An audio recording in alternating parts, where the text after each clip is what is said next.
Most hunters step into the tower with their eyes burning for fame, chasing glory, rank, and a legendary name people will whisper about for years. But this guy is standing there with a much smaller, much sadder dream, somehow finding a way to keep his rent paid. To be completely honest, if life gave him even the tiniest choice, he would rather crawl straight back under his blankets, press his face into the darkness, shut out every sound, and act like the outside world had never existed at all. But then, on one strange morning that begins like any other, he wakes up and slowly realizes that the one thing disturbing his miserable little peace. Those lone sharks who had been stalking around him like hungry predators waiting for the right moment to strike, have not simply vanished without leaving a trace behind. Instead, their severed heads are sitting right outside his door, arranged with a horrifying kind of neatness, each one carefully wrapped like a present and finished with a bright red ribbon that looks almost disturbingly cheerful. And with that nightmare of a welcome gift waiting on his doorstep, the world gets its first proper look at someone who may honestly be the greatest coward anyone has ever seen. He has no impressive talent to show off, no heroic courage hidden behind his eyes, and his anxiety usually crushes him before danger even gets close. Anything that looks even slightly risky, he avoids like it might kill him on contact. Unfortunately for him, the system clearly has its own agenda, and without caring about his opinion for even a second, it grabs him by the collar and throws him straight into a deadly game. A game with one brutally simple rule at its core: call spirits into existence, then let those spirits handle the fighting in his place. The problem is, the beings who actually answer his summons are nothing like noble heroes, gentle protectors, or obedient guardians. They are S-rank monsters in personality and power, terrifying lunatics whose moods are almost impossible to predict. And somehow, while he is already busy trying not to get himself killed, he also has to watch their emotions, judge their temper, and keep track of whether their satisfaction levels are dropping. At that point, it feels far less like leading an army and much more like driving a rideshare packed with serial killers, gripping the wheel in fear while silently begging them to leave a 5-star rating. He even tries to sabotage himself on purpose, thinking that if he performs badly enough and looks useless enough, maybe nobody important will ever bother noticing him. But every single time he gives an order, his summons somehow twist it into the most extreme version possible, and before he can stop them, entire tower floors are wiped clean in a matter of seconds. Before Hyuk can even wrap his head around what just happened, records that other hunters spent years desperately chasing are shattered in front of everyone like cheap glass hitting the floor.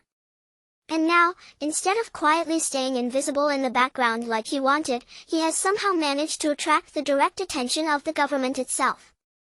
The public, watching all of this from the outside, begins to whisper among themselves that he might not be an ordinary person at all, but some kind of god walking among humans. And Banju Hyuk, the unlucky man standing right at the center of this absurd storm, is terrified from the deepest part of his soul. No one anywhere is prepared for the ridiculous, accidental rise of this shaking, sweating weakling who only ever wanted to survive unnoticed. Because little by little, without planning it and without even realizing what is happening to him, he begins to awaken the savage beast buried deep inside himself. The story opens in a neighborhood where hope seems to have packed its bags and left years ago. The buildings press tightly against each other, the air feels heavy, grimy, and hard to breathe, and the tiny studio apartments look less like places to live and more like storage boxes where exhausted people happen to sleep. All around him, neighbors waste their days shouting about stolen shoes, arguing over tiny problems, or endlessly complaining about how filthy the whole place has become. Dragging his tired body through this depressing place is our protagonist, Banju Hyuk. At 25 years old, Hyuk is supposed to be at the age where life begins to open up, but his version of adulthood looks more like a disaster patched together with unpaid bills, constant exhaustion, and crushing poverty.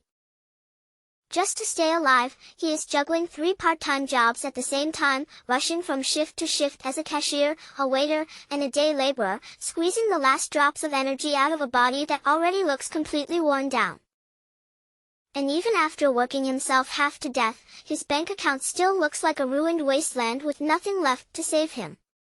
That night, he sits alone inside his cramped 180-square-foot rooftop apartment, hunched over another cheap cup of instant ramen, eating it like this sad little meal has become the only routine he can count on. As he lowers his gaze toward the noodles, Hyuk understands his situation with painful clarity. He is drowning in debt, he has no special talent or hidden gift that could suddenly turn his life around. And the only real thing he still owns is a body that, somehow, has not completely given out from overwork. By now, he has quietly accepted the ugly conclusion that he is a hopeless failure, with no bright future waiting for him no matter where he looks.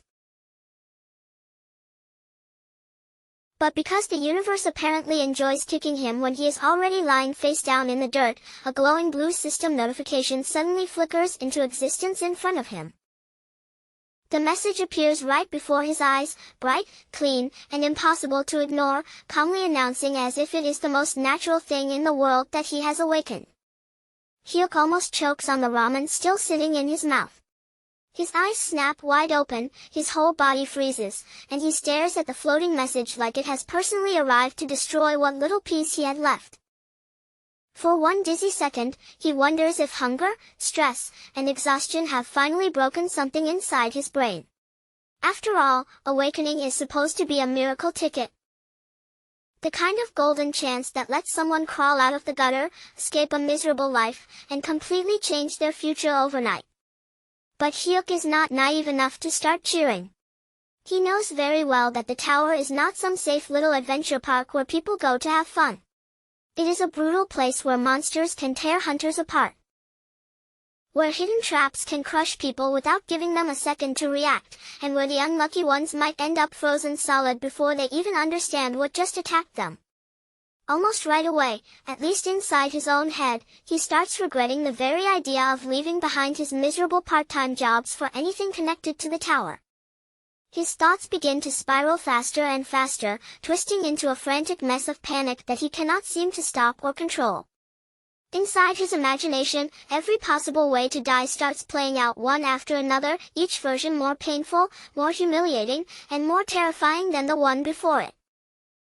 He knows himself better than anyone. He avoids conflict whenever possible, the type of person who would rather cross the entire street than walk past a noisy construction site and risk getting dragged into something dangerous. If he is being completely honest, Hyuk knows exactly what he is, a coward. So he desperately tries to convince himself that this has to be a hallucination brought on by fatigue, hunger, and far too many nights without proper sleep. Even so, fear and curiosity push him to check it for himself. He calls for a status window, half hoping it will prove everything is fake, but the moment the display opens in front of him, pure horror sinks into his chest. The system shows his name in clear, undeniable letters, Banju Hyuk, affiliated with the Black Tower, Level 1. And just beneath that, written plainly where he cannot avoid it, is his class, Summoner. Below his name, 3 skills are listed in an orderly row, Designated Summon, Random Summon, and Summon General skills. Then his eyes slowly drift toward the inventory slot. And in that exact moment, the last fragile piece of denial inside him finally cracks apart, because this is not a dream, not a prank, and definitely not some illusion created by stress. He reads through the explanation of his trait and learns that a summoner can call forth spirits, golems, and even demonic beasts, using those beings to serve and fight in battle. That explanation only makes him stare even harder at the glowing screen, a heavy, sinking feeling building in his stomach as he wonders what kind of summoner he has actually become. Feeling awkward, nervous, and honestly a little ridiculous, Hyuk decides to test it right there in the middle of his cramped little room. He says the words for a random summon out loud, though deep down, he does not truly expect anything at all to happen. After all, everyone knows that skills are supposed to activate only inside the tower. Trying to use one out here in the normal world should be completely impossible. For a brief moment, he feels embarrassed that he even tried something so stupid. But before he can laugh it off or pretend it never happened, the system actually responds. A confirmation message appears before him, cold, formal, and impossible to misunderstand, declaring that random summon has been activated. In the very next second, a brilliant purple light bursts through the tiny room, flooding every cramped corner with an intense glow so overwhelming that Hyuk can only stand there and stare. Hyuk's panic shoots through the roof the instant that blinding light starts twisting and gathering into the shape of a body. But what forms in front of him is not some nightmare monster, and it definitely is not a majestic dragon radiating overwhelming power. Instead, standing right there in the center of his cramped little room, is just a man. A red-haired human figure stands in the fading purple glow, blinking slowly with a confused look on his face, as if he himself has absolutely no idea how he ended up inside this tiny apartment. Hyuk can only stare at him, frozen in place with his mouth slightly open and his thoughts completely wiped clean. Up until this moment, it had never even crossed his mind that a summon could be an actual person. Then, before Hyuk can even begin to process what he is seeing, the summoned man suddenly raises his nose a little and starts sniffing the air. He ignores the impossible magical phenomenon that just happened around him as if it is nothing worth mentioning, and instead, every bit of his attention shifts toward the pot of ramen sitting nearby. After staring at the food for a short moment, he asks in the most casual tone imaginable whether he can have just one bite. Hyuk simply stands there, too stunned to say anything. Somehow, he has activated real magic and accomplished something that should be completely unbelievable. Yet what appears before him is not a mighty beast, a divine guardian, or some legendary protector, but a random freeloader who immediately starts asking for his dinner. The red-haired man does not waste even a second before digging into the noodles, slurping them down and even complaining that they are spicy, acting like this is his room and Hyuk is the guest who interrupted him. Hyuk's mind falls into complete chaos. He cannot understand how his skill managed to activate outside the tower in the first place, and more importantly, he has absolutely no clue who this strange man is supposed to be. As though the system is answering the confusion written all over his face, the status window quickly appears and begins explaining. It says that human summons are divided into different tiers. Almost like some ridiculous gacha system, with ranks that begin at rare and climb all the way up to legendary special super rare. The system also lays out one unshakable rule: whatever happens, the summon must protect the summoner above all else, and every command given by the summoner must be obeyed without fail. Hyuk instantly latches onto that final sentence like it is the only solid rope in a room full of danger. Absolute obedience, at the very least, that sounds like something he might actually be able to rely on. Then, at last, the system reveals the identity of the man currently stealing his noodles. His name is John Kozak. He is an SR rank being, and his title is the Mad Assassin of the Cruel Assassins Guild. The very moment Hyuk reads those words, a savage headache suddenly crashes into him. The pain hits so violently that it feels as if his brain is being torn apart from the inside. Then forcefully stitched back together again as Kozak's memories pour into him all at once. Sharp flashes rip through Hyuk's mind, showing Kozak cutting people down with horrifying ease, moving from one victim to the next like death wearing a human face. He sees Kozak carefully wrapping the severed heads of his targets like presents, handling the gruesome work with a calmness so cold it makes the scene even worse. In that instant, Hyuk understands with terrifying clarity that the title Mad Assassin is not some dramatic nickname, joke, or exaggeration at all. Kozak's own life eventually came to an end after he failed in his attempt to assassinate the Empire's strongest sword master. And when Hyuk finally snaps back into the real world, terror has already swallowed him completely, because he is trapped inside his tiny room with an actual serial killer. When Kozak takes even a single step toward him, Hyuk flinches backward in pure instinctive fear. But the assassin immediately lowers himself, apologizes for frightening him, and respectfully asks what orders his master wishes to give. Hyuk remembers the system's rule about absolute obedience, and even though fear is still crawling up his spine, he decides to test it with an order risky enough to prove whether that rule is truly real. So he gives the legendary assassin his very first mission: wash the ramen pot and clean the table. And without the slightest pause or complaint, Kozak obeys him immediately. He does not question the order, show irritation, or act insulted in the slightest.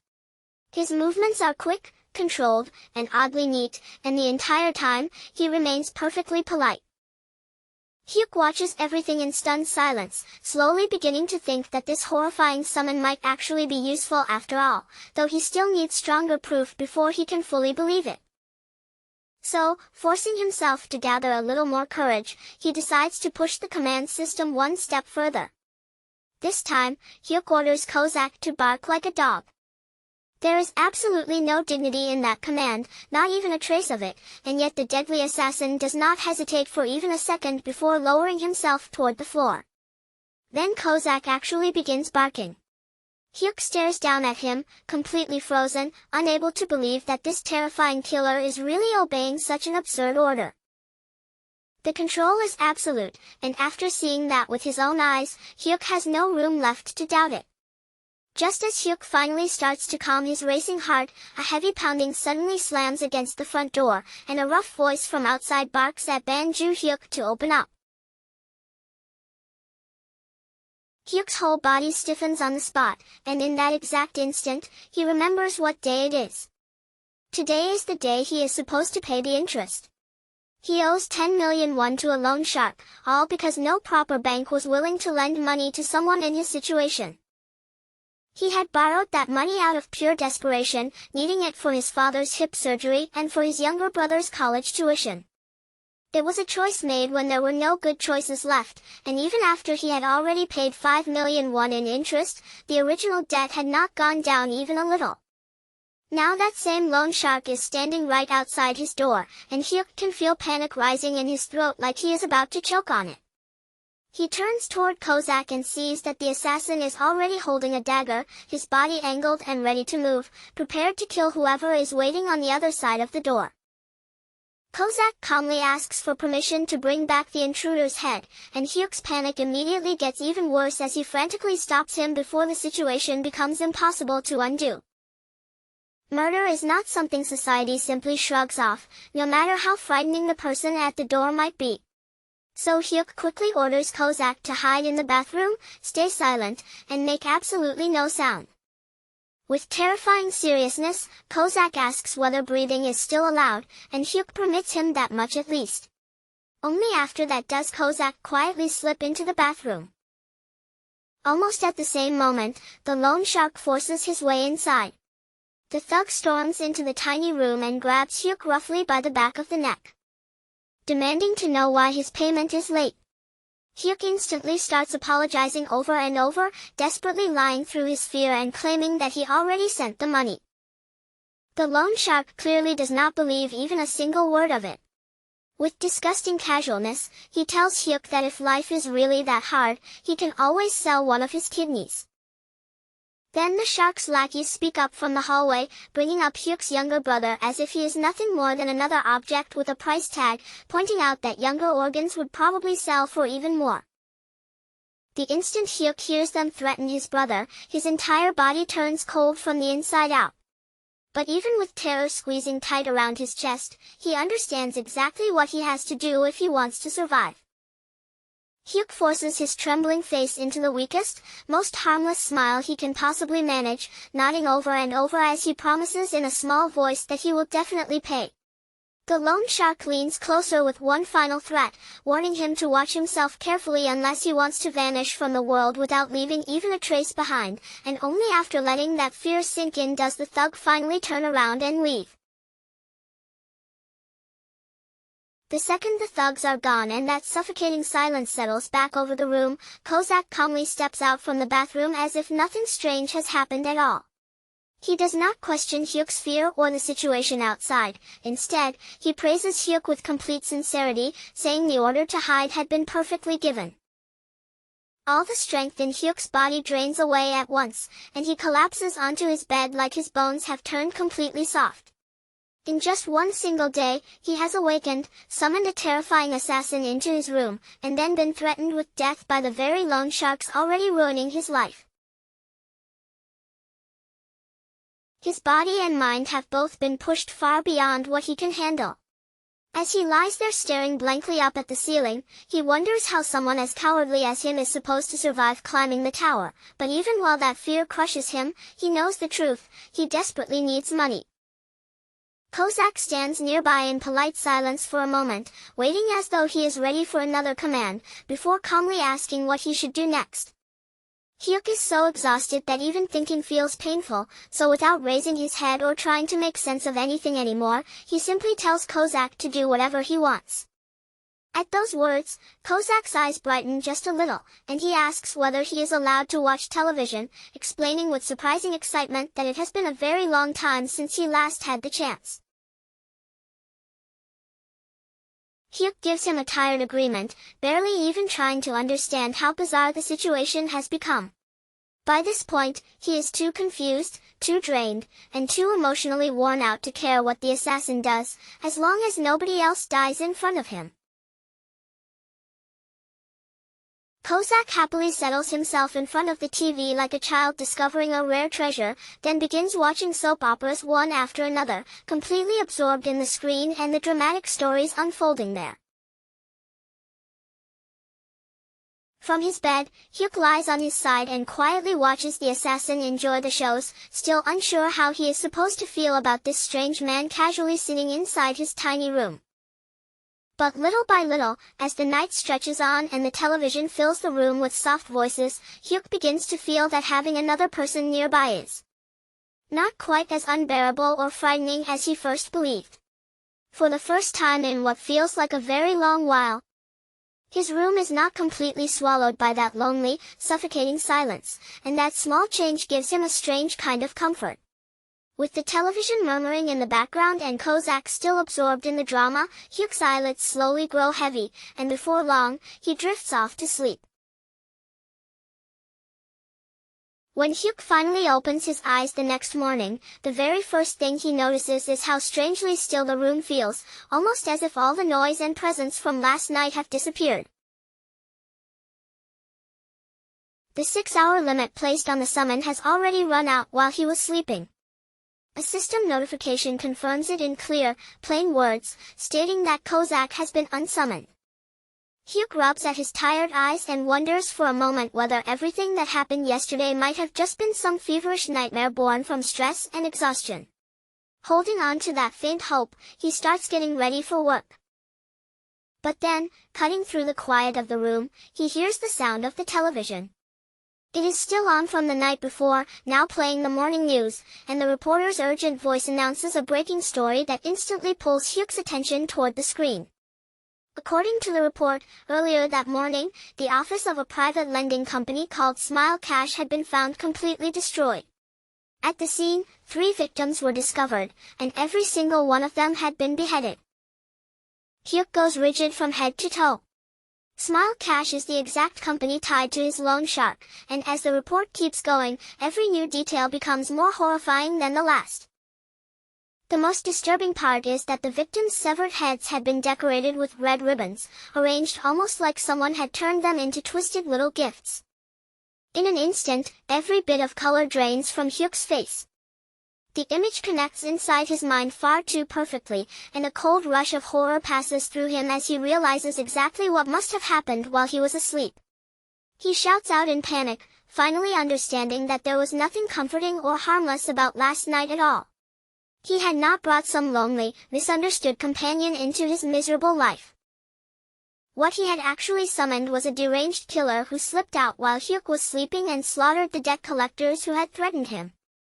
The news keeps feeding more fear into him, repeating the details of the Smile Cash murders until the picture becomes impossible to deny: 3 dead men, all of them beheaded, with red ribbons left behind like decorations. Hyuk knows without even a sliver of doubt that this was Kozak's work, and the sheer seriousness of that realization hits him so hard that his thoughts begin spinning completely out of control. His imagination starts running wild, dragging him into a vision of himself at his cashier job, where even an ordinary customer holding a heart-shaped object suddenly begins to look dangerous, or even worse. Like someone might calmly walk up to the counter, stretch out their hand, and casually offer him a severed head. Fear takes over every part of him, swallowing up any normal thought he still has left. He becomes completely convinced that sooner or later, the police will connect the murders back to him. Too shaken to act normal in front of anyone, he calls in sick to every single one of his jobs. There is simply no way he can stand behind a counter, carry trays, or do day labor while his mind is screaming that he might somehow be connected to a triple murder. With his nerves trembling and his stomach twisting, Hyuk opens the system window again to check the information on the so-called companion he summoned.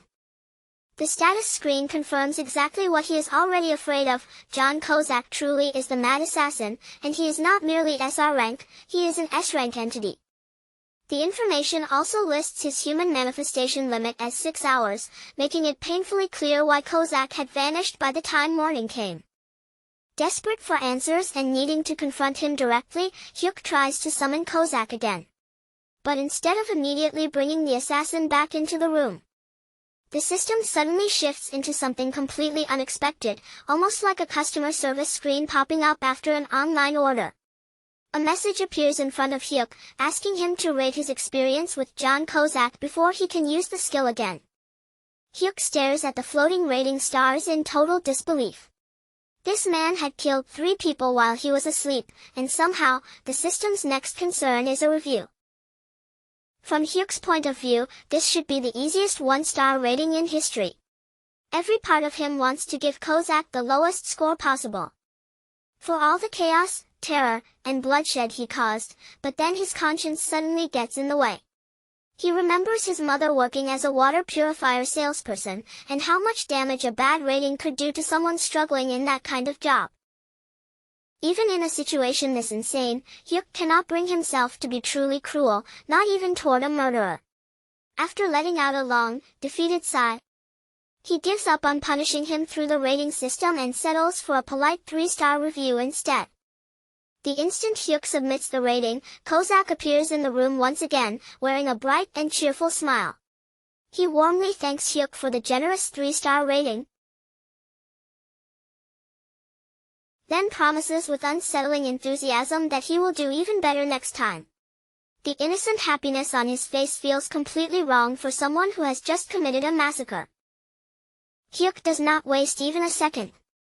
He immediately faces Kozak and asks him straight out whether he was the one who killed the men who came to his home the day before.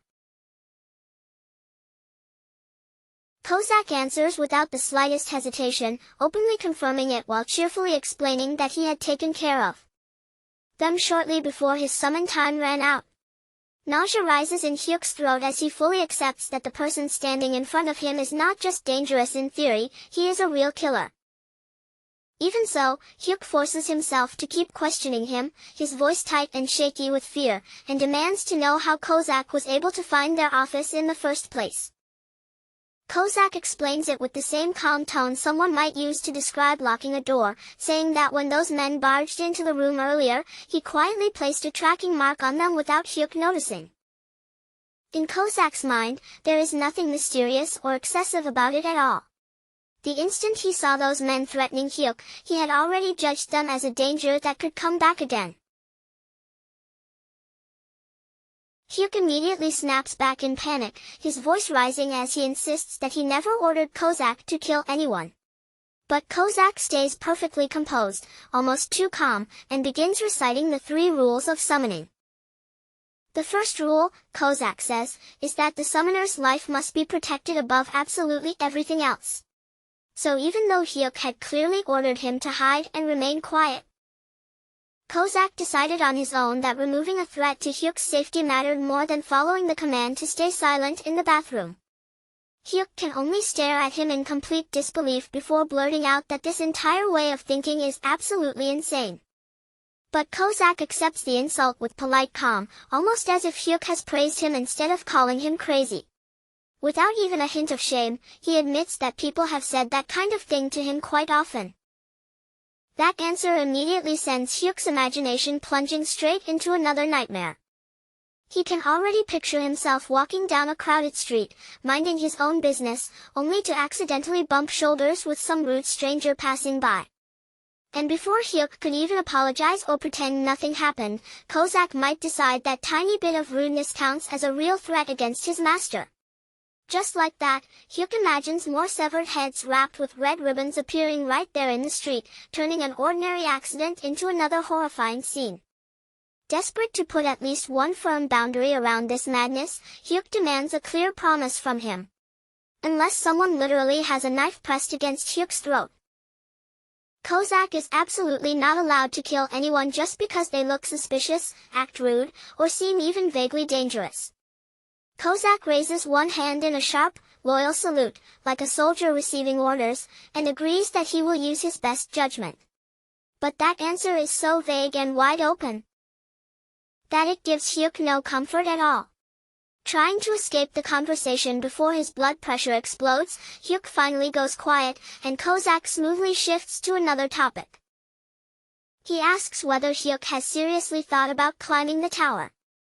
Just hearing those words makes Hyuk's legs feel weak, and a visible tremor runs through him before he can even try to hide it. He admits that the tower could be an enormous opportunity, maybe even the single chance he has to completely turn his miserable life around. But the truth is much uglier than that. He is simply too terrified, and when he looks at himself honestly, he sees nothing more impressive than a coward. Compared to all those so-called heroes who charge into danger without even blinking, Hyuk feels painfully pathetic, and he fully expects Kozak to look disappointed in him. Instead, Kozak's eyes suddenly shine with approval. He declares that Hyuk is exactly the greatest kind of summoner, because for someone in his position, courage is practically poison. To Kozak, a brave summoner is not something noble or admirable at all. More often than not, a brave summoner is simply a dead one. He says he would much rather serve a master who values survival above pride, because that gives Kozak the freedom to handle all the filthy, dangerous work himself. Meanwhile, Hyuk can focus on staying alive, keeping himself safe, and continuing to breathe for a very, very long time. That strange praise settles over Hyuk in an oddly comforting way. For once, his cowardice does not sound like some shameful weakness, but more like a survival instinct that might actually keep him alive. After that conversation, Hyuk sends Kozak away and finally tries to let his exhausted body sink into sleep. When he wakes up later, he decides that the smartest thing would be to forget the tower completely and live as quietly as he can, especially now that the debt collectors have disappeared under circumstances far too suspicious to ignore. But life, as always, refuses to give him even a small moment of peace. Before Hyuk can settle into that fragile little plan, he receives a phone call from his father. During the call, his father tells him that he needs to be moved to a more expensive hospital, adding yet another crushing medical cost onto Hyuk's already collapsing life. Almost at the same time, Hyuk learns that his mother has just lost her job. All at once, the pressure of money comes crashing down on him again. Heavier, colder, and even more suffocating than before. In that moment, Hyuk understands that running away from all of this is no longer an option. So he prepares himself in the most ridiculous way imaginable, covering his body with safety padding and pulling on a helmet like he is getting ready for some kind of disaster drill. He looks far less like a real hunter and much more like someone about to ride a bicycle with training wheels. Still, he resolves to enter the tower, planning only to peek around the first floor and escape as quickly as possible. But there is one massive problem. He really, truly does not want to go in with that red-haired psycho. Hoping he can summon literally anyone else, maybe even some legendary ranked being, Hyuk tries using random summon again. The system crushes that hope immediately. A message appears right in front of him, announcing that the skill still has a 28-day cooldown remaining. With every other option completely cut off, Hyuk has no choice but to summon Kozak once again. This time, the moment Kozak appears, he immediately thanks Hyuk for the 5-star rating. That alone proves Hyuk has already learned one terrifying lesson: keeping a murderer satisfied might be necessary if he wants to stay alive. Kozak seems genuinely pleased that Hyuk has decided to enter the tower. But the instant his eyes land on Hyuk's outfit, that approval turns into clear criticism. He tells Hyuk to throw away the clumsy protective gear, insisting that none of it is needed because Kozak himself will act as the perfect guide. Kozak promises that Hyuk will not have to lift a finger or do a single thing by himself. So, standing beside the most dangerous escort imaginable and taking a deep, shaky breath, Hyuk accepts the prompt and enters Korea's Black Tower. Their destination is the first floor, and Hyuk's grand entrance into the tower finally begins, though calling it grand might be giving him too much credit, because he is mostly focused on trying not to throw up all over the assassin standing right next to him.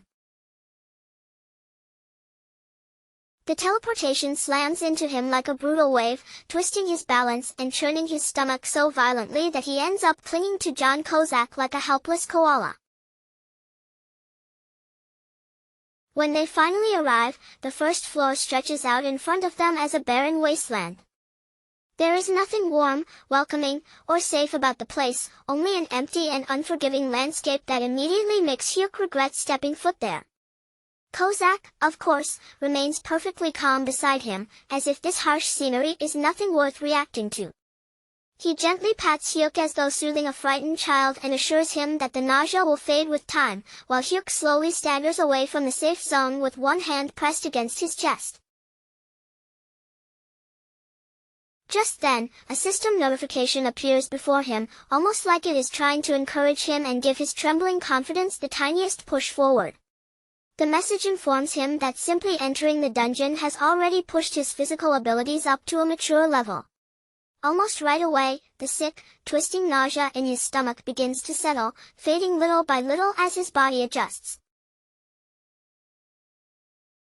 In its place, a strange surge of confidence rises through him, the kind Hyuk absolutely has not earned through experience. He clenches both fists, feeling his body grow lighter, stronger, and sharper, almost as if he might actually be capable of doing something impressive for once. For one short and very dangerous moment, Hyuk genuinely believes he might be able to fight with his own hands. Then the system immediately gives him his first mission, defeat 5 tough-skinned fat grubs within 2 hours. Just hearing the name is already enough to make his face twist in disgust, but when he actually sees the creatures for himself, they turn out to be even worse than he imagined. The so-called grubs are not small worms at all, but massive beetle-like monsters, thick, bulky, and ugly in a way that makes Hyuk's skin crawl the moment his eyes land on them. Hyuk quickly searches through everything he knows about these creatures and remembers that they are considered the tower's basic training monsters. But basic does not mean safe, because for a complete beginner, defeating even one usually takes around 30 minutes of desperate, exhausting struggle. Their shells are famous for being incredibly thick, hard enough that most beginner weapons strike them and simply bounce off without leaving any real damage behind. Even knowing that, Hyuk is still carried along by that temporary burst of confidence, and he decides this must be the moment where he finally proves he can do something himself. With a stiff, serious expression, he asks Kozak for a weapon, determined to take down at least one monster with his own hands. With the weapon raised in front of him, Hyuk steps toward the nearest giant insect, and for one brief second, he almost looks like an actual hero walking into battle. Then the creature moves. It is not even a proper attack, just the faintest twitch of its massive body. But that tiny movement alone is enough to smash every little piece of courage Hyuk had managed to build up. All of that borrowed confidence collapses instantly, vanishing from his face and body like it had never existed in the first place. Hyuk whirls around in panic and screams for Kozak to save him, throwing away every last shred of pride in less than a single second. Kozak does not laugh at him, scold him, or complain about the sudden retreat. Instead, he calmly praises Hyuk for choosing to fall back at exactly the right moment. Then the assassin steps forward, but of course, he does not simply stab the insect and finish things quietly. That would be far too ordinary for someone like John Kozak. Instead, Kozak activates a technique called blade explosion with C4. And yes, It is exactly as absurd as it sounds, because he actually brings military-grade plastic explosives into a fight against what are supposed to be tutorial beetles. A massive explosion rips through the wasteland, hurling dust, shockwaves, and debris in every direction, and the insects are not merely defeated by the blast. They are completely erased from existence, leaving almost nothing behind to prove they were ever there. Hyuk stands frozen in place, staring through the drifting cloud of dust in total shock as the mission comes to an end. After only a few seconds, the system reacts as if it has completely lost all sense of reasonable balance, awarding Hyuk an outrageous S++ conquest score and even handing him a shining platinum badge as a reward. Hyuk looks over the rewards in disbelief and slowly realizes that while ordinary people are fighting desperately for their lives in the tower, he has somehow stumbled into a ridiculous cheat-level exploit. As Hyuk brushes dust from his clothes and tries to process what just happened, a global alert suddenly spreads out to every player across South Korea. The announcement declares that the second floor of the Black Tower has now been opened. All across the country, the scene shifts to hunters in training gyms, crowded bars, and other meeting places, all reacting with stunned confusion as they wonder who could have cleared the first floor that insanely fast. Meanwhile, Hyuk is already back inside his apartment, sitting in that cramped little room while carefully going through the loot he brought home from the tower. He studies the magic stone he obtained, turning the blue crystal over in his hand as he examines its shape and shine. It is an essential resource used throughout modern industry, and even though the market is already flooded with stones like it, this one is still worth 50,001 won. The moment Hyuk sees the value, he immediately starts calculating everything in his head. He has earned 50,000 won in just 5 minutes. That is more than he makes after several brutal days of hauling bricks until his entire body feels like it is about to break apart. Then his gaze shifts to the platinum badge, an item he has never seen before and does not fully understand yet. But for now, he decides to put it aside, because compared to mysterious rewards and unknown effects, the money is the only thing that truly matters to him right now. To celebrate this sudden little fortune, and maybe to feel like his life has improved even a tiny bit, Hyuk decides to order delivery. He chooses pork trotters, but because he is, surprisingly, a considerate master, he picks the regular version instead of the spicy one. After all, he remembers very clearly that the legendary mad assassin, despite all his terrifying skills, has an absurdly delicate tongue and cannot handle spicy food at all. Kozak is visibly moved by the thoughtful choice, though he still looks at the food with careful suspicion and asks in a cautious voice whether it is spicy. While the two of them eat together, Hyuk brings up something that has been bothering him for a while. He asks whether Kozak's old-fashioned, overly stiff way of speaking is actually normal. Kozak admits without much hesitation that it is a habit he picked up from the summoner he served in the past. Hyuk laughs at that and says it makes him sound like someone who still has not gotten over an ex-boyfriend. Kozak, completely calm as always, replies that he can change the habit if Hyuk finds it annoying. But Hyuk tells him to leave it exactly the way it is, because honestly, that stiff, serious way of talking is pretty funny. So the two of them end up laughing together over pork trotters and casual murder talk, making their already bizarre connection feel even stranger and somehow a little stronger than before. By the end of it, Hyuk finally accepts a new truth: the tower is not only a deadly trap waiting to kill him. For someone in his position, it might actually become his own personal ATM. The next morning, Hyuk begins reorganizing his entire life around that shocking realization. He decides to give up the day labor jobs that have been slowly destroying his body piece by painful piece. His new routine becomes simple but intense: work at the convenience store during the day, serve at the restaurant in the evening, and then enter the tower at night to farm rewards with his assassin summon. When he calls Kozak out again, the assassin appears looking almost radiant with happiness. All because Hyuk has given him another 5-star satisfaction score. Clearly pleased by the result, Kozak begins explaining more about how the system's rating mechanic actually works.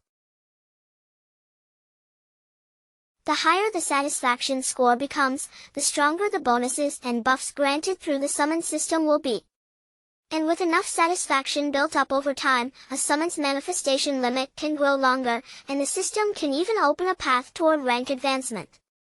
To put it in the clearest way possible, the better Hyuk keeps his assassin feeling rewarded and satisfied, the more frightening that assassin becomes in return. For Hyuk, who wants to stay safe while barely moving a muscle, and for Kozak, who absolutely thrives on praise and rewards, this strange partnership is almost too perfectly convenient. With that bizarre but surprisingly efficient arrangement now firmly settled between them, Hyuk and Kozak continue their climb. Step by step, they move farther up the tower until they finally reach the entrance to the second floor. The moment the next mission appears in front of them, Hyuk quickly scans the objective. At first glance, it looks simple enough. This time, their task is to eliminate 10 fat grubs. They are round, repulsive monsters with bloated bodies, but their disgusting shape is exactly what makes them unsettling. These creatures are notorious for wriggling across the floor at ridiculous speed, moving far faster than anything that fat should be able to move. As soon as Hyuk sees the grubs darting around the floor, his expression stiffens. His eyes follow their slippery movements, and nervousness starts creeping into his voice as he wonders aloud whether they can actually catch monsters that fast and hard to pin down. Kozak, on the other hand, does not look worried at all. He simply flashes Hyuk a confident grin, as if the entire mission is nothing more than a quick errand, and casually declares that he will finish everything in 3 minutes so they can go back and eat fried chicken. And true to his word, Kozak launches himself forward without hesitation. Before those fast-moving bugs can create any real trouble, he tears through the floor and wipes out every last one of them with frightening ease. The result plays out exactly the same way it did before. The system announces yet another S++ rating, another platinum badge drops neatly into Hyuk's possession, and yet another pile of magic stones is added to his rapidly growing rewards. By this point, Hyuk can only stare at the results in stunned silence, slowly realizing just how absurdly easy this tower climb is starting to become. And of course, there is no reason for them to stop there. Without wasting any time, they charge straight into the third floor and run into ice grubs. Cleared. Then they push on to the fourth floor, which falls just as quickly. After that, even the fifth floor is swept away like it was barely worth mentioning. By now, Hyuk is collecting platinum badges so effortlessly that it almost does not feel like a serious reward anymore. It looks more like he is scooping up cheap little prizes from some discount booth after playing an easy game. He even catches himself noticing something completely ridiculous. Clearing an entire floor takes about the same amount of time as making himself a cup of coffee. Then, once the fifth floor has been conquered, the system suddenly delivers a special bonus for collecting 5 platinum badges. This time, the reward is not another ordinary item, but something called a trade enhancement. Hyuk reads the floating notice carefully, his gaze fixed on the words in front of him. Then, little by little, his eyes begin to widen as he understands what it means. The number of summons he can control at the same time has now gone up to 2. The cowardly Hyuk freezes on the spot, his whole body locking up for a brief moment. After all, just one unstable assassin had already been enough to crush every floor so far without even breaking a sweat. But now, he can summon 2 of them at once. If one Kozak was already making the tower look like a joke, then whatever comes next is something the tower is absolutely not prepared to handle. Hyuk keeps staring at his status screen, his eyes sliding over the numbers again and again. Then his mind starts racing like a bargain hunter who has just walked into the biggest sale of his entire life. After all those speed clears, he realizes he has gained enough control capacity to command 2 summons at the same time. In other words, he could already surround himself with a proper little party instead of relying on just one monster of a bodyguard. But the moment he checks the cooldown on his random summon skill, that excitement comes to a sudden stop. The remaining cooldown is still painfully long, with more than 20 days left before he can use it again. So Hyuk decides to plan ahead instead. Rather than gamble right now and risk ending up with some useless summon, he chooses to wait until the cooldown resets properly. That way, he can move around with 3 people at once, himself, Kozak, and one brand new meat shield to make his safety even more guaranteed. In Hyuk's own mind, this is wise patience and careful long-term planning. But honestly, the real answer is painfully obvious. He simply wants to reduce his workload even further, even though he is already doing almost nothing himself.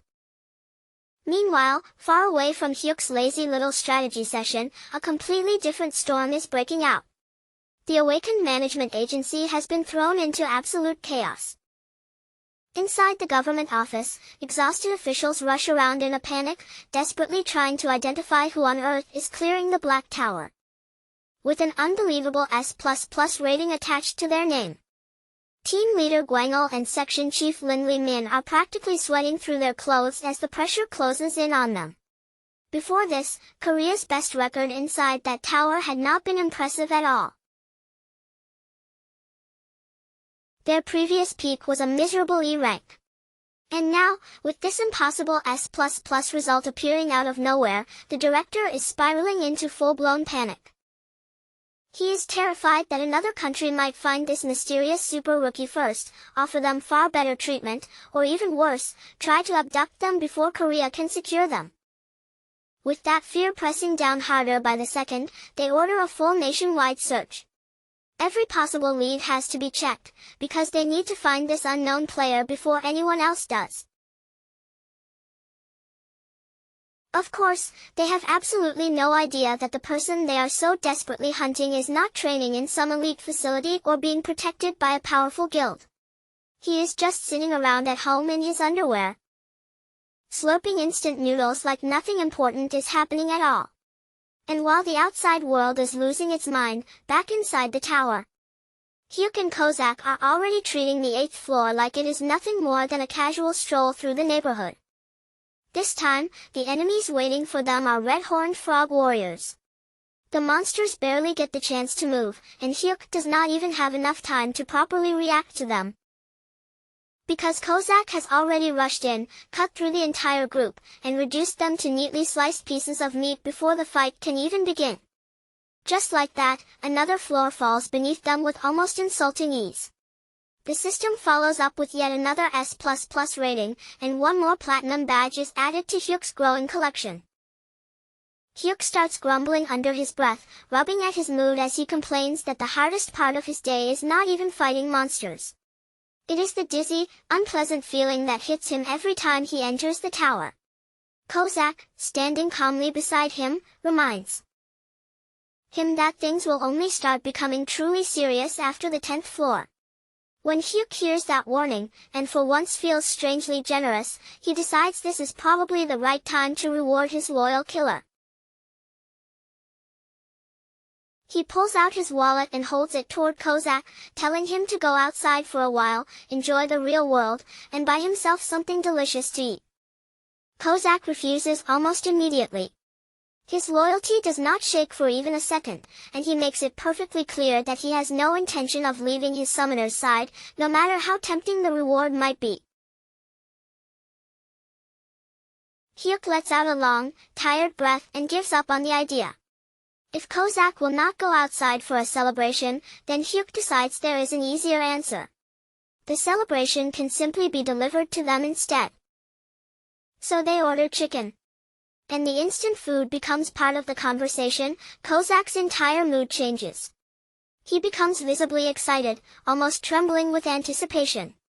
While the assassin is completely absorbed in the thought of the coming meal, Hyuk opens his inventory and begins checking everything he has collected.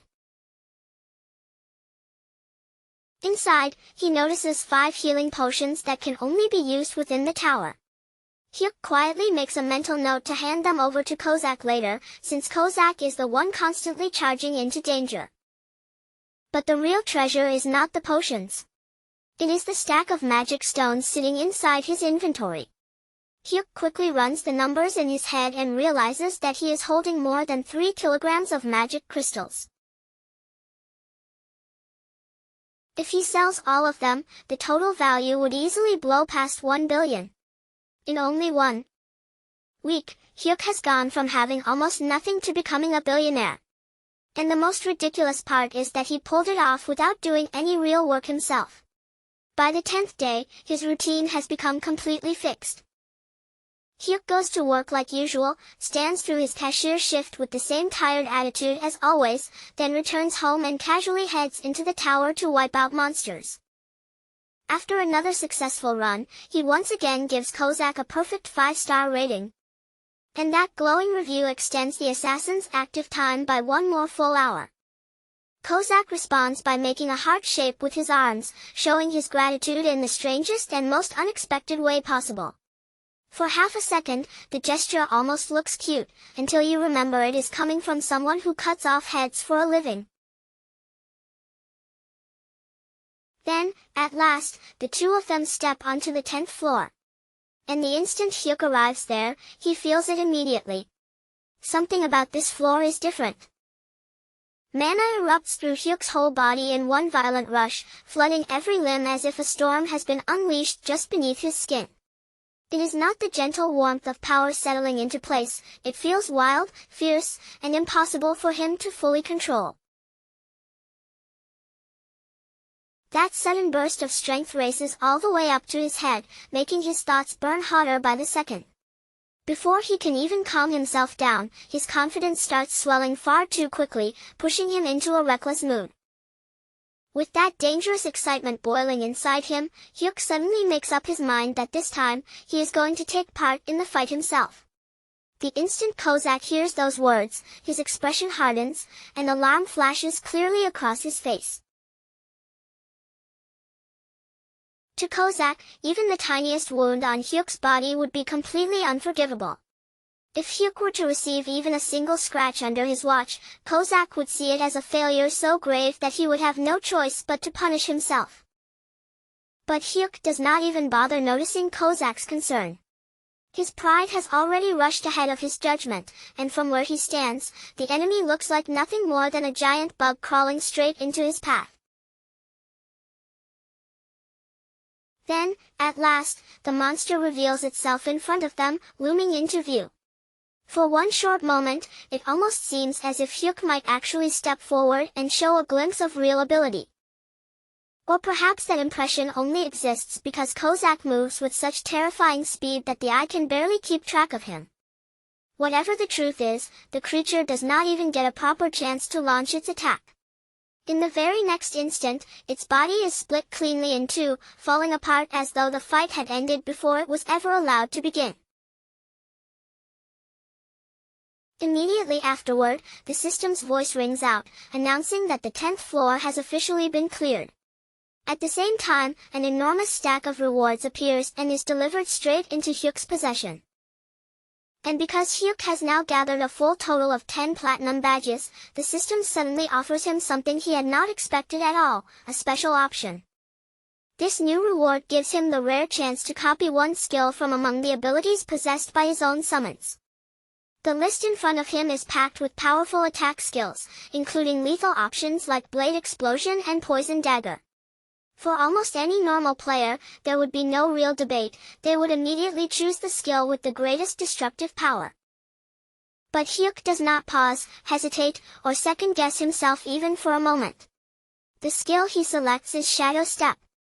Kozak looks at him right away, confusion written across his face. He clearly cannot understand why Hyuk would ignore so many devastating offensive skills and choose that one instead. Hyuk gives him an honest answer without trying to dress it up. Shadow Step is the best choice for him because it gives him the one thing he needs most, a reliable way to run away when things get dangerous. Rather than scolding him or calling the choice weak, Kozak quietly accepts Hyuk's decision and supports it. In Kozak's eyes, this is not cowardice at all. It is sound judgment, because no matter how powerful a person becomes, staying alive always matters more than looking impressive in battle. Later, when Hyuk is back in his living room, he becomes eager to try out his brand new teleportation skill.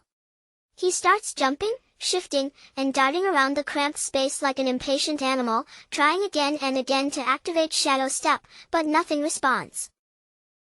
Only after thoroughly embarrassing himself does Hyuk finally understand the problem. Skills gained from the tower cannot be used outside the tower, which means he has simply been bouncing around his own apartment for absolutely no reason, looking completely ridiculous. Once Hyuk is finally ready to turn all his newly acquired loot into actual cash, he reaches out to the Awakened Management Agency and tells them he wants to sell his magic stones. As far as Hyuk is concerned, it is nothing more than a straightforward money exchange. But from the agency's point of view, that contact is far more significant than Hyuk realizes. To them, this might be the exact lead they have been waiting for. Team leader Gwangul and section chief Lindley Min immediately head toward the address, moving with the kind of urgency that makes it clear they cannot afford to let this opportunity slip away. Both of them are hoping that the person waiting at the end of this trail might finally be the mysterious individual they have been chasing all this time. Their search eventually brings them to Hyuk's apartment, a small and ordinary place that looks plain, modest, and completely unimpressive from the outside. When Hyuk opens the door, his body immediately stiffens. Standing right in front of him is a woman with such a sharp and overpowering presence that he feels uneasy before she has even spoken. Her eyes stay fixed directly on him, intense and unblinking, as though she is trying to pierce through his face and read every secret hiding behind it. Section Chief Lindley Min does not bother easing into the conversation with gentle manners. She steps straight into Hyuk's personal space, closing the distance between them without the slightest hesitation. Then, with her stare locked firmly on him, she demands an answer and asks whether he is the S++ ranker. Lindley Min leans in so close that Hyuk feels as if she is examining every tiny detail of his face. Her pressure does not weaken at all as she keeps pressing him, asking again whether he truly is the S++ ranker. Hyuk does everything in his power to keep his face under control. Forcing his expression to remain steady, he denies it as calmly as he can manage. But on the inside, fear is eating him alive. He has absolutely no idea whether these agency people might be carrying some hidden awakening detection device that could reveal the truth right there on the spot. Fortunately for Hyuk, even though his acting is painfully bad, the helpless and useless aura he naturally gives off is so convincing that it almost becomes impossible to doubt. Lindley Min carefully studies the frightened, miserable look on his face, and her suspicion begins to fade almost immediately. In her mind, there is simply no way someone this cowardly could ever be the legendary figure they are searching for. At last, she steps back. Team leader Gwangul, who holds a higher position than her, quickly smooths over the tense situation by apologizing to Hyuk for her overly aggressive behavior. Hyuk quietly lets out the breath he had been holding, relief washing through him. At that moment, he realizes something unexpectedly useful. Looking completely incompetent might actually be the perfect disguise. After that, everyone moves inside and gathers around Hyuk's tiny table for a short discussion. Team leader Gwangul begins the official verification process by asking Hyuk to provide proof of the floors he has cleared. Hyuk takes out the mana crystals he received from the 10th floor and hands them over without making a big scene out of it. The two agents examine the crystals, then quietly exchange a meaningful look. Clearing the 10th floor is no small accomplishment, and the timing lines up closely with the movements of the mysterious top rookie they have been trying to identify. Wanting to test him a little further, they casually ask whether he has heard about the global announcements connected to the recent high-rank clear. Hyuk throws himself completely into the act, pretending to be stunned as he praises the unknown player like an outsider hearing about the news for the very first time. Meanwhile, sweat is already soaking into his shirt beneath the surface. Once that part is over, team leader Guang'o shifts the conversation and begins explaining the actual arrangement Hyuk needs to understand. He tells Hyuk that players are generally separated into two main groups, the elite group and the general group. Those who enter the elite side receive a steady salary, government backing, and access to powerful equipment. However, those benefits come with a serious cost. In return for that support, elite players are treated almost like assets belonging to the state and are expected to clear dangerous, high-level floors whenever they are ordered to do so. The general side, by contrast, is designed for freelance players who want to keep their independence and live or work according to their own choices. Hyuk does not need even 1 second to think it over. The moment he understands the difference between the two paths, he immediately chooses the general route. He says it plainly, without trying to make himself sound noble or brave. He tells them directly that he is scared and that he does not consider himself especially talented. More than anything else, Hyuk just wants to farm safer floors where he can earn money quickly without putting his life in too much danger. Section Chief Lindley Min listens to his explanation in complete silence, watching him without saying a word. Then her expression twists with obvious disgust. In her mind, plenty of players choose the safer route, so that choice itself is not especially strange. But almost nobody admits it with this level of shameless honesty. To Lindley Min, Hyuk is not merely cautious, he is openly, painfully, and almost unbelievably pathetic. In Lindley Min's eyes, Hyuk has already fallen so low that he is not worth another serious thought. She mentally writes him off right there, treating him as nothing more than a pathetic waste of time she should never have bothered inspecting. Even then, team leader Guang'o does not allow the situation to end so easily.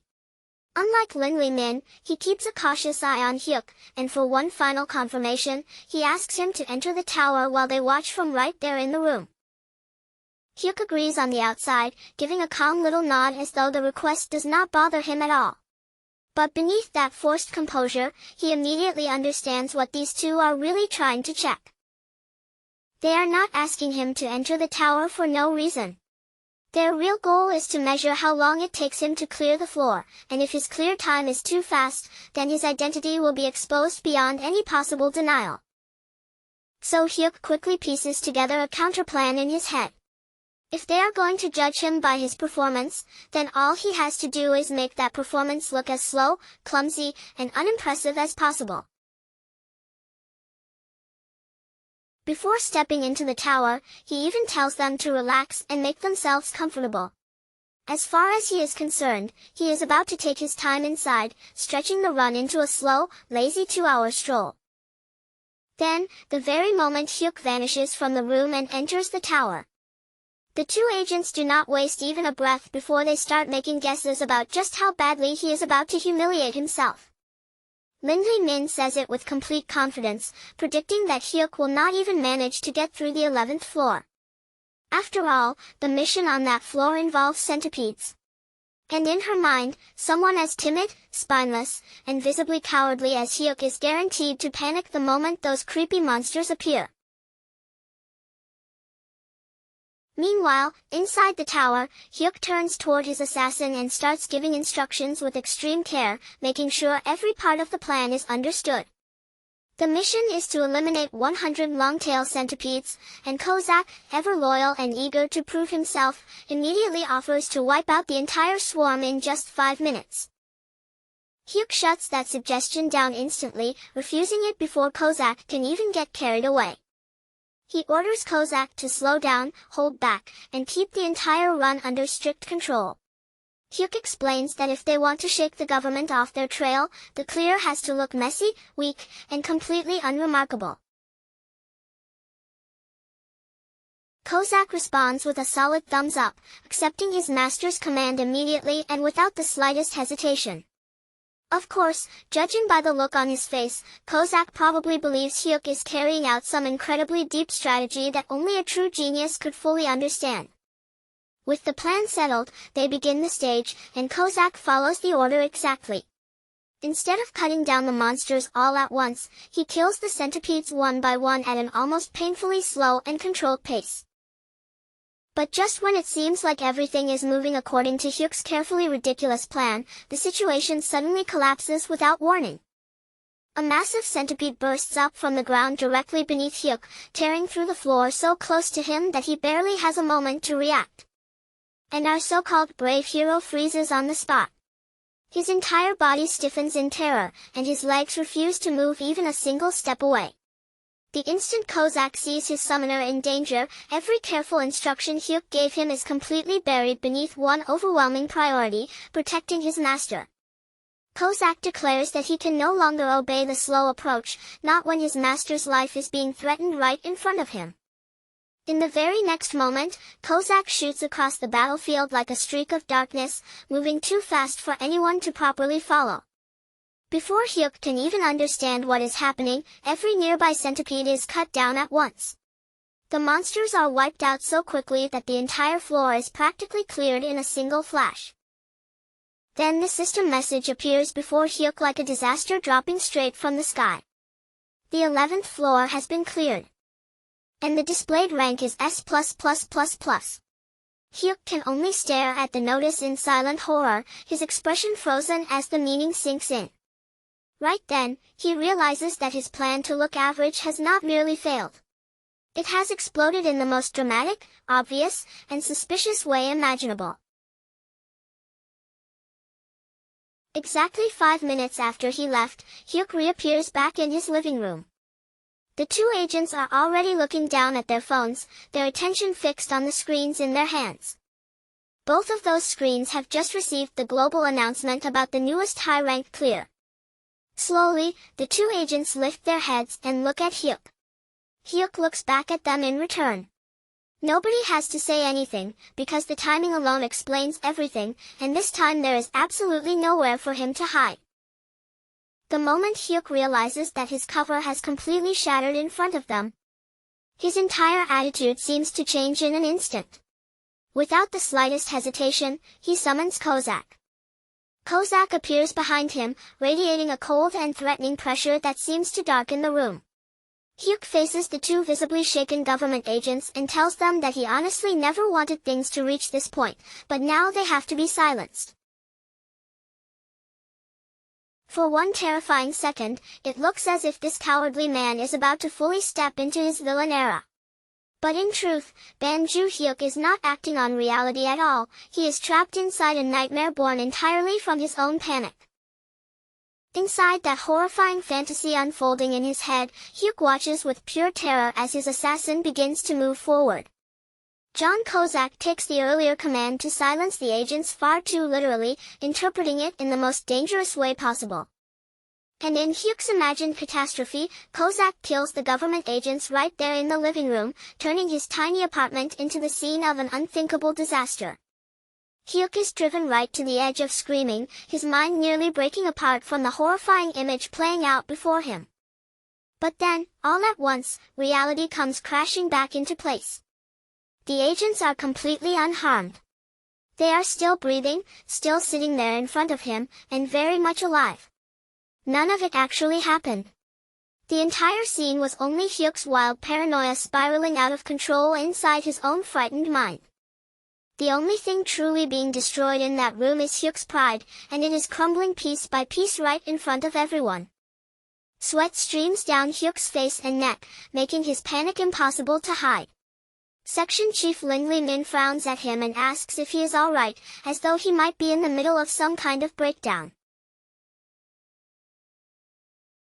Team leader Gwangil calmly attributes all that sweating to a persecution complex, which is really just a cleaner, more professional way of saying Hyuk looks like an absolute nervous wreck. Hyuk quickly insists that he is fine, clearly desperate to shove the awkward moment behind him. But team leader Gwangil moves straight to the point, explaining that he already knows Hyuk is the one who cleared the 11th floor at record speed, because the timing matches far too perfectly to be coincidence. Hyuk still tries to deny it, blurting out some absurd excuse about excellence being contagious or something just as ridiculous. But the forced laugh he lets out afterward is so strained and painfully awkward. that it convinces absolutely no one sitting in that room. With Hyuk's performance finally falling apart, the team leader calmly slides a contract across the table toward him. But this is not an ordinary registration offer.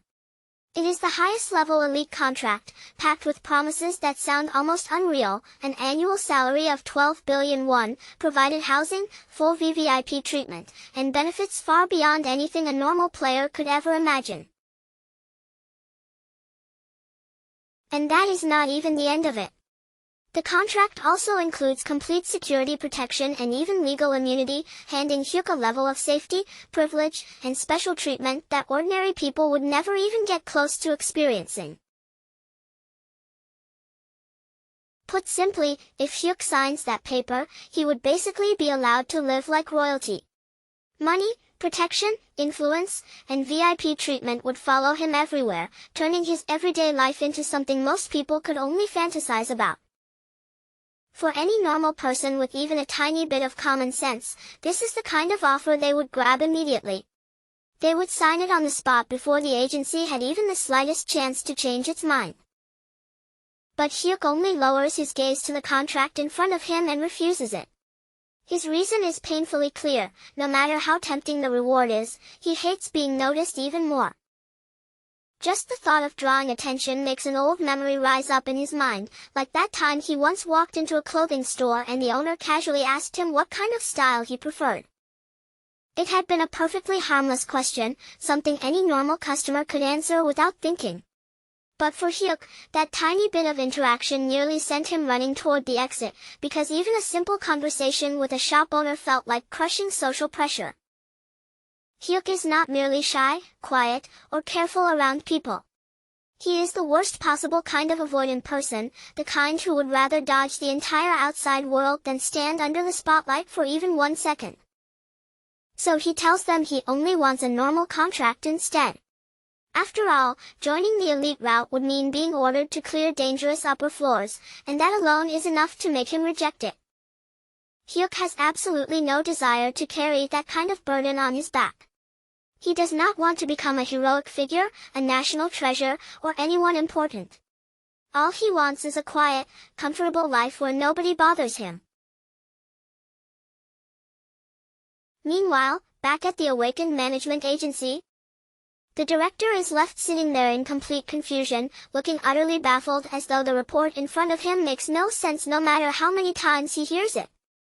He cannot understand how a low-profile nobody with no ambition, no confidence, and not even the faintest heroic presence could possibly be an S++ ranker.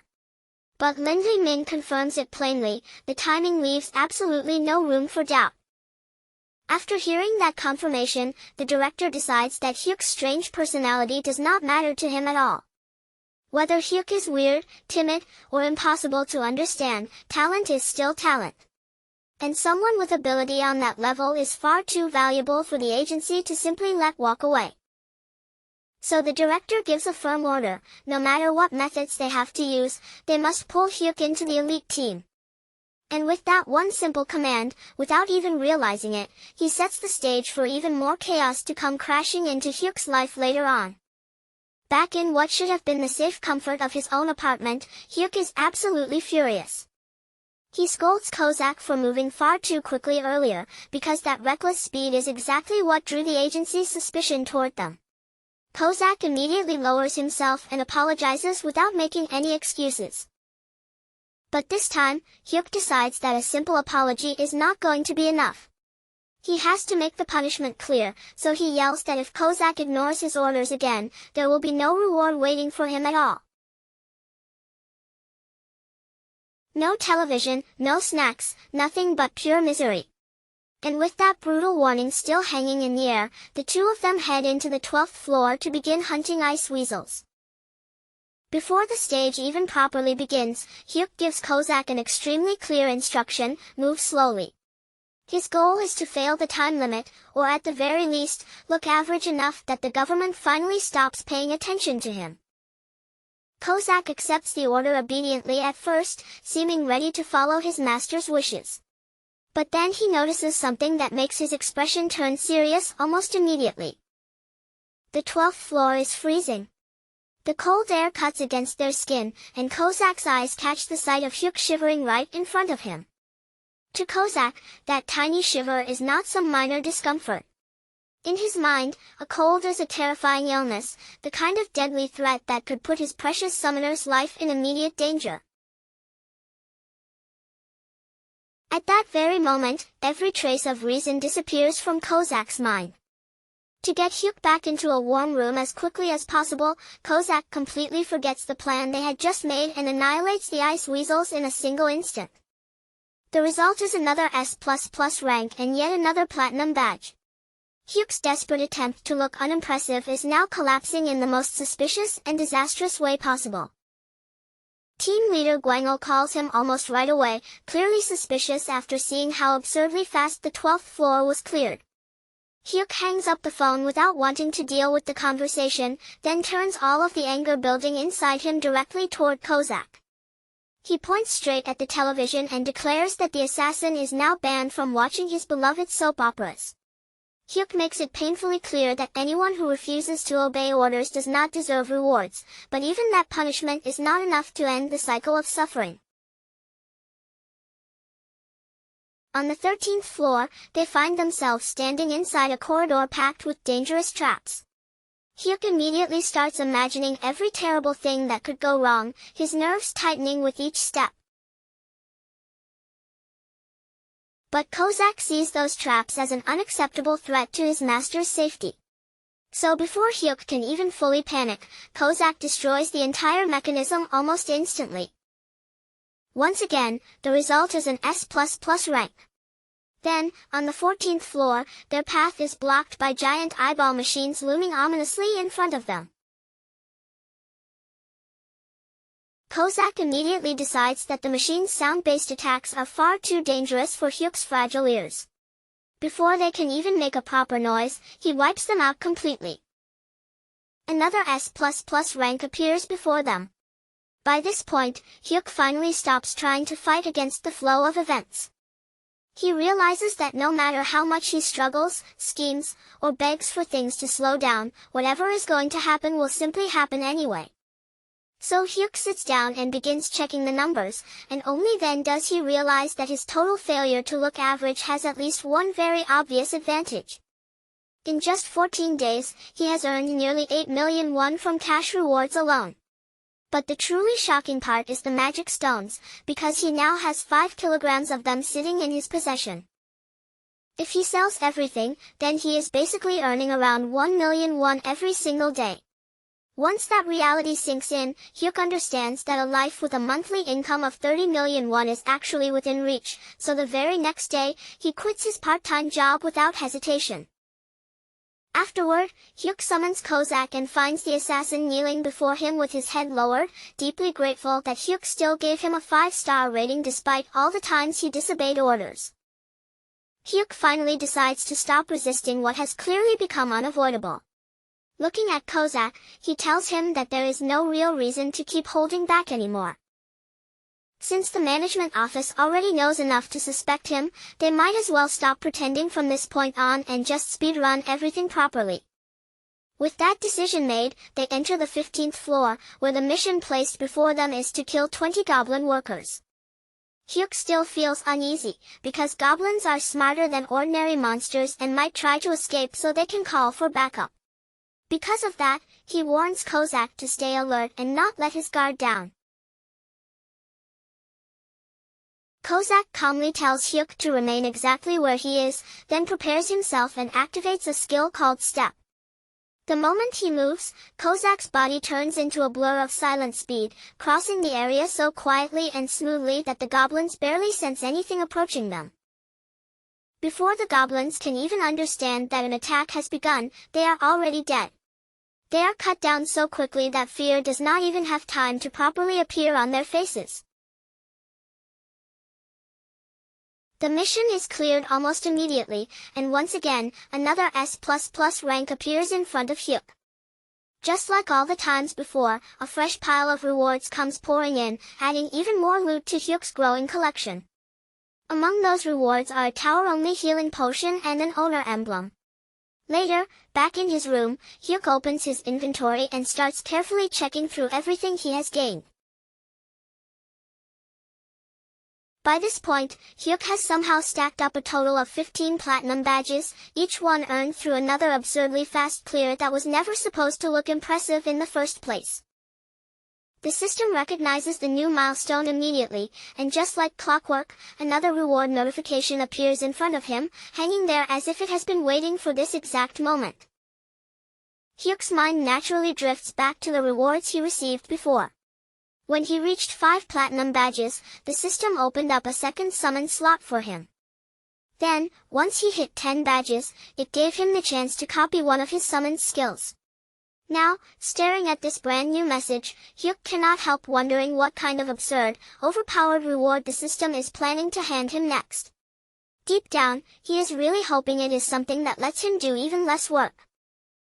And so, this professional coward, who somehow keeps clearing floors like an unstoppable monster, has reached 15 platinum badges and forced the system to cough up another special reward. This time, the item placed before him is called an energy shield kit. At first, the name sounds powerful, advanced, and almost futuristic. But when Hyuk actually reads the details, it turns out to be a bracelet that absorbs incoming damage like a magical sponge until the shield finally breaks down. But for Hyuk, the important part is not the flashy name or even the protective effect itself. What really catches his attention is one tiny missing phrase. The description does not say it is tower exclusive.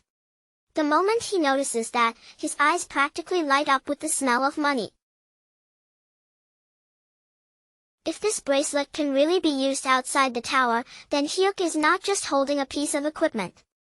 He is looking at a possible payday worth somewhere around 2 to 3 billion won. His brain immediately starts spinning through the possibilities.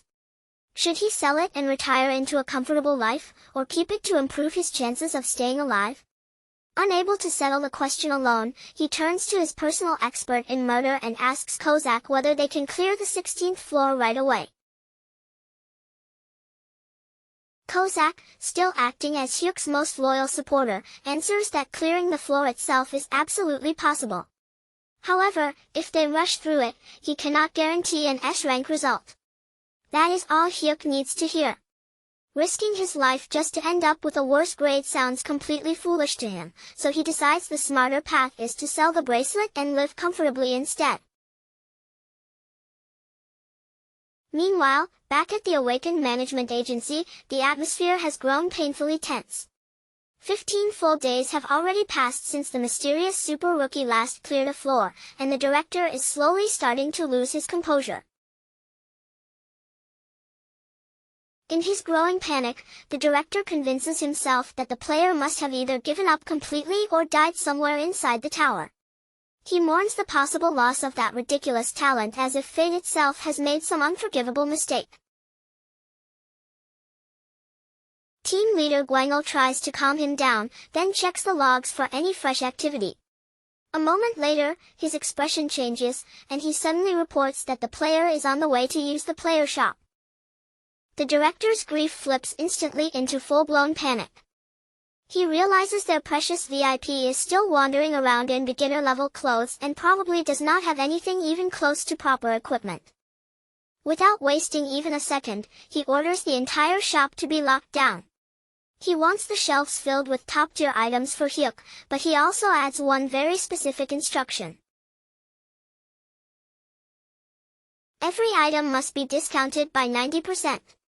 In the director's mind, if they simply handed the equipment over for free, Hyuk would immediately get suspicious and refuse it. So instead, they hide the whole setup behind an unbelievable sale, hoping to lure him in naturally. Back at the apartment, Hyuk decides that before he can even think about selling the bracelet, he has to confirm that it actually works. So, as casually as possible, he hands a dagger over to Kozak. Then he asks the assassin to stab him, saying it with the relaxed tone of someone asking for help opening a stubborn jar. Kozak stares at him in absolute horror, his face draining as if Hyuk has just suggested something unforgivable. His entire body begins to tremble, because the idea of harming even a single strand of his master's hair is unbearable to him. Hyuk can only roll his eyes at Kozak's dramatic reaction. With a tired sigh, he takes the dagger himself and moves to stab his own arm. But before the blade can even touch his skin, Kozak's hand shoots forward and catches the weapon barehanded. Blood drips from Kozak's palm onto the floor, yet the assassin trembles not because of his own injury, but because Hyuk had come dangerously close to being hurt. Hyuk quickly heals him, finally realizing that testing protective equipment with an overprotective madman was a terrible idea from the very beginning. After that failed attempt, Hyuk decides to test something else instead, his shadow step. He teleports straight onto a goblin's back, appearing there so suddenly that for one brief, glorious second, he actually feels like some kind of ninja. The goblin immediately lets out a panicked shriek and twists its body around, trying to bite him off. But at that exact moment, the shield activates with perfect timing, blocking the attack exactly the way it is supposed to. Feeling completely untouchable for about 2 shining seconds, Hyuk gets carried away by his tiny burst of courage and kicks the goblin right in the face. Then Kozak drops in immediately after him and finishes the monster off before it has any chance to recover. But instead of praising Hyuk for finally doing something that could be called brave, Kozak immediately starts shouting. He demands to know whether Hyuk is hurt, scolding him with such intensity that courage itself starts to sound like a dangerous medical condition. Hyuk apologizes again and again, quickly promising that from now on, he will return to the safest and most natural role for him, doing absolutely nothing. With a bag full of mana stones worth millions now in his possession, Hyuk finally contacts the agency again. He expects a simple business transaction, the kind where he quietly sells his stones and leaves without a scene. Instead, the government sends an actual limousine to pick him up. Hyuk soon arrives at the player shop, where team leader Gwangul is already waiting to greet him, treating him with the level of respect usually reserved for a top-class VIP. The moment Hyuk steps inside, confusion immediately crosses his face. The entire shop is completely empty, with not a single other customer anywhere in sight, because without him knowing, everyone else has already been forced out. Then Hyuk starts looking over the price tags. To his shock, high-end gear that should cost an unbelievable fortune is being sold for almost nothing. Instead of suspecting the setup, he assumes the market must have collapsed, or that he has somehow become the greatest bargain hunter alive. He completely fails to realize that the government is secretly paying the difference for his new equipment. With his eyes sparkling, he picks up a pair of leather boots that would normally be painfully expensive. But the boots are listed for the price of a cheap meal, so Hyuk buys them along with several other items, fully convinced that he is pulling off the greatest shopping steal of his entire life. From his office, the director watches the entire scene unfold and nearly cries from relief, overwhelmed by the sight of their fragile powerhouse finally putting on proper protective gear. The next day, Hyuk is in a noticeably better mood. He has brand new boots, a shield that actually works, and for the first time in a while, his confidence begins to recover. He summons Kozak, and the assassin instantly snaps into a salute, already prepared for another round of goblin slaughter. But before things can begin, Hyuk stops him. He points upward and announces that today is not simply about farming more floors. Today, they are going to expand the team. Hyuk already has the second summon slot ready, and for once, he feels like luck might actually be standing on his side. He activates the random summon skill, quietly hoping that this time he will get someone useful, maybe a tank or a healer who can make his life easier. A massive magic circle spreads across the room beneath them, glowing brighter as the summoning begins. And this magic circle is not merely big, it is enormous, spreading across the room in a way that immediately feels far beyond what the apartment can handle. As a new figure begins forming inside the glowing light, Hyuk barely has time to get excited before one very obvious problem starts taking shape right in front of him. The summon is gigantic. As that massive body becomes fully real, the cramped apartment simply cannot contain him, and his head smashes straight through the ceiling, sending plaster, dust, and broken debris raining down all around the room. Hyuk slowly looks up at the brand new hole torn through his roof, frozen in place with his mouth almost hanging open. And somehow, his first thought is not about the powerful new ally who just appeared, it is about his security deposit crumbling into dust along with the ceiling. In the middle of all that wreckage, with chunks of broken ceiling scattered around and white plaster still drifting through the air, the huge giant simply stands there with a deeply confused look, as if he genuinely has no idea what he did wrong. While Hyuk is silently grieving over the damage to his poor apartment, Kozak has already reached a completely different conclusion. In his mind, there is only one reasonable way to respond to this situation, and that answer is immediate violence. The red-haired assassin takes one sharp look at the newcomer and instantly sees him as a threat to his special place beside Hyuk. He shouts at the giant to sit down, calls him a walking nuisance, and launches an attack without even a second of hesitation. Hyuk watches the entire scene unfold in horror, but not because he is scared of blood or worried about someone getting hurt. What truly terrifies him is the thought of even more property damage stacking up right in front of his eyes. Kozak keeps slashing wildly while raging at the giant, sounding less like a loyal servant defending his master and more like a jealous ex who has burst into a wedding and decided to ruin the whole ceremony. But the giant does not move even an inch.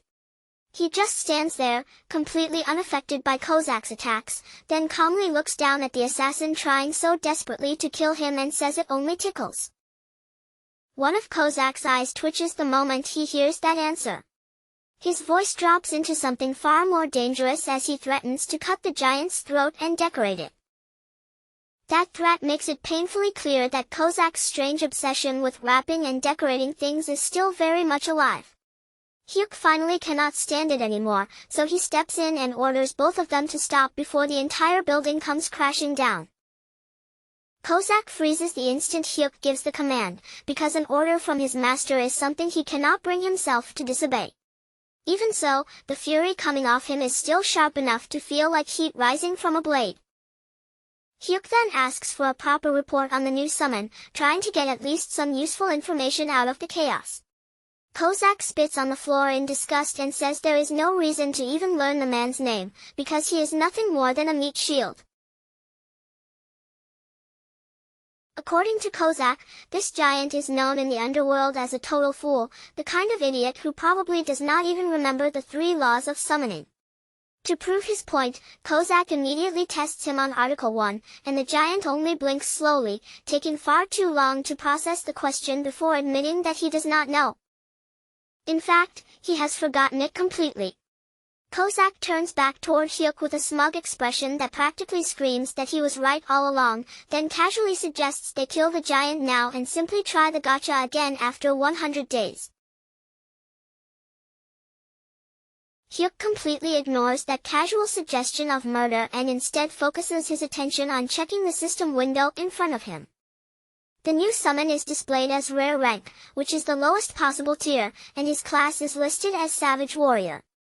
His name field is still blank, and even his satisfaction score has not appeared yet. Then that familiar headache suddenly slams into Hyuk's head, and before he can prepare himself, his consciousness is dragged straight into the giant's memories. The first thing Hyuk sees is a wide, beautiful plain stretching out beneath an open sky, with the giant running freely through the grass while butterflies flutter all around him. For one brief moment, the memory feels bright, peaceful, and strangely harmless, almost like an innocent scene pulled from a gentle dream. But then the memory takes a bizarre turn. While the giant is happily playing out in nature, he is also casually snapping the necks of wolves, treating it like just another fun part of his day. As the memory keeps unfolding, the tragic story behind this enormous figure slowly begins to reveal itself. He had always been simple-hearted and pure in his own strange way. He was someone who found real happiness in nature, chasing small joys without any malice in his heart. But at the same time, he was unbelievably, almost dangerously stupid. Because of that, a group of so-called heroes tricked him into joining their party. They used his huge body as the frontline shield against a hydra, hiding safely behind him while he took the monster's acid breath directly. In the end, he died protecting the very same people who had laughed at him, used him, and mocked him the entire time. When Hyuk finally returns to reality, the look in his eyes toward the giant has changed. He knows the whole story is cruel and twisted, but he also realizes something important. Someone loyal enough to die for others and tough enough to endure that kind of pain is exactly the sort of shield a coward like him desperately needs. So Hyuk decides to give the giant a name. He asks whether the giant would rather be called Gobang or Gobang. The giant, staying perfectly true to himself, says he does not know. Since that answer makes the choice completely pointless, Hyuk simply goes ahead and chooses Gobang for him. Hyuk smiles and promises that he will make Gobang happy, which sounds warm and touching on the surface, at least until you remember that Hyuk's version of happiness mostly means staying alive while someone else handles all the dangerous work. Then Hyuk introduces Gobang to Kozak and announces that from now on, the three of them are comrades. Kozak's face immediately twists as if he has just swallowed something horribly sour. On the outside, he politely accepts the word comrade, but his eyes are already silently calculating how quickly he could tear Gobang apart if the opportunity ever appeared. With their newly formed group finally assembled, the three of them head straight toward the 16th floor. This time, the mission is to eliminate 30 goblins. Kozak, still behaving like the most dramatic person alive, insists on taking the lead so he can protect Hyuk from any possible poison darts. They move through the forest in a cautious formation, with Kozak walking at the front, Hyuk safely tucked in the middle, and Gobang following behind them to guard the rear. Without any warning, a poisoned dart suddenly shoots out from between the trees, cutting through the air as it flies straight toward them. Kozak catches it in midair with effortless precision, stopping it as if it were nothing at all. Then he immediately turns back toward Hyuk, his eyes filled with extreme concern as he checks whether his master is safe. Hyuk looks around the forest and points out that there are about 50 goblins hiding up in the trees. Kozak prepares himself for a careful, controlled fight, ready to handle the ambush properly. But before he can move forward with that approach, Hyuk has already come up with a different plan. He tells Gobang to move to the front and block them. Gobang does not stop to think through the situation at all. He does not look for a proper path, and he does not try to circle around the enemy. He simply jumps. The giant launches his enormous body high into the air. Then comes crashing back down with the force of a small disaster slamming into the ground. The impact releases such a violent shockwave that even Kozak is thrown slightly off balance for a moment. From high in the trees, arrows begin raining down onto Gobang from every direction. But every arrow simply bounces off his skin, clattering away as if cheap toys have been thrown against a stone wall. Gobang laughs happily and says that it tickles, then charges straight into the goblins and starts crushing them into a bloody mess. Hyuk watches everything unfold from behind a rock, his eyes wide with disbelief. That is when he realizes that even though Gobang is only ranked rare, his raw physical strength easily reaches SSR level. The system must have lowered his rank for one painfully simple reason: his intelligence barely exists.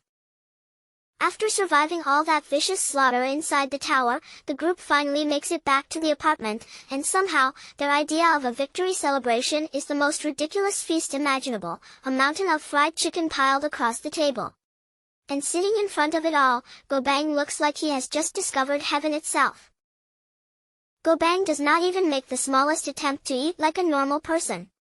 He snatches up an entire piece of chicken, stuffs the whole thing into his mouth, bones included, and starts crunching away with pure happiness. His cheeks puff out, his eyes sparkle, and he looks toward Hyuk as if this fried chicken is the finest treasure in the world, only stopping long enough to praise how good that bone-crunching texture feels. Kozak sits across from him and watches the entire nightmare happen in real time.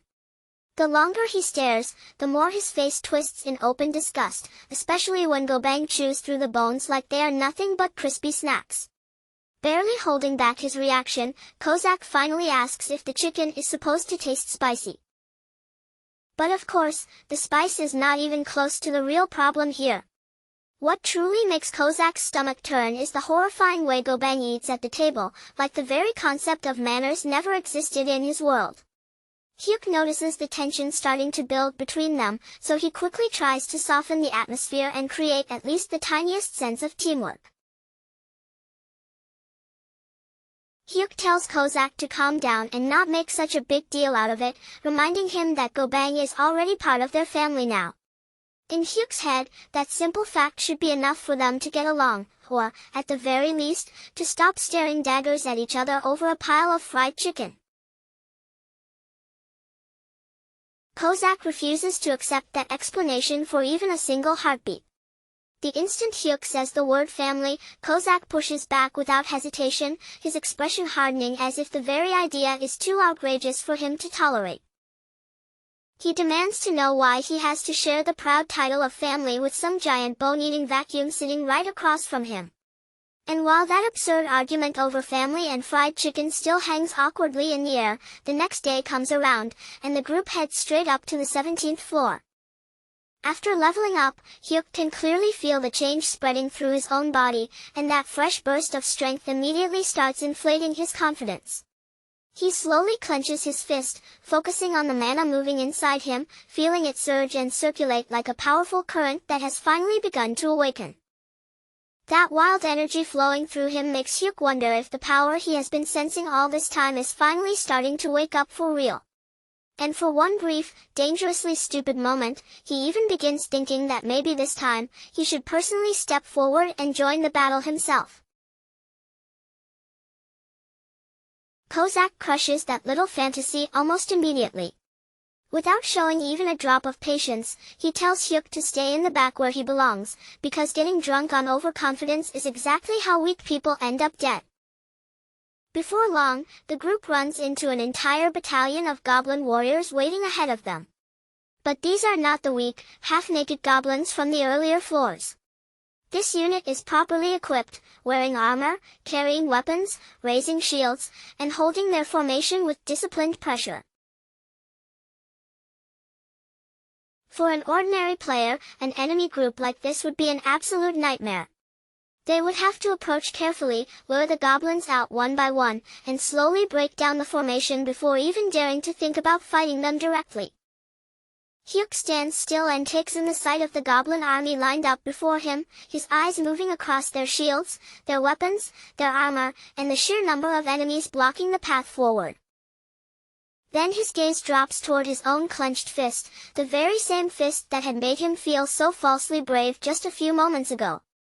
After that, Hyuk slowly looks toward the huge figure standing beside him, his massive, unstoppable tank of a summon, looming there like a walking disaster just waiting to be set loose. And in that moment, Hyuk makes his choice. Careful strategy is only necessary for people who do not have a monster like Gobang standing on their side. So instead of wasting time overthinking the situation, he simply gives the order for the giant to charge in and crush every last one of them. As Gobang barrels forward with terrifying momentum, Hyuk stays behind and watches, already wondering what kind of absurd, broken power the tower might reward him with next.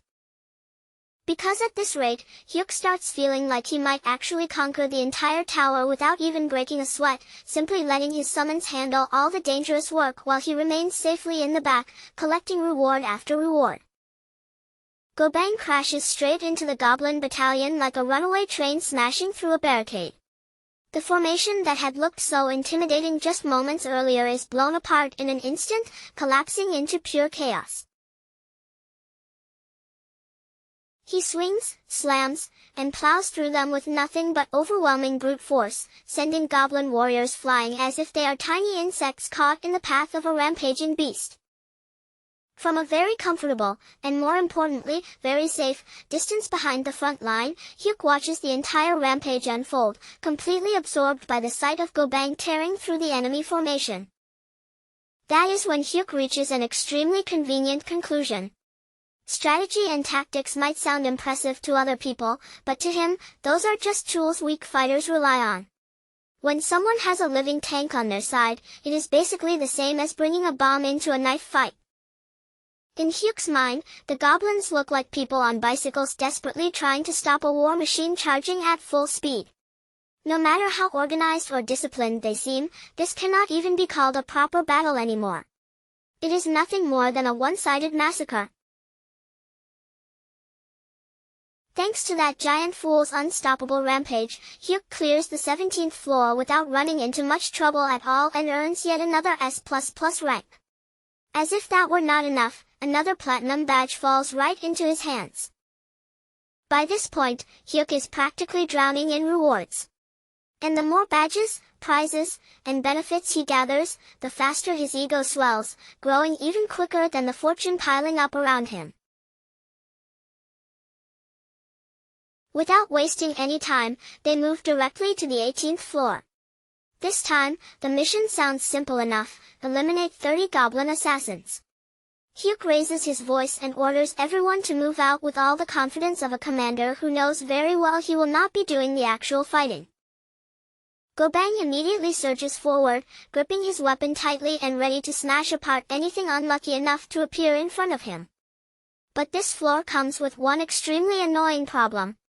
The enemies are invisible, which means that even Gobang's ridiculous strength has no clear target to strike.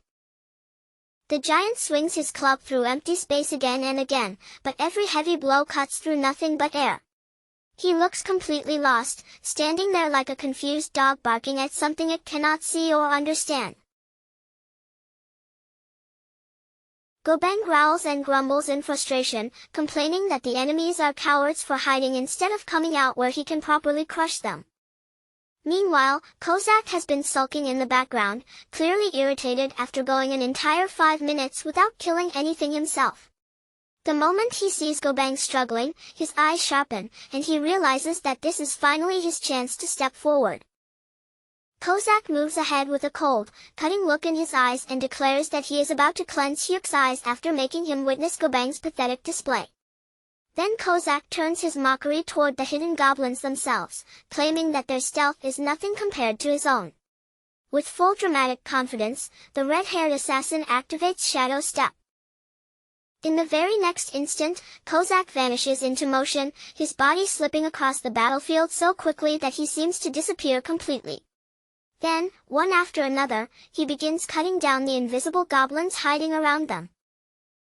Every strike lands with terrifying precision, and what should have been a difficult stealth mission instantly turns into another merciless slaughter. Hyuk watches the scene unfold and realizes exactly what has happened. Kozak has taken the bait. The assassin had obviously been getting restless because the new summon was stealing all the attention. His pride could not endure it any longer, and now that competitive side of him has finally burst out in full force. Hyuk grins to himself, realizing that Kozak's jealousy might actually help him collect badges even faster. Inside his head, Hyuk silently praises himself like he has just proven he is some kind of brilliant manipulative mastermind. But almost immediately after that, his thoughts begin wandering towards something far, far more ridiculous. After all, Hyuk has already reached level 18, and just seeing that number is enough to make his confidence start swelling all over again. He can feel mana flowing through his body more clearly than before, moving beneath his skin like a rising current. And then, because his ego has no brakes, that inflated confidence takes shape in his imagination as a grand, muscular, wild stallion galloping freely through a bright field of flowers. Yes, this fool genuinely imagines his inner self as a majestic horse charging across the world. In his mind, the image looks powerful, glorious, and completely unstoppable, even though it has almost nothing to do with reality. Then, in the middle of Kozak's violent cleanup, Hyuk suddenly spots one single goblin that has somehow slipped past all the chaos. The imaginary horse in his head practically screams at him to take action. Filled with that ridiculous rush of confidence, Hyuk decides that this is finally his moment to step in, so he begins sneaking forward toward the lone goblin. He tightens his grip around his mace and swings it with far more force than anyone would have expected from him, pouring all of that sudden, reckless confidence into one heavy strike. The attack lands perfectly. His mace crashes straight into the goblin's skull and crushes it in a single clean blow before the creature even has a chance to recover. Hyuk stands over the fallen body, taking in the moment as if time has slowed around him, and in his own mind, he feels like some unstoppable war god who has just claimed a glorious victory. He is probably already preparing a dramatic victory speech inside his head. But because he is far too busy admiring himself and basking in that tiny success, his guard drops completely. Because of that, Hyuk fails to notice another goblin assassin creeping up directly behind him. The hidden enemy raises its dagger, ready to skewer him right there, and Hyuk turns only just in time to see death coming straight toward him. Before the blade can reach him, Kozak appears out of nowhere like a shadow snapping into place. With pure irritation written all over his face, he knocks the attack aside as if saving Hyuk from his own stupidity is already exhausting. Then Kozak drives a brutal kick into the goblin with such overwhelming force that the creature might as well have been launched into another world entirely. After disposing of the threat, Kozak turns his sharp gaze back toward Hyuk. The look on his face says everything. He looked away for only 2 seconds, and somehow Hyuk nearly managed to lose the entire reason he was even still useful. But even after that savage clash, the fight still refuses to end. From every direction, more goblins come flooding in, spilling across the battlefield like a restless green wave. To Hyuk's left, Gobang is tearing through the swarm with nothing but overwhelming brute force, while on the opposite side, Kozak holds the flank with such ruthless control that not a single enemy is able to slip through. Hyuk stays rooted right in the center of the chaos, his chest rising and falling as the heat of battle rushes through his entire body. His heart hammers wildly, almost loud enough to drown out the noise around him, and with adrenaline surging through his veins, every footstep, every flicker of movement, and every shifting shadow feels sharper than it ever has before. Then, from somewhere deep inside him, that same untamed stallion bursts forward once again. It charges through his mind with wild force, fierce and uncontrollable, as though the fear that had been crushing his chest has suddenly transformed into pure forward momentum. But this time, the sensation is not just some dramatic image playing out inside his head. Right there in front of him, 2 goblins break away from the surrounding chaos, their weapons lifted high as they rush straight toward Hyuk with murderous intent. And yet, Hyuk does not freeze. He does not scream for Kozak, does not panic, and does not beg anyone to come rescue him. For once, he moves before fear can lock him in place.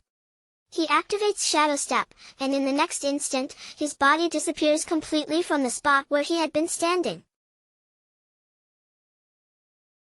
A heartbeat later, Hyuk appears again without a sound, now positioned behind the 2 charging goblins. He slips neatly into the space they cannot see, landing in their blind spot before either one can even register that their target has vanished. And by the time the goblins begin to sense that something is wrong, Hyuk's mace is already cutting through the air. His arms move with a precision that almost does not seem like him, and he drives the weapon down in 2 brutal strikes, each one timed perfectly after the other. Before the goblins can make sense of how their prey disappeared from the front and attacked from behind, both of them are already finished.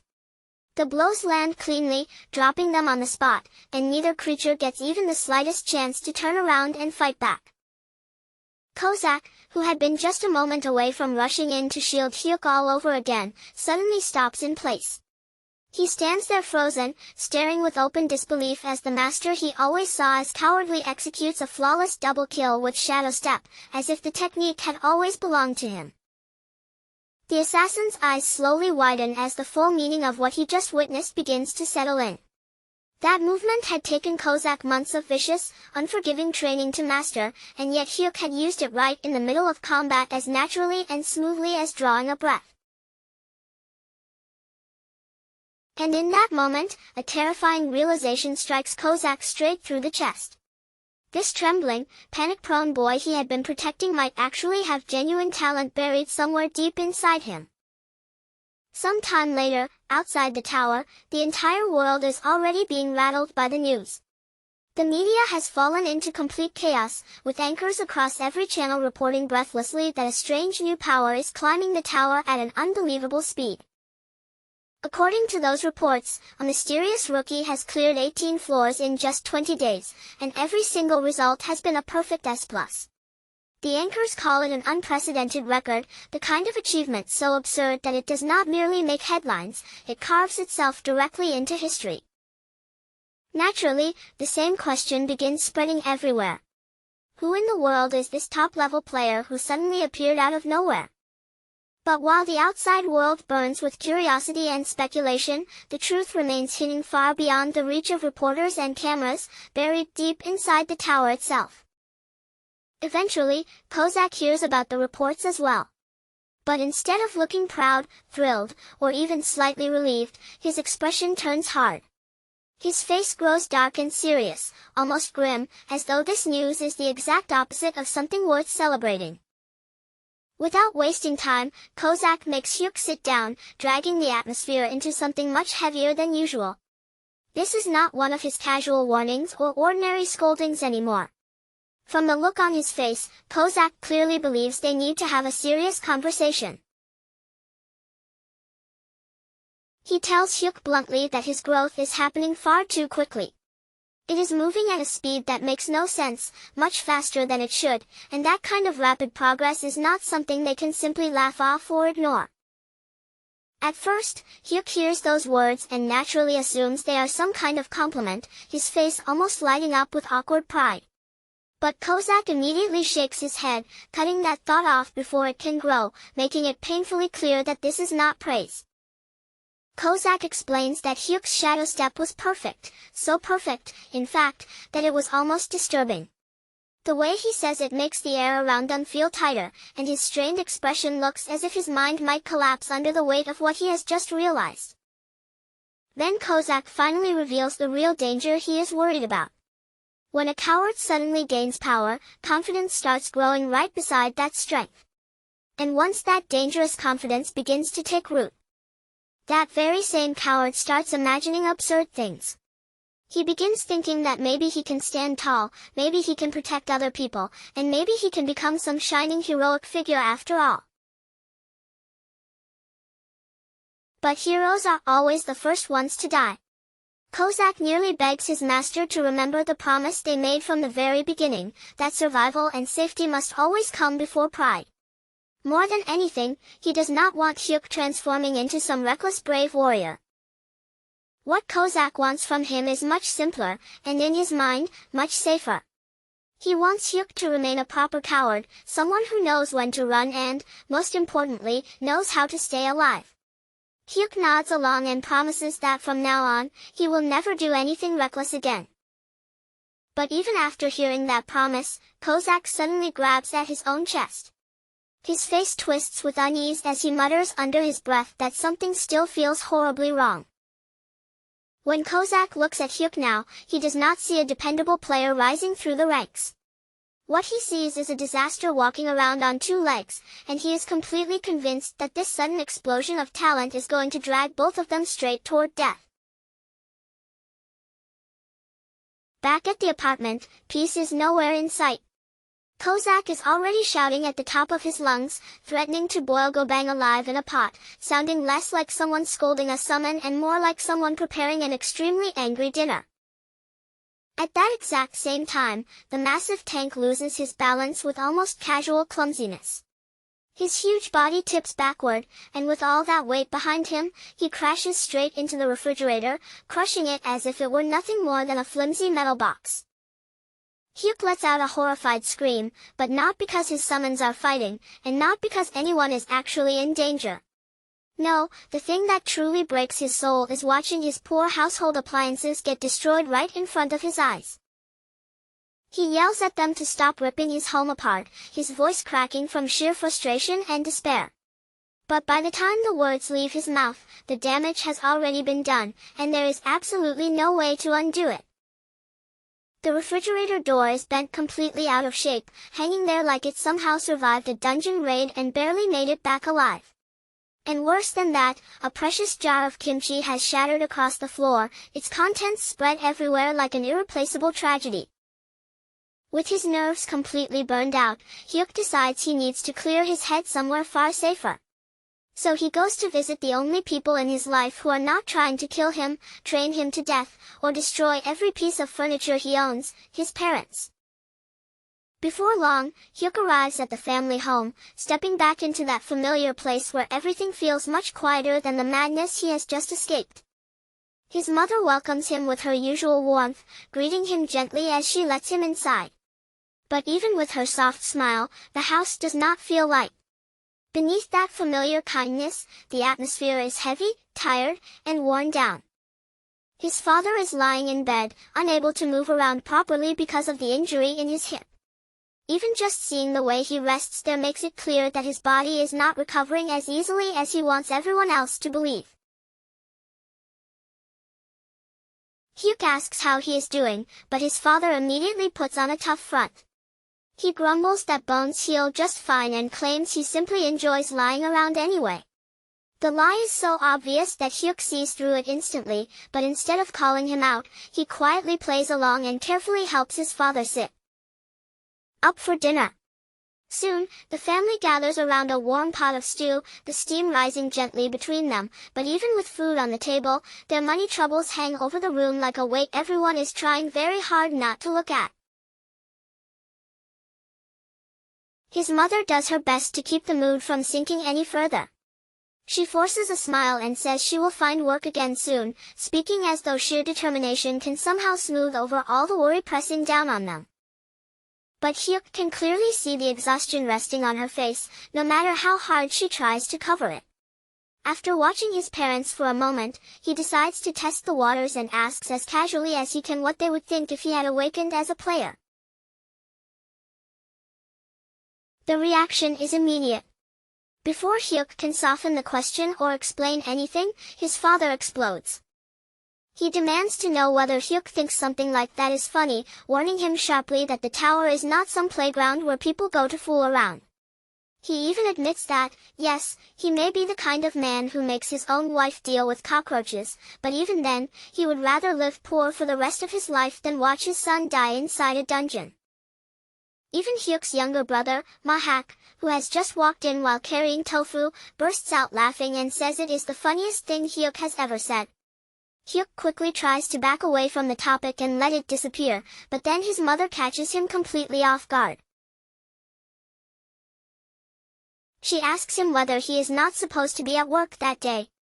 Hyuk reacts quickly, lying on the spot and saying it is just his day off, doing his best to keep his voice light and casual. But his mother gives him that sharp, knowing look only a parent can give. She tells him that whenever he lies, his face gives him away every single time. Even so, she chooses not to push him any further, saying she will trust him as long as he stays far away from reckless danger. Those words land much harder than Hyuk expects. For a quiet moment, guilt twists inside his chest, heavy and uncomfortable, even though he says nothing. Then another thought suddenly returns to him. Hyuk looks at his mother and asks why she lost her previous job in the first place. His mother explains that she had gone to a customer's home to repair a water purifier, only for that rude customer to begin ordering her around as if she were a servant. They demanded that she handle their recycling and food waste too. So what did she do? Once she realized they were going to leave her a terrible rating no matter how hard she worked, she dumped the food waste right back on them and made them deal with their own mess. That is the moment Hyuk truly understands something about his mother. She is not timid in the slightest. She is bold, aggressive, and terrifyingly fearless.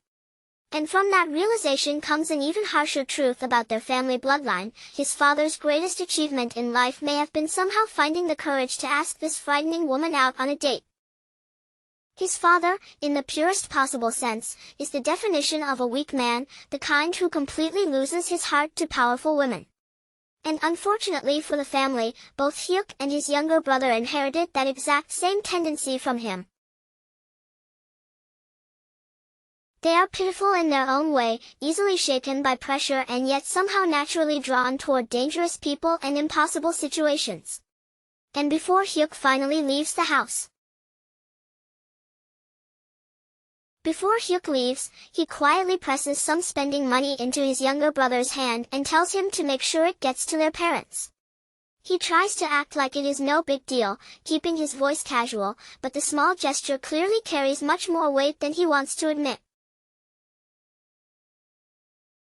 His little brother lowers his gaze to the money resting in his palm, staring at it for a moment before slowly looking back up at Hyuk. Then a sly grin creeps across his face, the kind of mischievous smile that makes it obvious he has just found the perfect weakness to take advantage of. And then, without the slightest bit of shame, he asks where his own cut is. In his mind, apparently, delivering money to their parents is not just a family favor. It is a job, and a job naturally deserves a delivery fee. Hyuk understands exactly what is happening the moment he sees that smug expression. This little brat is not asking politely, and he is definitely not joking innocently. He is openly shaking him down for extra money. So, just to shut him up before the situation becomes even more annoying, Hyuk transfers 500,000 won to him right there on the spot. And with that small family problem dealt with for the moment, Hyuk heads over to the Awaken Management Department, leaving the quiet family atmosphere behind and stepping once again into the world of players, rankings, equipment, and tower business. He has already made his decision. This time, he is finally going to visit the player shop properly and buy something that might actually help him survive. But the second he walks inside, the pressure hits him all at once. A female employee is already standing there, perfectly ready to assist him, and worse than that, there are far too many people moving around nearby for Hyuk to feel even remotely comfortable. His social anxiety begins climbing at a terrifying speed, wrapping around his chest before the shopping has even truly started. Suddenly, this clean and ordinary-looking shop feels more dangerous to him than any goblin-infested floor of the tower. The employee politely shows him a shield priced at 100,000 won, and Hyuk nearly collapses from the shock on the spot. That number is far beyond what his fragile heart can handle, so he immediately asks whether there is anything cheaper. The employee then presents another option, a proud handshell priced at $40,001. Hyuk freezes for a moment, staring down at the item in front of him as if he is trying to convince himself this is a perfectly reasonable choice. And somehow, he decides that it suits him just fine. Of course, the biggest reasons are painfully obvious. It is cheaper, and buying it quickly means he can escape this awkward conversation as soon as possible. So Hyuk purchases the item almost immediately, grabs what he came for, and practically bolts out of the shop like a man who has just barely survived a deadly trial. As he flees, one thought keeps echoing through his mind. Talking to store employees may honestly be harder than fighting goblins inside the tower. But just as Hyuk is making his way out, a man suddenly steps toward him, sliding into his path with an easy confidence that immediately makes him stand out. The man introduces himself as Joey Hasuk, speaking with a friendly, relaxed tone that makes the entire interaction feel effortless on his side. Apparently, he is a player who has already climbed through the 30th floors, and honestly, everything about him gives off that exact impression. He is handsome, composed, sociable, and carries himself like someone who naturally belongs among capable, powerful people.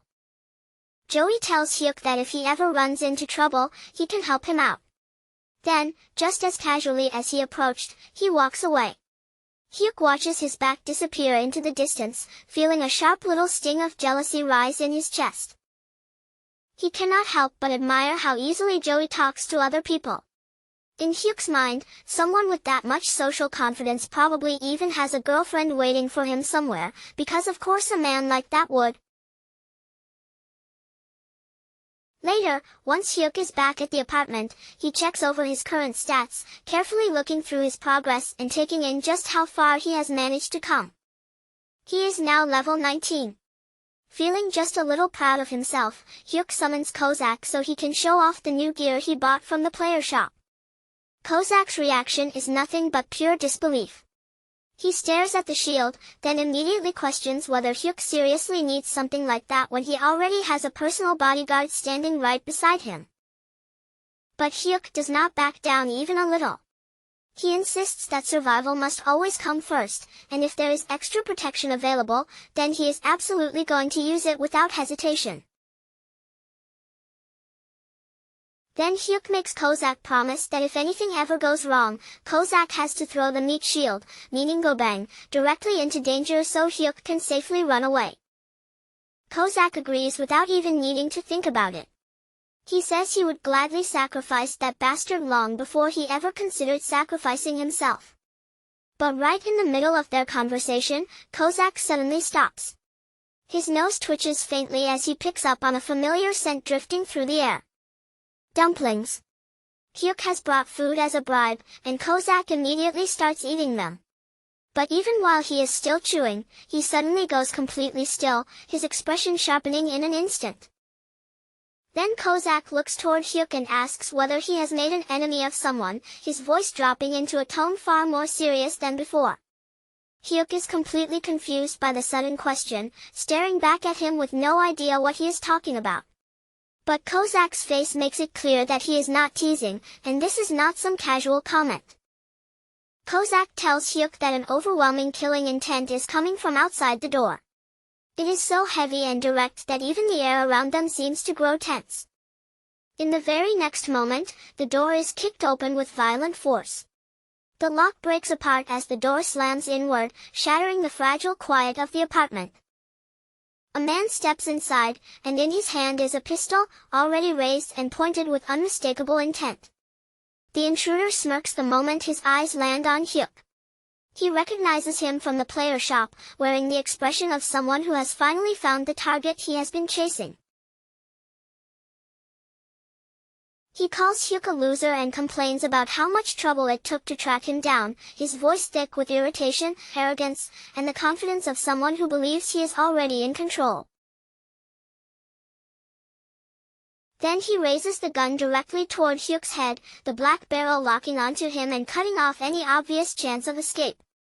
He demands the bracelet and orders Hyuk to open his inventory before he pulls the trigger, making it painfully clear that he expects Hyuk to obey every word without resistance. Hyuk looks at the weapon aimed at him, but strangely, fear does not rise inside him. Instead, he gazes at the man with quiet pity. In Hyuk's mind, this attacker is already dead, because while the intruder is busy threatening the weakest-looking person in the room, he completely fails to notice the red-haired assassin moving through the shadows behind him. For a brief moment, the apartment falls into a tight, suffocating silence. The armed intruder stands there, trapped in what is probably the most delusional moment of his entire life. He truly believes Hyuk has frozen in terror. Fully convinced that this so-called coward will hand over everything without even considering resistance, he keeps stacking on threats like victory is already guaranteed. But before he can even finish speaking, the red-haired killer makes his move. In a single instant, the man's confidence is ripped away as his body is slammed hard into the floor. All of his momentum is crushed before he can even understand what happened. In one breath, the intruder is completely overpowered, with no time to fight back or recover. The attacker lies sprawled on the floor, stunned and confused, his arrogant expression wiped clean from his face. He cannot understand where the second person came from, or how someone managed to appear behind him without making the slightest sound. Hyuk lets out a slow breath, feeling a rare wave of relief wash over him. For once, his assassin understood the situation perfectly without needing Hyuk to explain anything. Instead of turning the apartment into a bloody disaster, Kozak chose to knock the target out cleanly.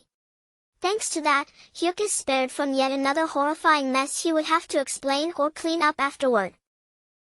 Kozak looks at him and asks whether Hyuk truly believed he would act that carelessly, sounding almost offended that his master had so little trust in his judgment. But their focus quickly shifts away from that small complaint. Once they take a closer look at the unconscious intruder, they realize they have captured an item broker. People like this make their living by hunting players outside the tower, targeting them when they are away from the battlefield and much easier to threaten.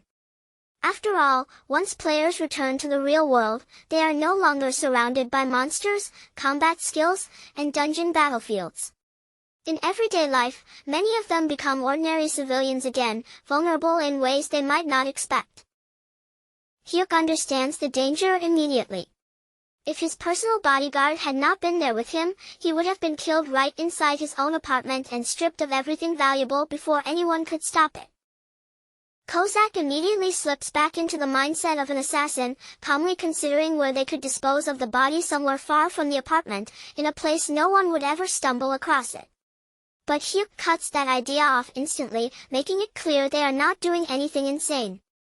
They are going to handle this the simplest, cleanest, and most legal way possible, by calling the police.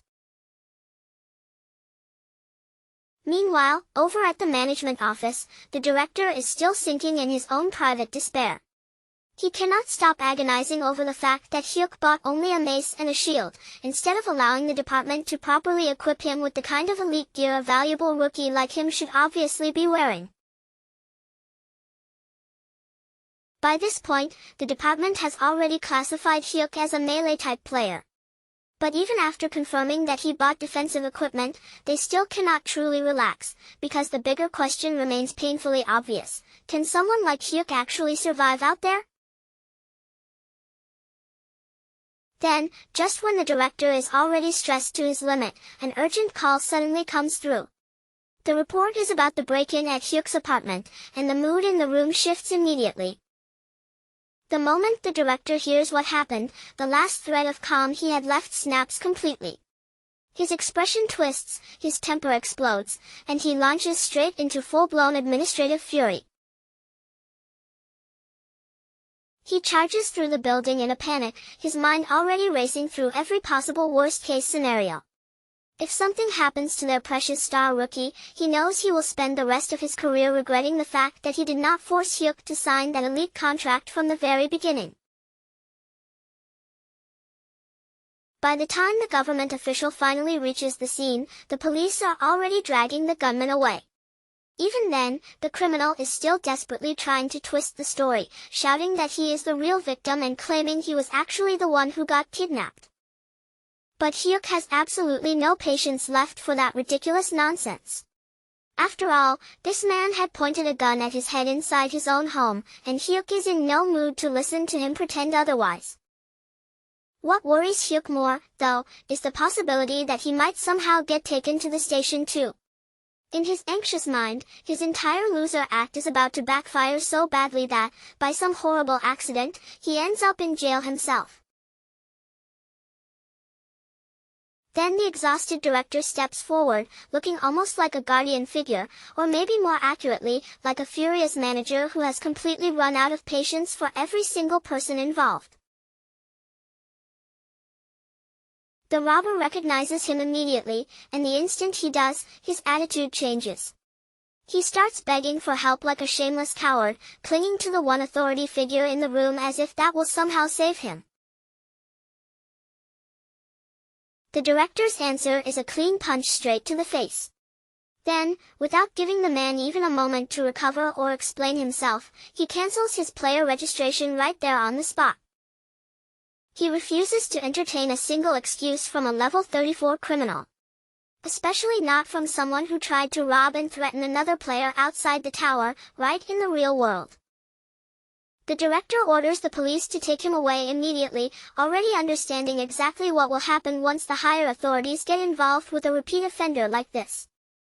After this incident, no shady liar, underground dealer, or item broker in the city will dare come anywhere near Hyuk again. Not unless they are ready to have the same kind of punishment come crashing down on their own heads. Once the garbage has finally been removed from the scene, the director turns back toward Hyuk. Somehow, the expression on his face is even more frightening than the gunman's had been. He begins apologizing over and over for the failure in security, lowering his head with the seriousness of someone who fully understands how badly the situation could have ended. Then he swears that from now on, he will make absolutely sure Hyuk is properly protected, no matter what it takes or how much effort the department has to put in. Of course, that promise very clearly includes trying to push even more contracts onto Hyuk later, because the director has absolutely not given up on that part. With the situation finally starting to calm down, the red-haired assassin appears again as if this is all perfectly normal. In his usual casual tone, he asks whether there is anyone else who needs to be executed today. Hyuk has to shut that down immediately. He firmly tells Kozak to stop looking for people to punish and to put those daggers away before this entire situation turns into an even bigger problem. After all that chaos, it is finally time to return to farming floors. So Hyuk and his summons head to the 19th floor, where the mission waiting for them is to eliminate 30 goblin shamans. These enemies are not the kind of simple targets they can ignore. From a distance, the goblin shamans can keep throwing out curses and launching flaming arrows, making them extremely dangerous if they are allowed to control the battlefield. But their giant meat shield comes up with an answer so simple and blunt that it almost feels unfair. He just yells. With one enormous sonic roar, the air around him trembles violently, and the sheer force of his voice blows the magical curses away. Once again, he proves that brute strength can absolutely count as a real strategy. The red-haired assassin watches that display and immediately becomes competitive. His pride clearly cannot tolerate the giant taking all the attention and glory for himself. He tells the giant that they need to clear the floor as quickly as possible, because their master should not have to lift even a single finger during this mission. With that, the two summons launch themselves into battle. One draws the chaos toward him, the other cuts through the openings, and together they tear through the goblin shamans at terrifying speed. Their killing spree is so fast, so efficient, and so completely one-sided that Hyuk barely even has time to understand what is unfolding in front of his eyes. Before Hyuk can so much as swing his mace one time, the mission clear message appears in front of him, announcing that the entire floor has already been taken care of. Hyuk is left standing there, blinking at the result, wondering if the two of them wiped everything out that quickly on purpose just to keep him as far away from the actual fighting as possible. Still, he cannot exactly complain about the outcome. Another high rank is secured, and another platinum badge is added to his steadily growing record. At last, they arrive at the 20th floor, the dreaded Talon Evaluator. This is a place with a reputation ugly enough to make even well-prepared players feel tension crawling up their backs. The entire floor is a nightmare, packed with scouts firing poison needles, tactical warriors moving in coordinated patterns, and huge hobgoblins that look strong enough to crush an ordinary person with a single swing. The red-haired assassin immediately tries, once again, to keep their master safely away from the danger. He tells Hyuk to stay somewhere secure while the summons handle the mission and build up the required 100 goblin kills. They begin setting up their usual strategy, with the giant meat shield drawing every enemy's attention while the assassin slips through the gaps and finishes off targets from the openings. But this time, Hyuk is tired of simply standing in the back and watching everything happen in front of him like he is nothing more than a spectator. He makes up his mind that he will not just sit safely behind the others while his summons take on all the fighting for him again. So Hyuk activates Shadow Step, letting that sudden movement pull him forward before either of his summons can stop him. Then he throws himself directly into the middle of the chaos, rushing toward danger with a reckless determination that does not look like the usual Hyuk at all. He leaps right past the giant tank and charges ahead, slipping beyond the protection that was supposed to keep him safe from the front line. Both summons are left completely stunned, staring after him in disbelief as their cowardly master finally chooses direct violence with his own two hands. And as Hyuk pushes forward, his thoughts drift through a long and miserable trail of memories from the life that shaped him into the person he is now. He remembers how, ever since childhood, he had basically lived like a full-time human doormat. His past was never the kind of dramatic origin story that creates legends, warriors, or heroic figures. He had been such a harmless child that other kids probably thought stealing his toy car did not even count as bullying. To them, it may have looked more like some kind of public service. By the time he reached middle school, he had already become a ghost in the cafeteria, quietly mastering the miserable art of eating alone while blending into the background as if he were just another part of the wall. He had been so terrified of dealing with people that he could not even bring himself to meet the school bullies' eyes, no matter how badly they treated him. But somehow, spending his entire life at the bottom of the loser class has turned out to be strangely useful training for the tower. Hyuk realizes that monsters are easier to face, because they do not play complicated social games, hide cruel meanings behind their words, or twist conversations just to hurt someone's feelings. To him, they are easier to handle than a group of cruel teenagers. In Hyuk's mind, this is basically a deadly video game mission, except the danger is painfully real, and if he dies here, there will be no second chance waiting for him. Back in the roaring chaos of the 20th floor, the professional coward finally stops behaving like some glorified background supporter. Hyuk grits his teeth, forces himself through the fear clawing at his chest, and activates Shadow Step right there in the middle of the battlefield. The instant Hyuk moves, his speed is sharp enough to surprise even Kozak. The red-haired psycho who serves him actually pauses to watch, his eyes narrowing with interest, clearly impressed despite himself. Hyuk cuts across the battlefield like an overcharged ninja, tearing through the confusion with such sudden speed that his body almost blurs between the goblins. And for one brief, almost unbelievable instant, something close to a miracle seems to happen. Hyuk actually looks like someone who knows exactly what he is doing. For once, he is moving with purpose instead of panic, his steps sharp and his attacks focused. He drops several goblins with surprising speed and efficiency, striking them down before they can fully close in and surround him.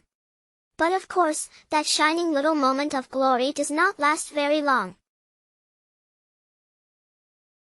Because almost immediately after that, the little green pests begin swarming him from every direction.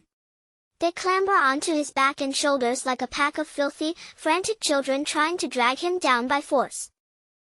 All of Hyuk's cool image vanishes in an instant. He curls up behind his shield, shrinking into himself as if that piece of equipment is his final lifeline, silently praying that the expensive gear he bought will somehow solve this nightmare for him. Luckily, the energy barrier activates at exactly the right moment. A protective force flashes around Hyuk, blocking the goblin swarm before they can turn him into a helpless pincushion.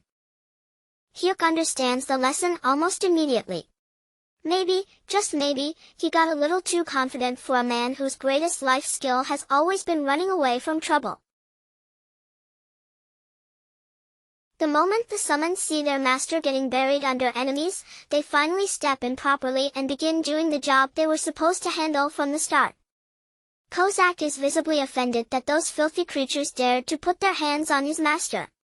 He calls them worthless trash, then cuts through them with cold fury, his blades moving as smoothly as if they are slicing through soft meat.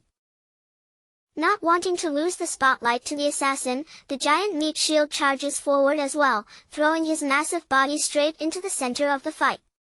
The moment he enters the battlefield, the whole area collapses into complete chaos. Goblins are sent flying, crashing, and being crushed beneath the overwhelming force of his body.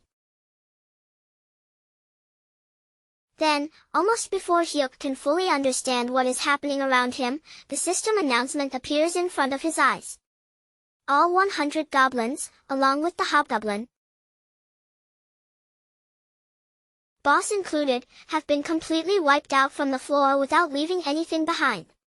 Kozak turns back toward Hyuk with his eyes practically shining, praising his bold move as if he has just witnessed the birth of a true warrior. Meanwhile, the giant gives Hyuk an excited, silent thumbs up, looking strangely proud in his own way. Hyuk can only stand there in awkward silence, realizing that even though he started the fight himself, his summons were the ones who truly finished everything. Even after barely doing anything, the system still rewards him with another triple S rank, along with yet another platinum badge added to the growing pile he has somehow managed to collect. Meanwhile, back at the management office, the director is busy behaving like the most well-funded stalker in existence. He digs deep into Hyuk's family situation, carefully combing through every small detail he can get his hands on.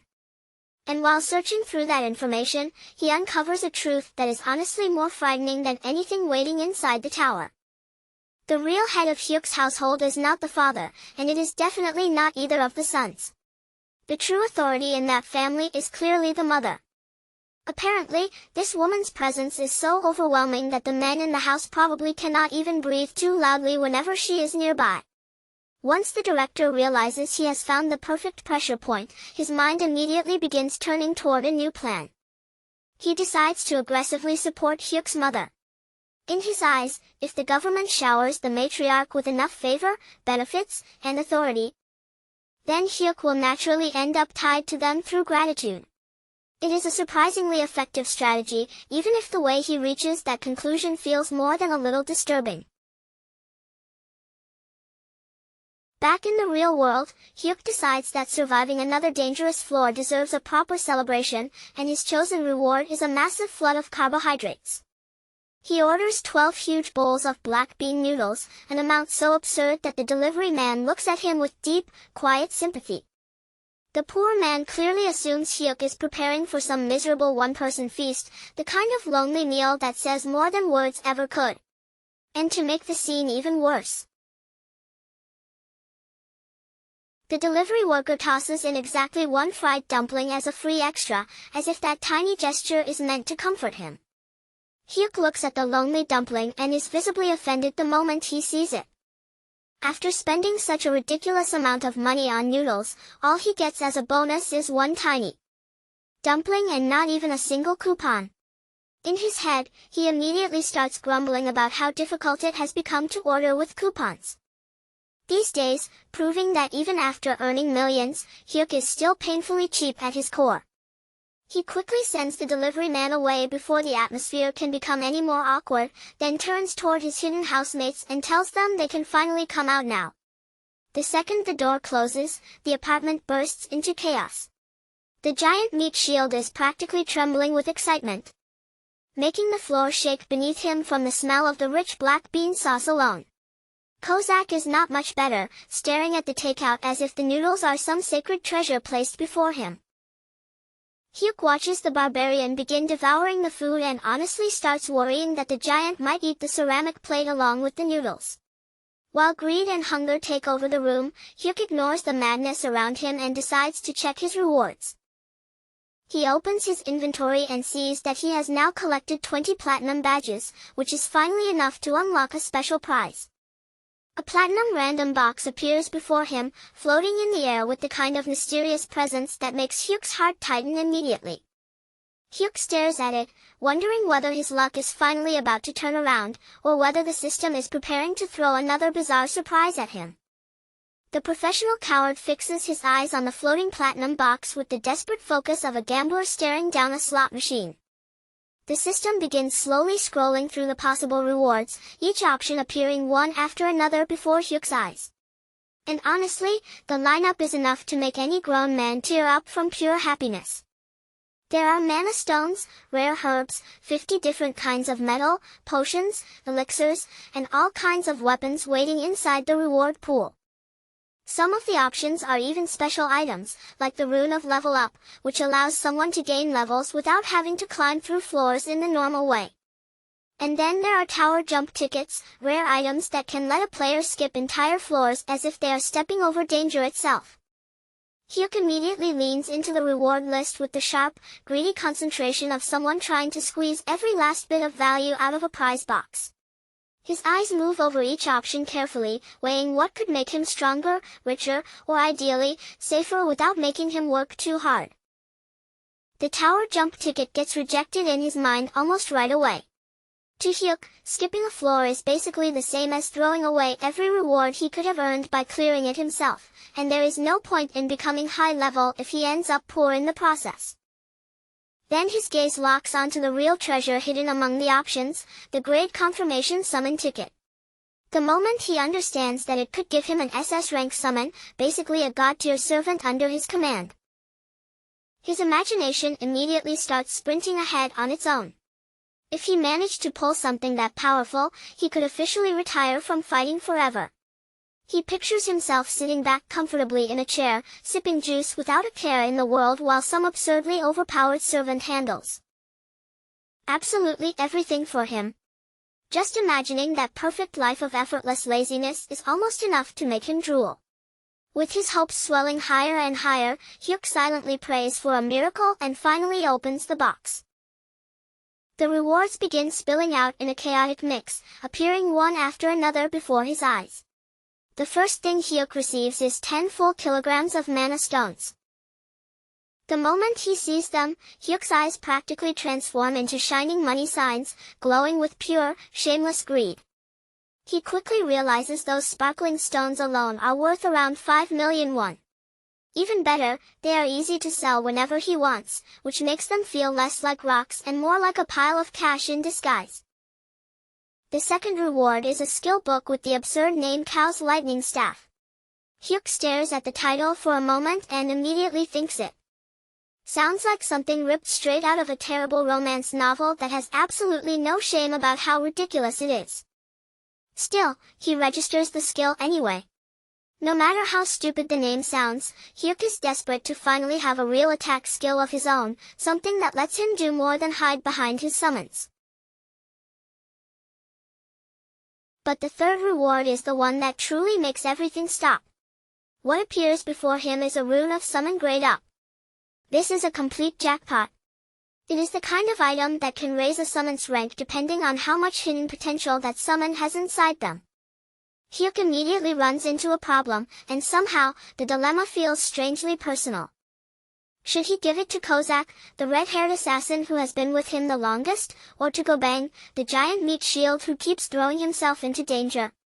Hyuk thinks Kozak probably deserves it more, especially since the two of them have shared so many meals together.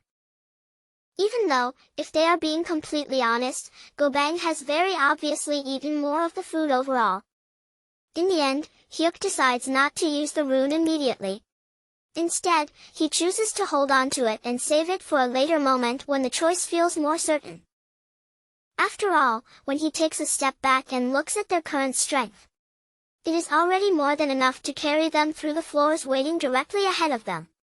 After that, curiosity starts getting the better of Hyuk, and he decides he should test out his brand new Cow's Lightning Staff skill right there inside his own room, as if his apartment is somehow the perfect training ground for magical combat. He tries to activate its first form, Lightning Soil Chaser, expecting some dramatic surge of power, or at the very least, a flash impressive enough to make him feel cool.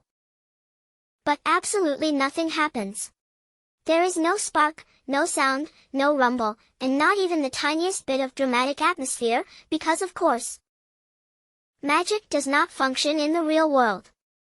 So Hyuk just ends up standing there looking completely ridiculous, swinging his mace around inside the apartment for no reason while Kozak watches him and asks why he is doing that in the middle of the room.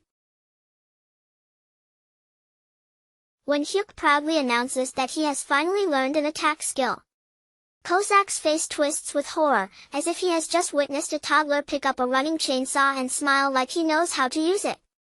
But the serious mood barely has time to settle, because Gobang suddenly decides to steal fruit from Kozak. That one childish move instantly ignites another ridiculous fight. Kozak starts calling him a bastard, the tension breaks completely, and the apartment falls right back into chaos.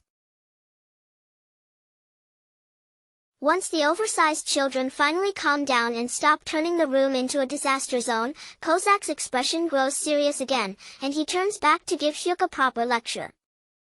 He explains that a summoner's job is to stay behind the front line, where it is safe, and let the servants handle the dangerous fighting.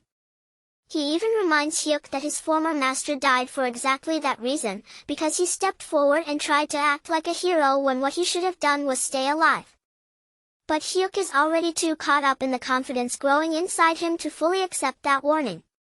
He insists that he is stronger now, and since he has gained a new skill, he needs to test it properly instead of hiding behind everyone else forever. Kozak looks at him with the heavy, exhausted expression of someone watching a disaster unfold in slow motion and realizing he may not be able to stop it. Then he warns Hyuk that for someone weak, An attack skill is not some glorious path toward becoming a hero. It is just a flashier, prettier, and more dramatic way to get yourself killed. When Hyuk tries to argue back by saying the 20th floor had been easy, Kozak finally loses the tiny bit of patience he had been holding on to. He activates one of the summoning principles, and in the very next moment, Gobang grabs Hyuk in a crushing bear hug, locking him in place so tightly that it looks like the giant has basically taken their master hostage for his own safety. Kozak punches Gobang for squeezing Hyuk too roughly, but even while scolding the giant for being excessive, he still agrees with the idea itself. Once they enter the tower, Gobang will carry their master around like luggage, while Kozak clears the floor by himself and removes every danger before Hyuk can touch it. Hyuk realizes with growing horror that he has completely lost control over his own summons. So he reaches for the last weapon he still has left. Pitiful pleading. He throws away the tiny shred of pride he has left and begs them, almost desperately, to at least let him kill one single monster carefully.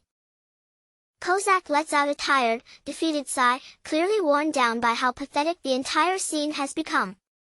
In the end, he agrees to let Hyuk kill one slow, isolated monster. But the condition is strict: if the situation becomes even slightly dangerous, the deal ends immediately. With that uneasy agreement finally in place, they head toward the 21st floor, a place ruled by orcs. Kozak warns that orcs are actually smarter than the giant tank, a comment Gobang instantly rejects with wounded pride, as if his intelligence has just been personally attacked. But before the mission can truly begin, Kozak suggests a training method so humiliating that Hyuk can already feel his dignity preparing to collapse before the first orc even appears. He wants Hyuk to stop standing around and finally get some real battle practice, so he points him toward the giant and tells him to hit that massive body 10 times, treating it like a proper training dummy built for punishment. But the giant does not look insulted at all. Instead, his face lights up with almost childlike excitement, and he happily volunteers to be Hyuk's target, even reassuring everyone that no matter how hard Hyuk swings, the attacks will not hurt him even a little. Hyuk rejects the idea immediately. His expression twists with embarrassment and wounded pride as he refuses to go along with something so humiliating, then snaps that if they keep turning him into a joke, he will just rush into the actual mission alone. Once it becomes obvious that Hyuk will not cooperate with the ridiculous training plan, the assassin finally lets the matter drop. And with that awkward idea abandoned, the real objective begins at last: eliminate 400 orcs within 4 hours.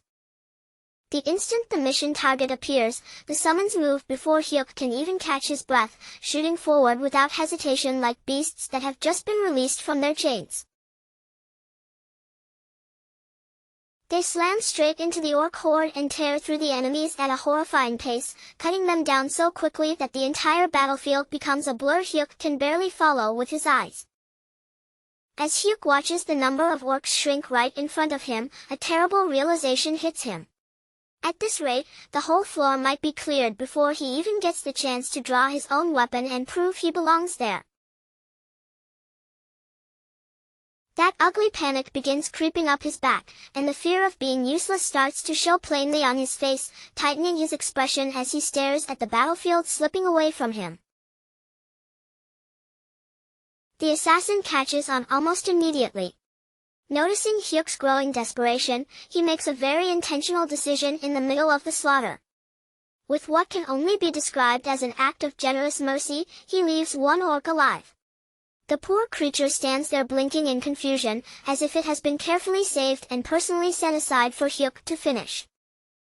Hyuk seizes the chance and activates Shadow Step at once, launching himself upward as the orc looks around in total confusion. Then, from above, he brings down Lightning Soil Chaser with every bit of strength he can gather. At first, the attack does not look especially complicated. From the outside, it seems like a basic downward blow, just a simple strike falling from above, but the moment it lands, Hyuk understands it immediately. No matter how absurd the skill's name sounds, the force packed into it is not something anyone should laugh at. His mace crashes hard onto the orc's head with a clean, brutal impact, the kind of solid hit that sends a deep shock all the way through his hands and up his arms. The orc crumples beneath him and collapses helplessly to the ground. And for that one bright, glorious moment, Hyuk feels as if he has become an unstoppable god of war standing over a defeated enemy. For a second, he even starts to think that maybe being a hero might be easier than he expected. But before he can fully savor that tiny victory, the giant meat shield drags him right back to reality by casually stepping on another orc and flattening it like a pancake. Hyuk slowly turns his head toward his summons, and the excitement on his face begins to fade as his expression darkens. With a look that practically screams betrayal, he reminds them that they had clearly agreed to let him secure at least one solo kill. Unfortunately for Hyuk, the system has no interest in his wounded pride or anyone's broken promises.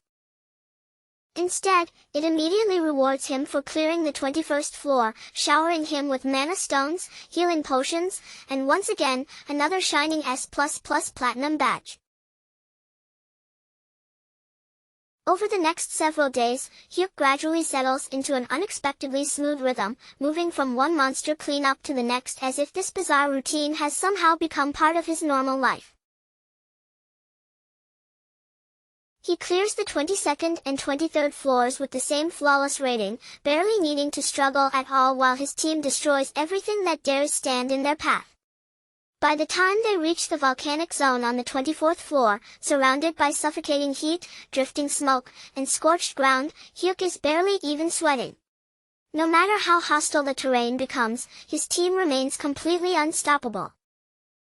They continue conquering one floor per day with terrifying efficiency, moving like a perfectly tuned machine that never slows down. And as Hyuk gets ready for the 25th floor, he begins to feel that taking down only one orc at a time is becoming painfully boring. Even so, Hyuk understands that he still needs to keep earning the trust of his overly protective summons. So, while preparing back at his apartment, he decides it is finally time to act like a proper, generous employer. After thinking it through, he realizes that he has not really given either of them anything meaningful since they joined him. So he reaches into his supplies and pulls out a high-grade rune he obtained earlier. The red-haired assassin immediately rises from the shadows, appearing beside Hyuk with perfect loyalty and calm precision. Once again, he pledges himself to Hyuk and asks whether his master has need of him. Hyuk hands the rune over, and the item turns out to be incredibly valuable, a grade-up item powerful enough to raise a summons tier. The assassin freezes in stunned silence, staring at the gift in his hands as if his mind needs a moment to accept what Hyuk has just given him. Then, as though he cannot fully trust his own eyes, he actually bites down on the rune, checking whether it is real and not some impossible dream. The moment he confirms it is genuine, his eyes practically turn into hearts. This means he can finally rise all the way to SSR rank, and the emotion hits him so strongly that he looks almost ready to cry. With trembling excitement, he promises Hyuk that once he becomes stronger, he will protect his master even better in his upgraded form. But instead of using the rune immediately, the assassin decides to wait until later that night. He refuses to rush such an important evolution and risk ending up with some strange, broken, awkward new body. To celebrate the moment in his own way, he stays close by Hyuk's side and settles down with him to watch television. Still, as the channels keep changing and the same programs seem to appear again and again, he starts wondering how one single show can possibly be rerun that many times. While they continue flipping through the channels, Hyuk suddenly goes completely still, and for a moment, it feels like his heart almost stops inside his chest. There, on the news screen, he sees his mother. She is standing outside in public, gripping a protest sign firmly in both hands. Even though she is completely alone, she looks like a one-woman army, standing her ground against unfair dismissal and the abuse of power from a major company. The report explains that she had been fired from her job as a water purifier manager after refusing to apologize for a customer's unreasonable demands. For 10 straight days, she has been protesting by herself, while company executives look down from their windows and mock her. just as the broadcast shows her reaching the very limit of her patience. A sharply dressed lawyer from one of Korea's top law firms walks up to her, carrying himself with a calm, polished confidence. He tells her that he is connected to a support project for socially disadvantaged people, and he offers to take on her case completely free of charge. On top of that, he even promises to handle the media side of the situation as well. Still, Hyuk's mother naturally looks suspicious at first, unsure whether such an offer can really be trusted. But after weighing everything in that tense moment, she chooses not to step back. Instead, she commits herself fully to the fight, determined to push forward and see justice done no matter how difficult the road becomes. Back in the apartment, Hyuk is crushed by guilt as he stares at the screen. He cannot help wondering what the point of having two sons even is if their own mother still has to stand alone on the street and suffer like that. The red-haired assassin reacts instantly, drawing two knives with a cold, lethal readiness that makes the air around him feel dangerous. He offers to pay those company executives a very violent visit on Hyuk's behalf, but Hyuk barely manages to stop him before the situation turns into a full-blown massacre. Once the immediate threat of assassination is under control, Hyuk forces himself to think more practically. His mind starts racing as he calculates how many mana stones he would need to sell. If there are hidden legal fees waiting somewhere behind the scenes, he wants to be prepared to cover them. Even if it means turning his hard-earned mana stones into cash, Hyuk is ready to do it. But before Hyuk can even sort through the chaos already piling up in his head, his father suddenly contacts him, and the news he brings is somehow even harder to believe than everything Hyuk has just been forced to take in. To begin with, the lawyer's assistance will not cost their family even a single coin, almost as if some unseen hand has quietly reached in and wiped that heavy burden clean off the table. And unbelievably, that is still not where the strange good fortune ends, because the most prestigious hospital in the entire country has suddenly chosen his father for something far bigger than simple medical support.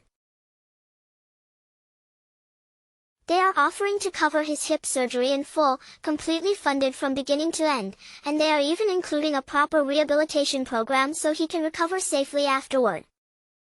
Hyuk barely has time to catch his breath, much less understand why so much impossible luck is suddenly raining down on his family all at the exact same moment. And while his thoughts are still spinning from that call with his father, Hyuk quickly reaches out to his younger brother as well, needing to know whether something strange is happening on his side too.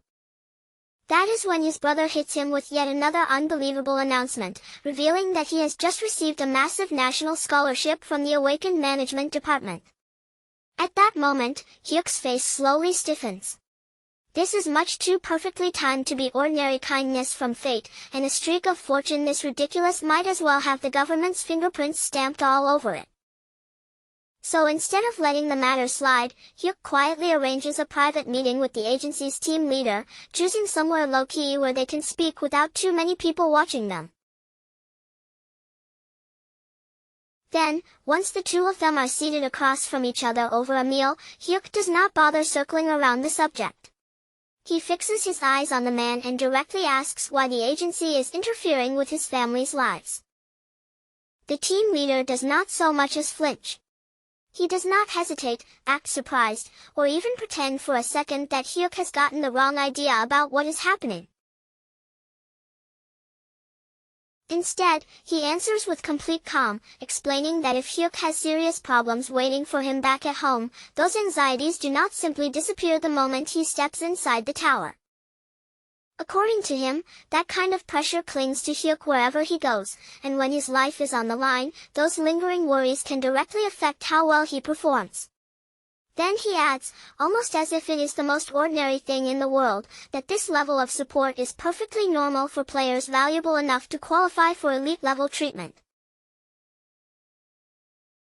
But before Hyuk can push back, ask for more details, or properly reject that neat little explanation, the team leader smoothly makes his next move. The man slides a brand new contract across the table and places it right in front of Hyuk. And this is not some ordinary agreement, it is an ultra-elite special management contract.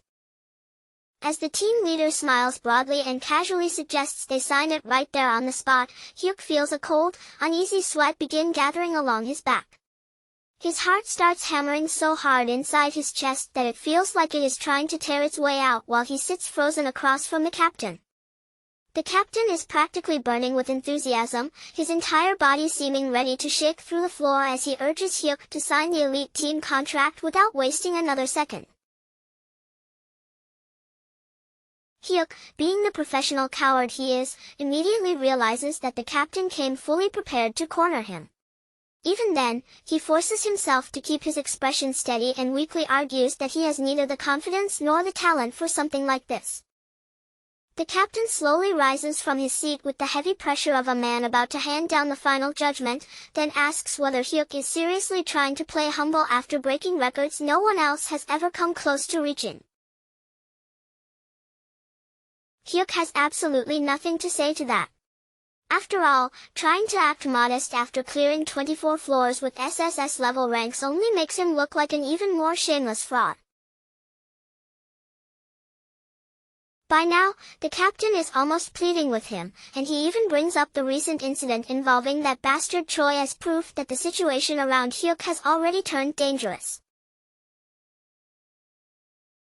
He insists that Hyuk should be given full VIP treatment, along with the kind of proper protection that naturally comes with being recognized as an elite player. Hyuk raises one hand and tells him to sit down first, making it clear from his strained expression that he needs at least a moment to actually think this through.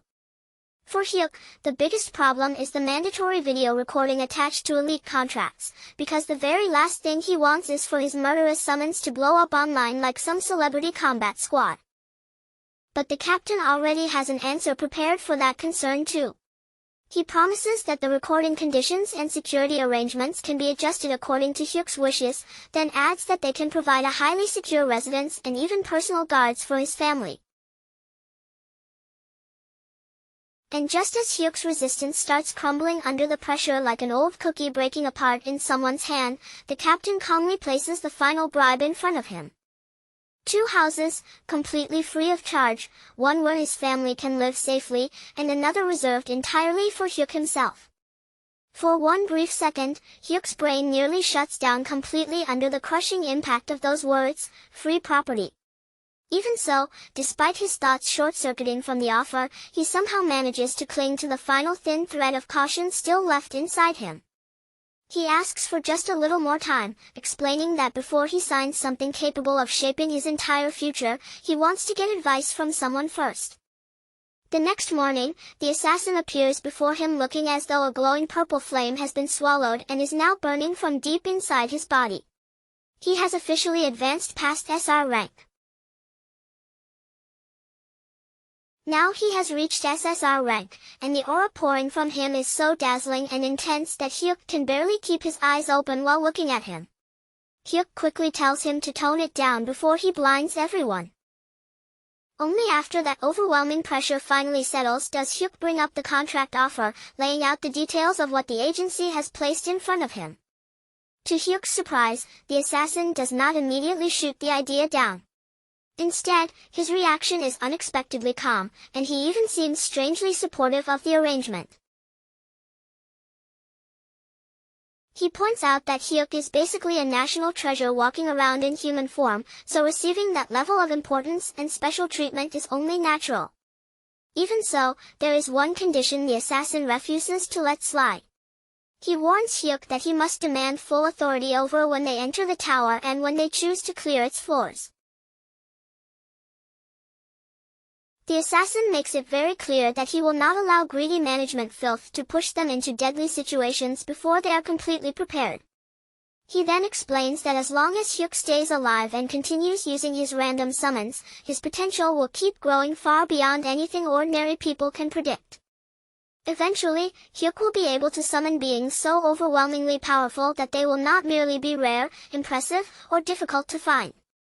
They will exist on a level so far beyond normal standards that ordinary humans will not even be able to measure them properly, much less stand on equal ground with them. Hyuk's imagination can barely keep pace with that possibility, and for a moment, the sheer scale of that future power feels almost too unreal to picture clearly. But when he stops drifting through fantasy and checks the actual numbers in front of him, reality immediately grabs him by the collar and pulls him back down. His next random summon is still 19 days and a little extra time away, which means that incredible future power is still something he cannot reach just yet. After wrapping up that strategy discussion, Hyuk brings out the giant meat shield as well, deciding it is time to check the condition of the rest of his lineup. The system confirms that both barbarian tanks are now present, officially making it clear that the two enormous frontline brutes are standing there together. But the poor giant immediately begins to sweat, his massive body going stiff as if he already knows exactly what kind of trouble is about to fall on his head. The assassin has gone straight into full bully mode, proudly flaunting his additional 2S ranks with the smug excitement of a kid showing off a brand new toy. And by now, the gap between them has become so absurdly wide that it is no longer something the giant can casually brush aside, ignore, or laugh off. The difference between them has grown so overwhelming that the giant actually starts stumbling over his own feet from sheer terror, his massive frame shrinking back while he can barely even lift his eyes toward the assassin glowing with that razor-sharp purple light. Seeing a huge tank like him cower so pitifully, Hyuk cannot help feeling a little sorry for the poor guy, and in his heart, he quietly decides that the next upgrade absolutely needs to go to the giant first. After that, the group heads straight into the 25th floor, where the mission waiting for them is as simple as it is brutal: eliminate 100 orcs within a 10-hour time limit. The moment a wave of green-skinned monsters comes rushing toward them, Hyuk watches the battlefield erupt into motion and secretly wonders whether this time, he might actually be able to snatch a few kills for himself. But before Hyuk can even take his first step, the assassin turns toward the giant meat shield and gives him the opening order, telling him to move out first and draw the enemy's attention. The barbarian reacts without the slightest delay, lowering his enormous body like a beast about to spring before launching himself forward with frightening force. For one brief second, his huge body lifts into the air, soaring across the battlefield in a way that looks completely wrong for something that massive. He no longer looks like a warrior charging into battle. He looks more like an oversized, hairy cannonball hurtling straight toward the enemy formation. Then, with all that weight behind him, his body crashes down into the ground with a thunderous impact that shakes the battlefield beneath him. A violent shockwave bursts outward from the point of impact, and every orc caught in the blast is thrown in different directions like bowling pins scattered by a perfect strike. Once the giant has finished making his ridiculous grand entrance, the assassin decides that it is finally his turn to demonstrate what his newly reached SSR rank can really do. He shoots forward with such terrifying speed that the very air seems to split around him, as if a fighter jet has just torn straight through the sound barrier. The explosive crack of his movement bursts right beside Hyuk's ear, leaving Hyuk nearly stunned in place by the sheer violence of that speed. In the very next instant, the assassin unleashes a massive blade explosion, the attack bursting outward before anyone can properly follow his movement. The strike detonates across the battlefield in a wide, vicious arc, sweeping through the enemy line with brutal force. The nearby orcs are swallowed in a savage flash of fire, steel, and cutting pressure, torn apart before they can even understand what has just hit them.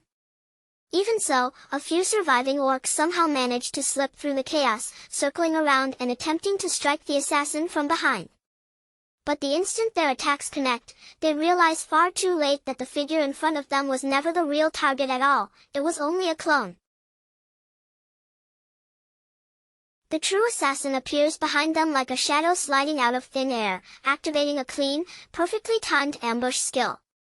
With one smooth and merciless motion, he cuts them down before they can turn their heads, scream for help, or even process what happened.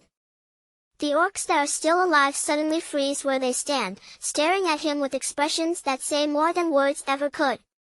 Every single one of them looks like they would rather be anywhere else in the world than trapped in front of that purple glowing monster. The assassin, however, only tilts his head as if their despair genuinely confuses him, wondering why they already look so hopeless when the real fun has barely even begun. Then he draws his poison daggers once again, the blades catching the light for a brief moment as he prepares to dive straight into another round of slaughter. Watching this overwhelming display unfold in front of him, Hyuk suddenly realizes that if he does not move right now, his chance will disappear completely. At this pace, his own summons are going to sweep the entire floor clean before he can do anything, leaving him with absolutely nothing to gain for himself. Of course, the assassin wants Hyuk to keep his distance from danger and focus only on staying alive, just like he always insists. But Hyuk tightens both hands around his mace, feeling the rough, heavy weight of the weapon settle into his grip as his hesitation slowly starts to fade. He decides then and there that he has to become strong enough for his team to stop seeing him as useless dead weight that constantly needs to be protected. He cannot keep hiding behind everyone else forever, and more than anything, he refuses to remain nothing but a burden standing at the back. With that thought burning hot inside his chest, Hyuk finally breaks forward and charges straight toward one of the orcs.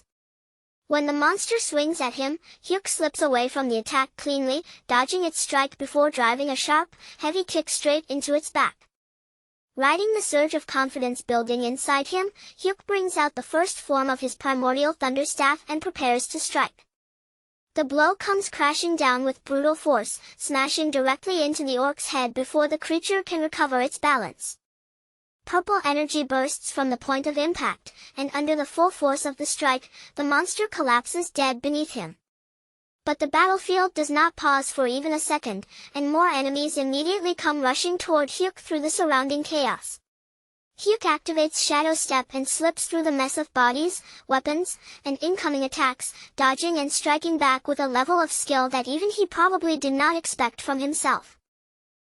Then, right in the middle of the fight, the system suddenly delivers unbelievable news. He has unlocked the second form, Scatter Falling Thunder, and Hyuk's eyes light up with excitement. Unable to hold back his curiosity or his momentum, Hyuk immediately decides to test the new technique right there on the battlefield.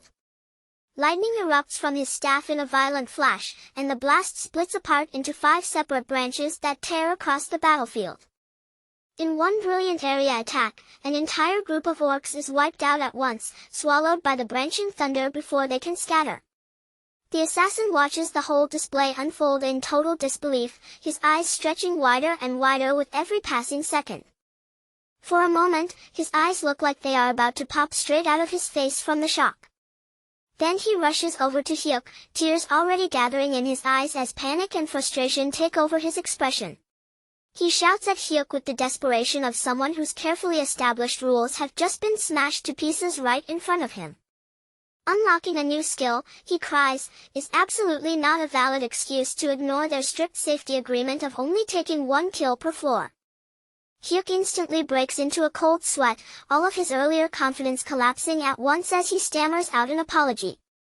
But then, for once in his life, the professional coward feels a rare spark of defiance flare up deep inside him. He starts wondering why he keeps acting so terrified around his own summons, and with that thought, he straightens his posture and raises his head. Then, with sudden and almost reckless boldness, he declares that he may be weak out in the real world, but inside the tower, he is an absolute alpha.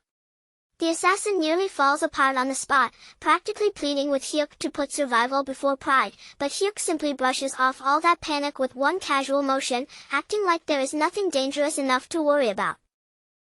Completely swept up in this sudden burst of confidence, Hyuk boldly calls for the orc chieftain to show itself immediately, declaring that this time, he is going to crush that monster's skull with his own hands. But the instant those reckless words leave his mouth, Hyuk turns around and sees that the orc chieftain is already standing there. The monster looms directly behind him like a furious wall of muscle, towering over Hyuk with such crushing presence that all the color drains from his face in an instant. And just like that, our boy's entire alpha act vanishes as if it never existed. His weapon slips from his hands, and he screams out desperately for his bodyguard. Before the orc chieftain can rip him apart, Hyuk is suddenly yanked out of danger by the assassin, who looks way too pleased with himself as a smug grin spreads across his face. At that exact moment, Hyuk understands with painful clarity that he really, truly should have kept his mouth shut from the very beginning. Still shaking from the shock, he points a trembling finger at the enormous monster and orders his team to wipe it out immediately. His summons do not need to hear the order twice, and honestly, they seem more than happy to finally stop holding back and cut loose. The giant meat shield charges straight in from the front, each heavy step pounding against the ground hard enough to make the battlefield tremble beneath him. At the same time, the assassin slips behind the distracted beast with that shameless ambush skill of his, sliding perfectly into the opening like he had been waiting for it all along. Caught between the giant's frontal pressure and the assassin's strike from behind, the boss fight is crushed so overwhelmingly fast that it ends in only a matter of seconds. Almost immediately afterward, system windows begin flashing into existence one after another, filling Hyuk's vision with bright notifications. The 25th floor has been cleared with an S++ rank, and with that flawless result secured, Hyuk earns yet another platinum badge. And because Hyuk has now accumulated a full total of 25 platinum badges, the system presents him with a major reward, something much more important than the usual small bonuses he has seen before. This time, the choices placed in front of him are trade enhancement, skill copy, a random item, or summon grade enhancement. Hyuk does not hesitate for even a single second and immediately chooses trade enhancement, because in his mind, only a complete idiot would walk away from something that useful. His status window updates right away, and the number of summons he can keep active at the same time rises to 3. And since that count does not include Hyuk himself, it means they can finally move around as a proper 4-man squad. On top of that, his next random summon cooldown is now exactly 18 days away, giving him a clear date to stare at and look forward to. To celebrate clearing the floor and walking away with such a huge reward, Hyuk treats his summons to a massive meal of spicy pork, letting the rich, mouth-watering smell of the food spread across the table. When someone asks the assassin if he can actually handle that level of heat, the assassin answers with absolute confidence, acting as if being defeated by spice is something no SSR-ranked being would ever need to fear. Meanwhile, the giant happily tears into his own portion, chewing with pure satisfaction before casually saying that the food tastes sweet to him. That answer immediately makes the assassin suspicious, but his pride refuses to let him retreat, so he finally takes a bite for himself. A moment later, all of that confidence completely collapses, and the assassin ends up shaking on the floor with tears streaming down his face. The spice has utterly destroyed his mouth, and while he suffers like he is on the edge of death, the giant looks up at Hyuk with innocent, shining eyes and casually suggests throwing the fallen assassin in the trash and summoning a replacement. Hyuk can only laugh at that ridiculous betrayal, and with his confidence still running unusually high, he decides that the time has finally come to tell his family the truth. When he returns home, he walks in carrying expensive premium beef, and that one simple sight is enough to send his entire family into immediate panic. His younger brother grabs onto him right away and demands to know where he suddenly got that kind of money, while his mother anxiously asks if he kept the receipt so they can still return the meat. His father steps in as the peacekeeper, telling everyone to stop making so much noise for once and just sit down to enjoy the expensive food in front of them. As Hyuk watches his family finally gather around and eat a proper meal together, he chooses that quiet moment to drop the truth on them. He tells them plainly that he is an awakened player, and the entire table falls into such deep silence that it feels as if the room itself has frozen solid. His brother tells him to stop spouting nonsense and just eat his fruit. His mother assumes he is making some awful joke, and his father cautiously asks if Hyuk is talking about a video game. Since words alone are clearly not going to convince them, Hyuk takes out his phone and makes a quick call to the management team leader. Not long after that, his entire family finds themselves standing in the lobby of an unbelievably luxurious association building, staring around as if they have stepped into a completely different world. The team leader formally addresses Hyuk's mother and tells her that her son is a precious national asset, as well as a highly valued elite player. Then he guides the stunned family upstairs and opens the doors to an enormous penthouse, a place glittering with wealth from every corner. Hyuk gestures toward the absurdly luxurious space as though it is nothing special and calmly tells them that this is where they live now, leaving his entire family completely speechless. At the Awakened Management Department, Hyuk finally puts his name on the agreement and officially signs the contract. Until only a short while ago, he had never once imagined that he would actually accept an elite contract like this. His life has suddenly swerved in a direction he never expected, and everything happening around him feels almost too unreal to fully believe. Team leader Gwangil apologizes and explains that they can only offer an annual salary of 2 billion won because the starting pay for elite players is regulated, then adds that, honestly, someone like Player Ban deserves far more than that. Hyuk, meanwhile, catches himself thinking that even 2 billion won is starting to sound strangely normal, and that realization makes him feel like his sense of reality is slowly going numb. Hyuk then explains that this arrangement was something he personally chose, because he is not comfortable with the public discovering that he is the S++ rank record holder. If that truth ever got out, his private information would almost certainly be exposed as well, and if his face spread across television, social media, and every major outlet, even his family would have trouble going outside normally. That is exactly why he has not even told his family that he is the S++ rank record holder. Gwangil simply nods, then asks whether they like the house and tells Hyuk to speak freely if anything is missing. Hyuk replies that the house is already more than enough, and honestly, there is nothing else he could reasonably ask for. Then, as he checks the message his brother sent earlier, Hyuk reads that their mother cried for the first time after seeing the house, saying she had never lived anywhere like that before. From the sound of it, she truly loved the place. The message continues with his brother rambling about how unbelievable his own room is too, complete with a laptop, a full gaming setup, and everything else he could possibly want. Even the television is so huge that it looks like a movie screen, and he says he almost fainted just looking at it. But once the message starts turning overly affectionate, Hyuk stops reading right there. For a moment, he wonders if life could really get any better than this, before immediately feeling that even wishing for more might be too greedy. Gwangil then guided Hyuk through the office residence that had already been prepared for him, showing him the place where he would be living from that point on.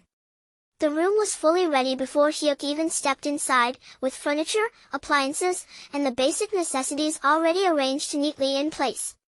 There was no need for him to buy anything or set anything up first. He could simply bring in his belongings and start living there immediately.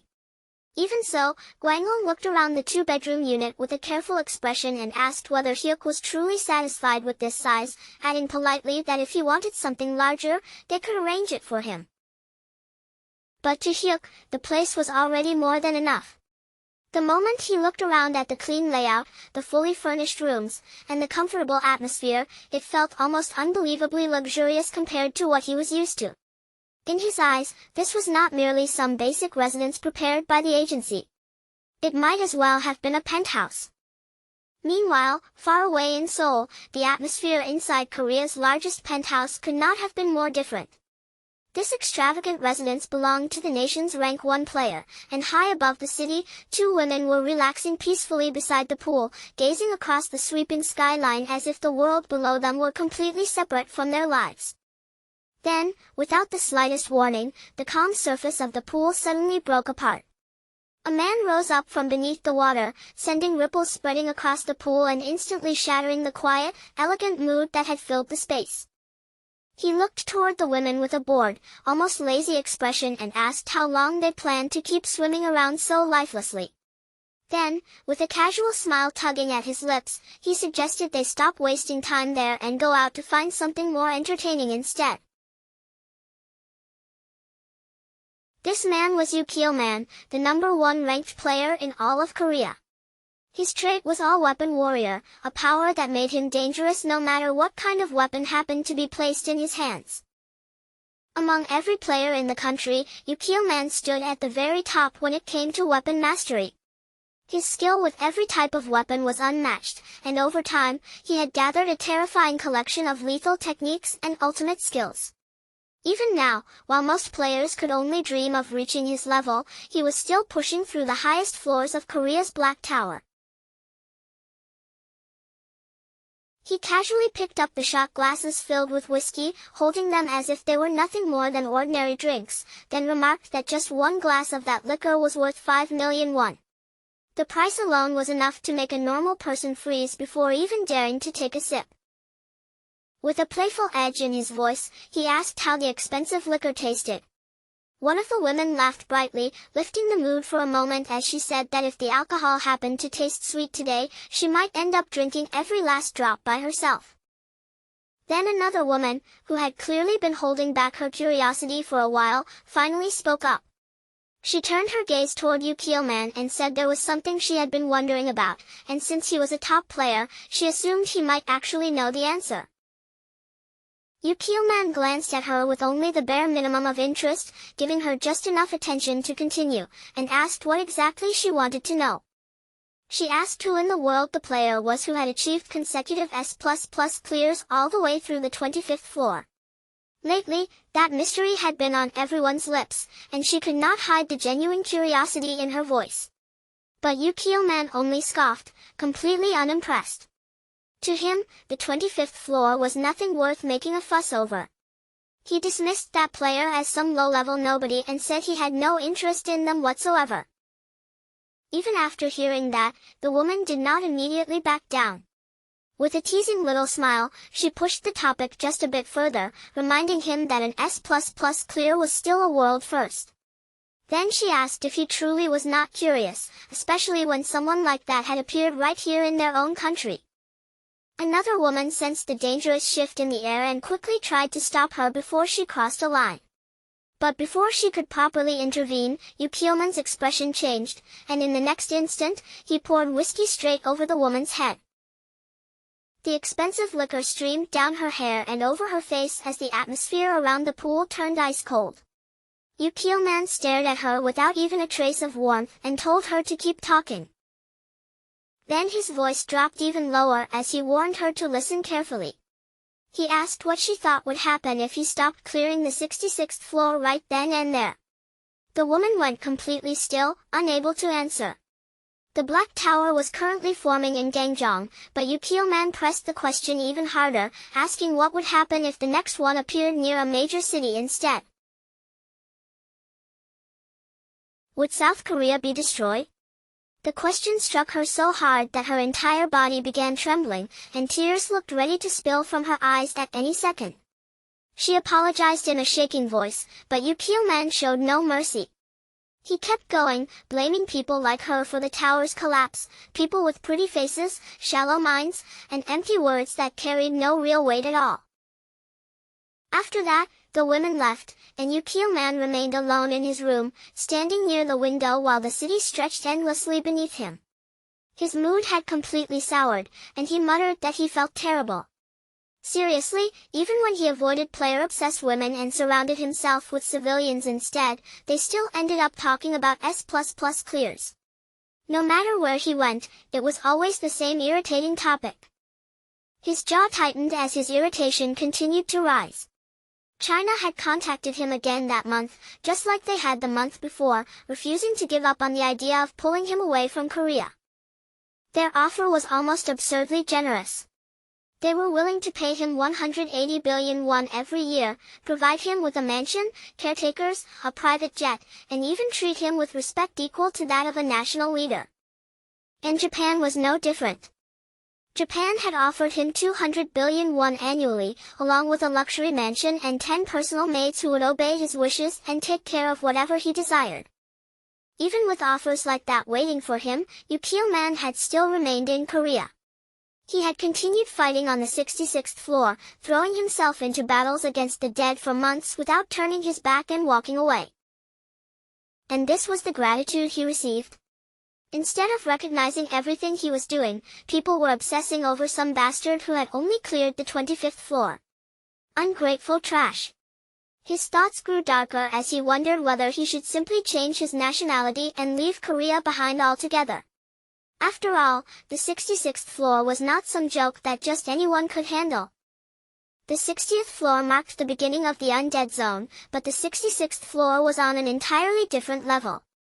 That was where specter masters appeared, ghost-like beings so horrifying that simply looking at them was enough to make a person's body tremble uncontrollably. Ordinary physical attacks were completely useless against them. Blades, fists, and raw strength meant nothing at all. Only elemental attacks could affect them, and anyone foolish enough to treat them like the ordinary undead from stories or fiction would be making a fatal mistake. Only someone who had personally stood in front of that suffocating demonic energy could truly understand how terrifying it was. It was the kind of pressure that crawled into the body and mind, leaving fear behind long after the battle itself was over.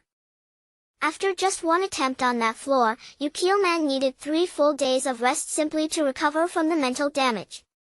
Even with accessories, elixirs, and light element weapons gained from tower rewards, survival itself was barely possible. Clearing the 66th floor again would not be realistic for some time.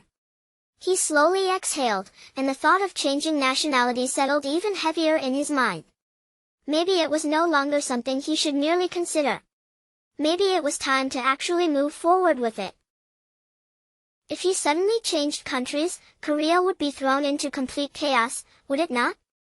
That thought lingered in his head as the deadline continued creeping closer, step by step.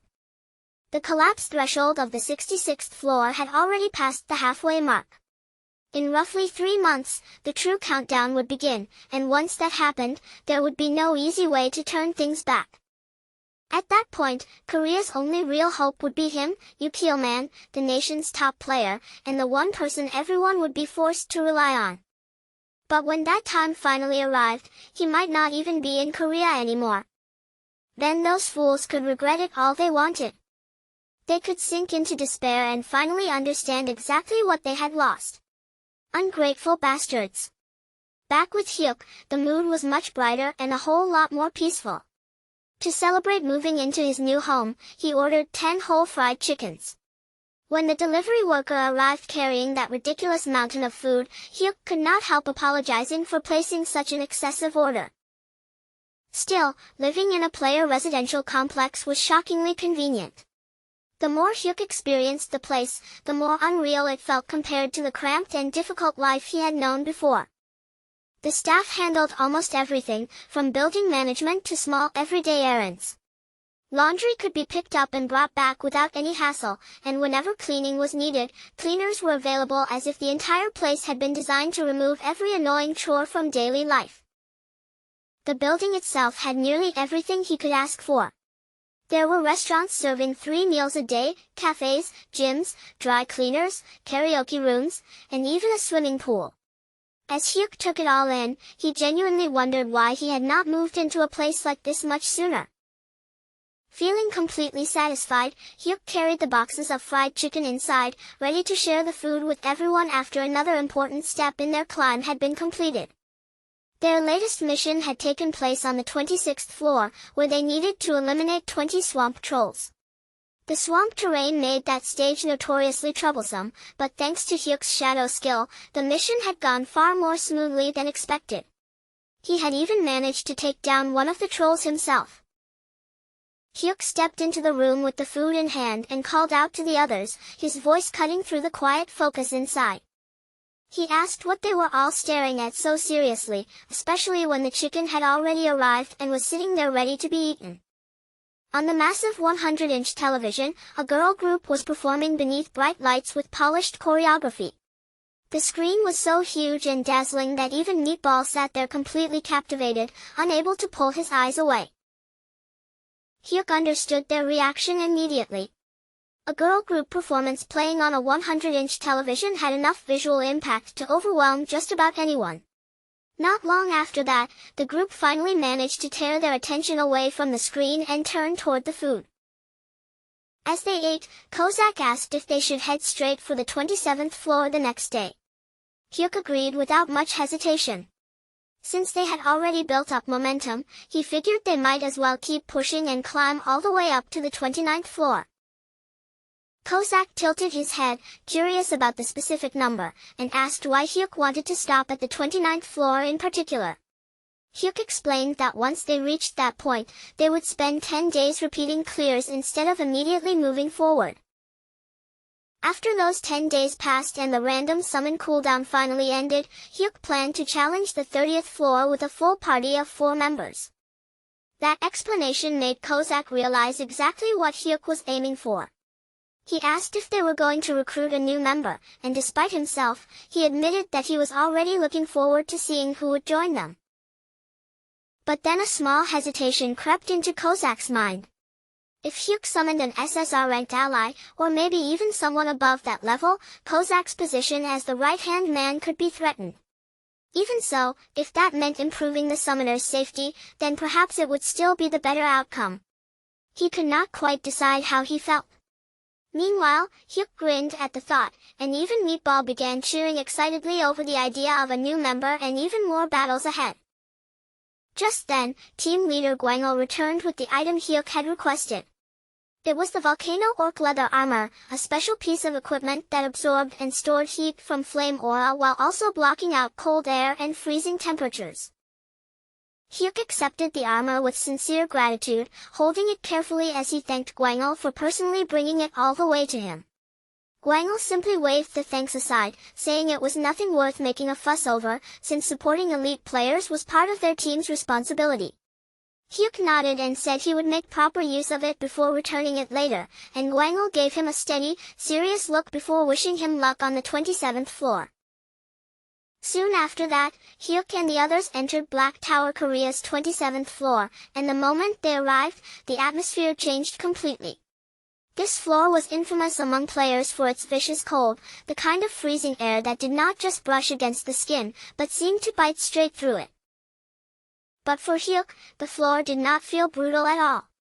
Thanks to the gear he had prepared ahead of time, the icy air wrapped around him with a strange comfort, almost like warmth instead of danger. He glanced over toward Meatball and asked if he was feeling cold. Meatball stood there like an unshakable mountain in the middle of the frozen air, completely unfazed by the temperature, and answered in his usual blunt, serious way that a true warrior did not feel cold. Kozak, on the other hand, was in a completely different state. His body was visibly trembling, his posture stiff and awkward from the cold, as if he had half frozen while still standing upright. Seeing him like that, Hyuk asked if he should lend him his hood, but Kozak quickly insisted that he was fine and claimed he could endure the cold with magic. Hyuk could only let out a helpless sigh at the sight. Watching Meatball stand there with that ridiculous physical toughness, he could not stop himself from thinking that if the guy had only been born with a proper brain to match that body, he really would have been an SSR-level monster. Kozak then tried to force the cold out of his body by moving around, saying it felt a little better once he was active. Instead of just standing there and freezing, he urged them to begin hunting right away. In the very next instant, Kozak shot forward across the frozen floor, rushing ahead as if remaining still for even one more second would be pure torture. Hyuk watched Kozak tear off into the distance and muttered to himself that, for a moment, he honestly thought Mr. Kozak had completely lost control because of the cold. But to Hyuk, the whole situation felt almost ridiculous. While Kozak was acting like the freezing air was driving him insane, Hyuk felt as comfortable as if he were curled up under a heated blanket. Honestly, the warmth was so pleasant that even walking around felt bothersome. Still, he figured he should at least make a little effort and catch one monster for himself. With that thought in mind, Hyuk moved forward together with Meatball, stepping deeper into the frozen hunting ground while the white chill stretched out around them. But only a few seconds later, a notification appeared right in front of him, announcing that the 27th floor had already been successfully cleared. Hyuk stopped in place and blinked, completely unable to process how fast it had ended. Already? Hyuk could barely wrap his head around it. Kozak answered in a shivering voice that he had cleared the floor for his summoner, but the truth was painfully obvious. More than loyalty, he had done it because he wanted to escape that unbearable cold as quickly as possible. Then, before Hyuk's surprise could even fully settle, another notification suddenly appeared in front of them. An item had dropped from the floor clear. It was a tower-exclusive weapon called the Roland Kingdom Paladin Captain's Holy Sword. The weapon was a two-handed sword, but at first glance, it looked terribly worn down, as though it had survived countless battles and barely managed to keep its shape afterward. When Hyuk picked it up, the first thing he noticed was the sheer weight. The sword felt incredibly heavy in his hands, and no matter how he looked at it, he could not immediately understand what made it better than the mace he was already using.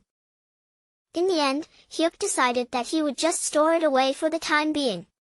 If it turned out to be completely useless, he could always throw it away later without worrying too much about it. The tower-exclusive Roland Kingdom Paladin Captain's Holy Sword came with several effects, including increased attack power, sacred fire, spirit stability, and a higher critical rate against undead enemies. The biggest problem, however, was that those effects only applied when fighting undead. On top of that, its durability was extremely low, meaning it would need repairs after being used. Its special feature was a faint radiance that flowed into both the wielder's body and the blade itself. Hyuk looked over at Meatball, holding up the worn but strangely meaningful sword, and asked if he wanted to give it a try. But Meatball only muttered with complete seriousness that a warrior fought with his fists, as if the matter did not require even a second of debate.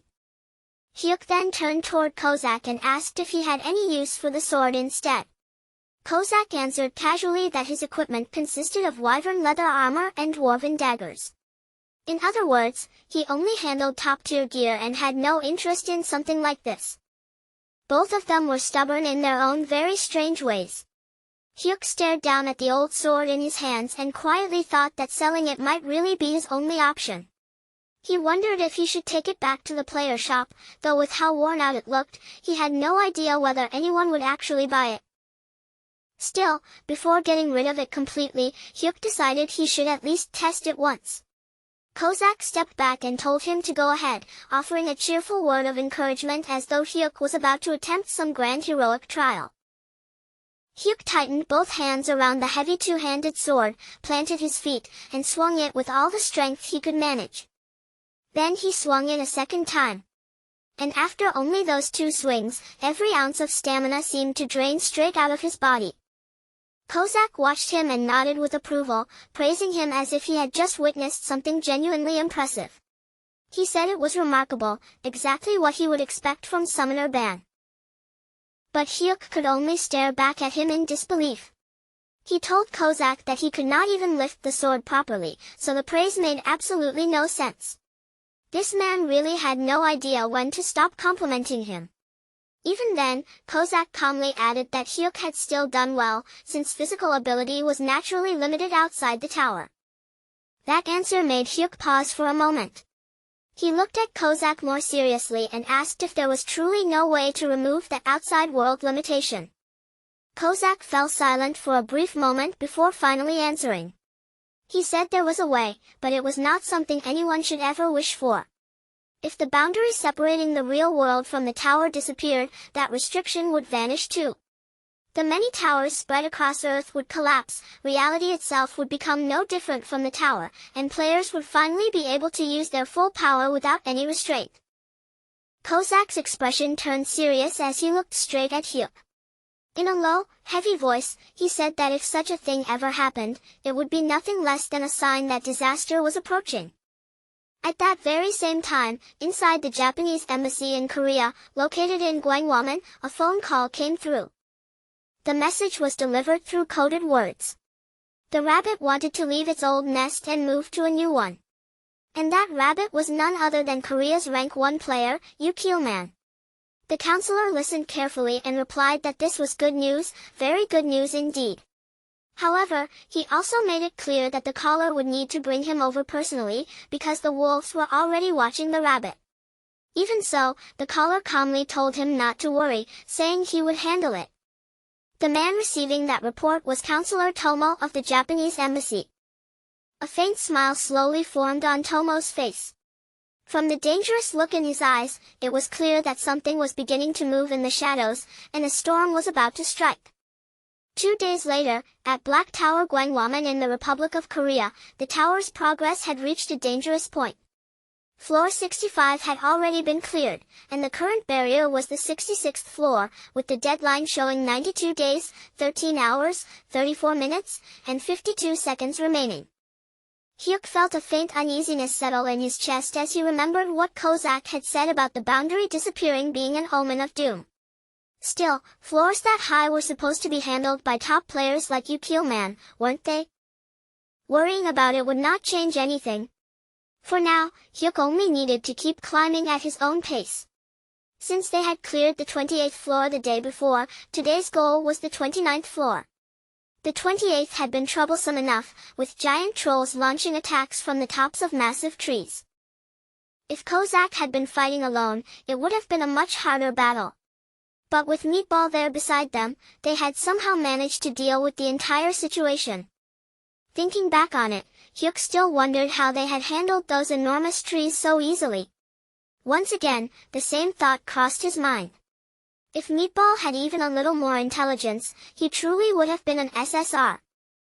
The giant trolls had come crashing down from the trees like oversized chestnuts dropping from heavy branches, turning the forest-like battlefield into pure chaos. Kozak had shouted a sharp warning the moment they fell, and his finishing strike afterward had been clean, fast, and perfectly timed. But the 29th floor was a completely different kind of problem. That floor was infamous for its filthy plague trolls. These disgusting creatures wandered around with yellow pus and foul discharge dripping from their bodies, and some players had even fallen ill during their attempts to clear it. Hyuk decided this was a floor they needed to prepare for carefully, then summoned Kozak and Meatball. Kozak appeared with his usual confidence, proudly declaring that he was at his summoner's service. Meatball quietly added that he was there too. Hearing that, Hyuk muttered under his breath for Meatball to please stop calling himself Meatball. Then the three of them entered the 29th floor. Hyuk looked between Kozak and Meatball and asked if they were really okay without masks. Meatball confidently answered that warriors did not get sick. Kozak, just as casual, said he was SSR, and since wearing a mask would only make it harder to breathe and move, he would simply accept the risk. Surprisingly, because the two of them completely ignored the threat of disease, their hunting speed became even faster than it had been on the 28th floor. Because of that absurd momentum, the 29th floor was cleared in almost no time at all. After the battle ended, Kozak turned toward Hyuk and asked if they would be having dinner together again that day. Hyuk hesitated for a moment instead of answering right away. Then Hyuk apologized. Kozak blinked at him in confusion, clearly unable to understand why his summoner was suddenly saying sorry. Without giving them dinner or even offering much of an explanation, Hyuk unsummoned both Kozak and Meatball. The moment they disappeared, he cursed himself in his head, calling himself a traitor and a terrible employer. He decided that if those people wanted to curse him out, glare at him, or even spit in his direction, then fine, they could do whatever they wanted. But the second his thoughts returned to the new house, his face hardened. If even the smallest trace of that plague slipped inside, the whole place could become a nightmare. His gaze slowly shifted toward Meatball, and the problem became impossible to ignore. With a body that huge, there was no way to keep him contained or brushed aside, and if he was carrying contamination, he would drag that filth everywhere with every step he took. Hyuk could only stare at the giant in silence, wondering how they were supposed to go back together like this. The next day, inside the awakened management department's gym, the sharp metallic clank of training equipment rang through the room again and again. At the center of the training area, a woman braced her body beneath a heavy barbell, the weight locked firmly across her shoulders as she lowered herself into a deep, controlled squat. After pushing through the final rep, she drove herself back up, paused just long enough to steady her breathing, and then released the weight. The barbell crashed down with a heavy, echoing impact, the sound spreading across the gym floor like a warning. That woman was Nam Gaeun, Korea's second-ranked player and a swordswoman trained to an extraordinary level. At that moment, she was also one of the very few players with enough strength and experience to even attempt a challenge against the tower's 62nd floor. A deep frown creased Nam Gaeun's face as her mind returned to that floor. The dark zombies waiting there were not dangerous simply because of their claws, rotting bodies, or relentless attacks. In the middle of battle, they released a sinister aura, one that slowly ate away at the players fighting them and corrupted them from within. No matter how many times she turned the situation over in her head, she still could not see a clean way through it. Her hands clenched tightly at her sides, and for a brief moment, a bitter thought crossed her mind. Maybe this was the point where even her own strength finally reached its limit. But even if that was true, Nam Gaeun was still an elite player through and through. To her, stopping was never a real choice. Until her body completely gave out, until her limbs refused to move no matter how hard she forced them, she believed she had no right to stop pushing forward. She picked up a protein supplement, raised it to her lips, and drank it down as if forcing herself to reset. In moments like this, raw physical power alone would never be enough. What mattered even more was whether her mind could stay steady under pressure, without bending or breaking. After setting the drink aside, Nam Gaeun prepared herself for another round of training. But just as she was about to begin, several people suddenly rushed past her, their footsteps quick and urgent enough to pull her attention immediately. Among the people hurrying through the gym was Nina, moving quickly with the others as though something serious had just erupted somewhere in the department. Nam Gaeun only needed one glance at their tense faces and hurried movements to understand that this was not some ordinary disturbance. Something had clearly happened, and judging by the atmosphere, it was not small. Nina quickly explained the situation, her voice tight as she told Nam Gaeun that major news had just been released. The entire department was already reacting, and the tension was spreading fast. At that exact moment, a press conference was being broadcast live.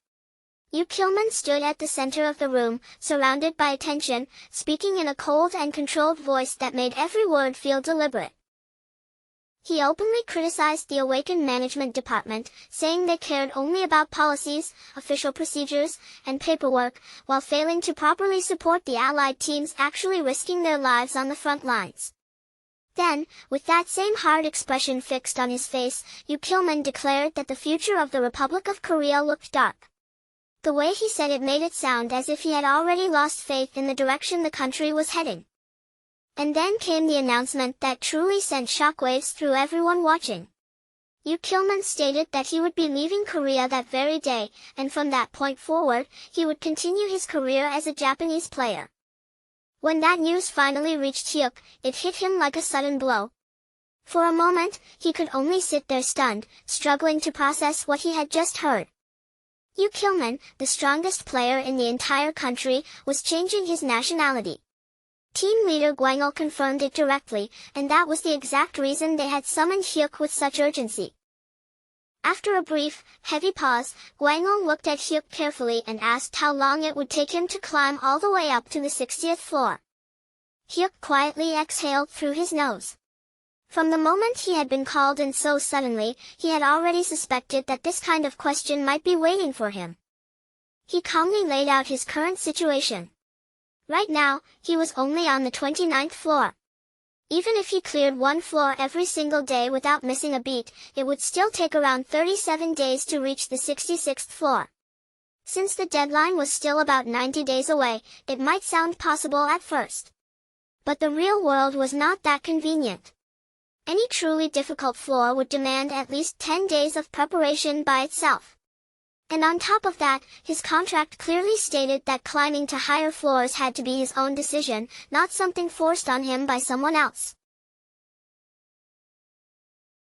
Gwangul lowered his head in apology, his shoulders visibly heavy from the pressure of the situation. They had only just signed the contract, and yet he was already placing such an unreasonable request in front of Hyuk. Still, with the crisis closing in around them, they had almost no room left to breathe. Seeing Gwangul like that only made it harder for Hyuk to refuse outright. He knew the request was excessive, maybe even impossible under normal circumstances. But sometimes, when a situation became desperate enough, people had no choice but to pull the impossible closer and try to force it into reality. Just then, the door suddenly burst open with a loud, jarring sound, slicing straight through the tense silence that had settled over the room. The person who rushed in was Nam Gaeun. After hearing the news from Nina, she had come straight over without wasting even a second. The moment she stepped inside, she urgently asked whether they had managed to secure any light attribute items from the United States. Gwangul shook his head, his expression turning even darker.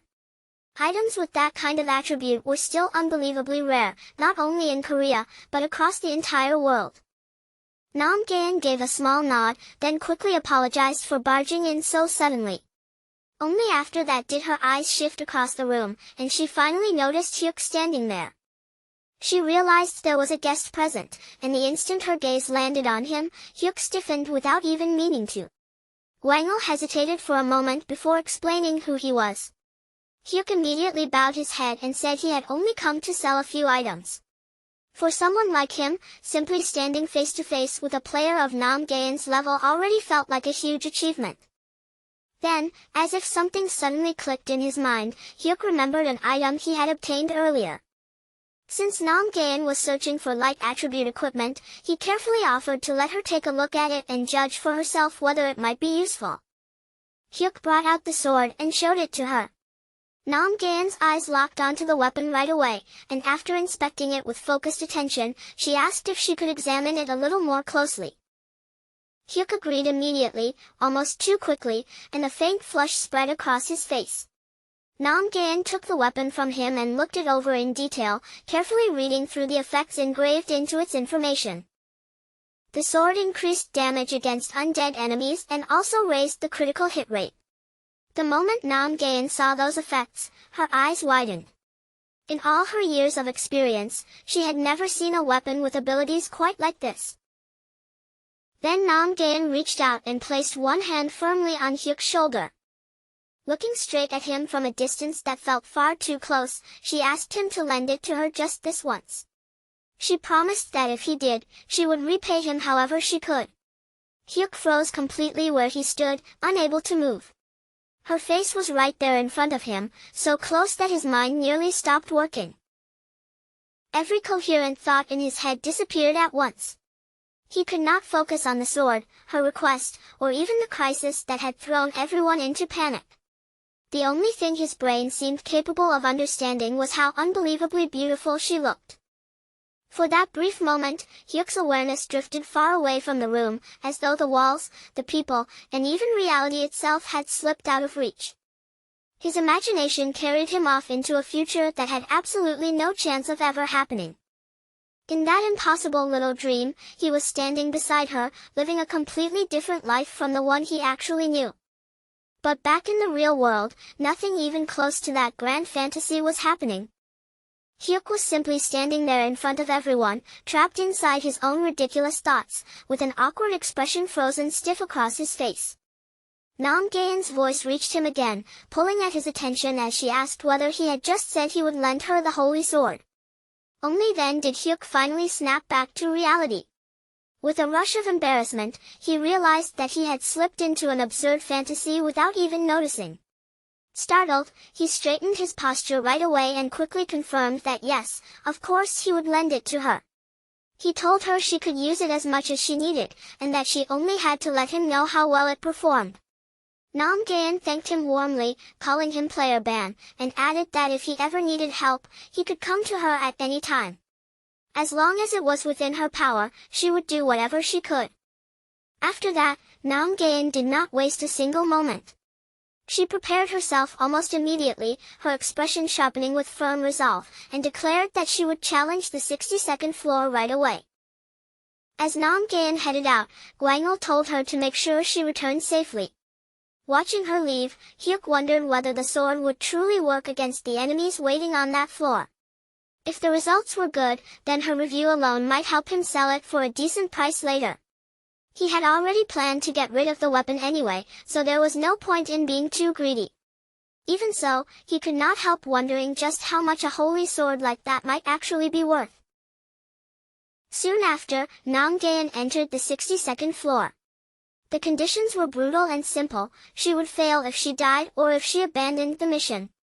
The instant she stepped into that place, her brows pulled together into a sharp frown. The undead appeared almost immediately, emerging as if they had been waiting for her arrival from the very beginning. Nam Gaen's whole body tensed in response. Even though she had faced enemies like this many times before, she still could not make herself feel used to them. The pressure weighing down on her was suffocating, and the foul energy radiating from the undead crawled across her skin like a warning telling her to run. No matter how experienced she was, that horrible sensation remained just as unbearable as ever. Then Nam Gaen tightened her grip, focused her will, and activated the holy sword. A faint, pale white shimmer began to rise from the blade, drifting up like a thin breath of light. But the glow was so weak and unstable that it looked as if it might disappear at any second. The sword itself was in awful condition, with a worn-down edge and scars spread across its damaged surface. Compared to the light attribute items she had relied on before, this radiance felt almost embarrassingly dim. As she kept staring at that fragile glow, uncertainty slowly gathered in her eyes, and she found herself wondering whether something this battered and faint could really be enough to save her here.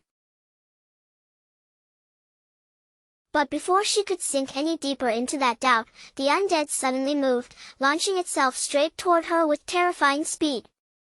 In that split second, she realized hesitation was no longer an option. There was no space to retreat, no time to rethink the plan, and no safe path waiting behind her.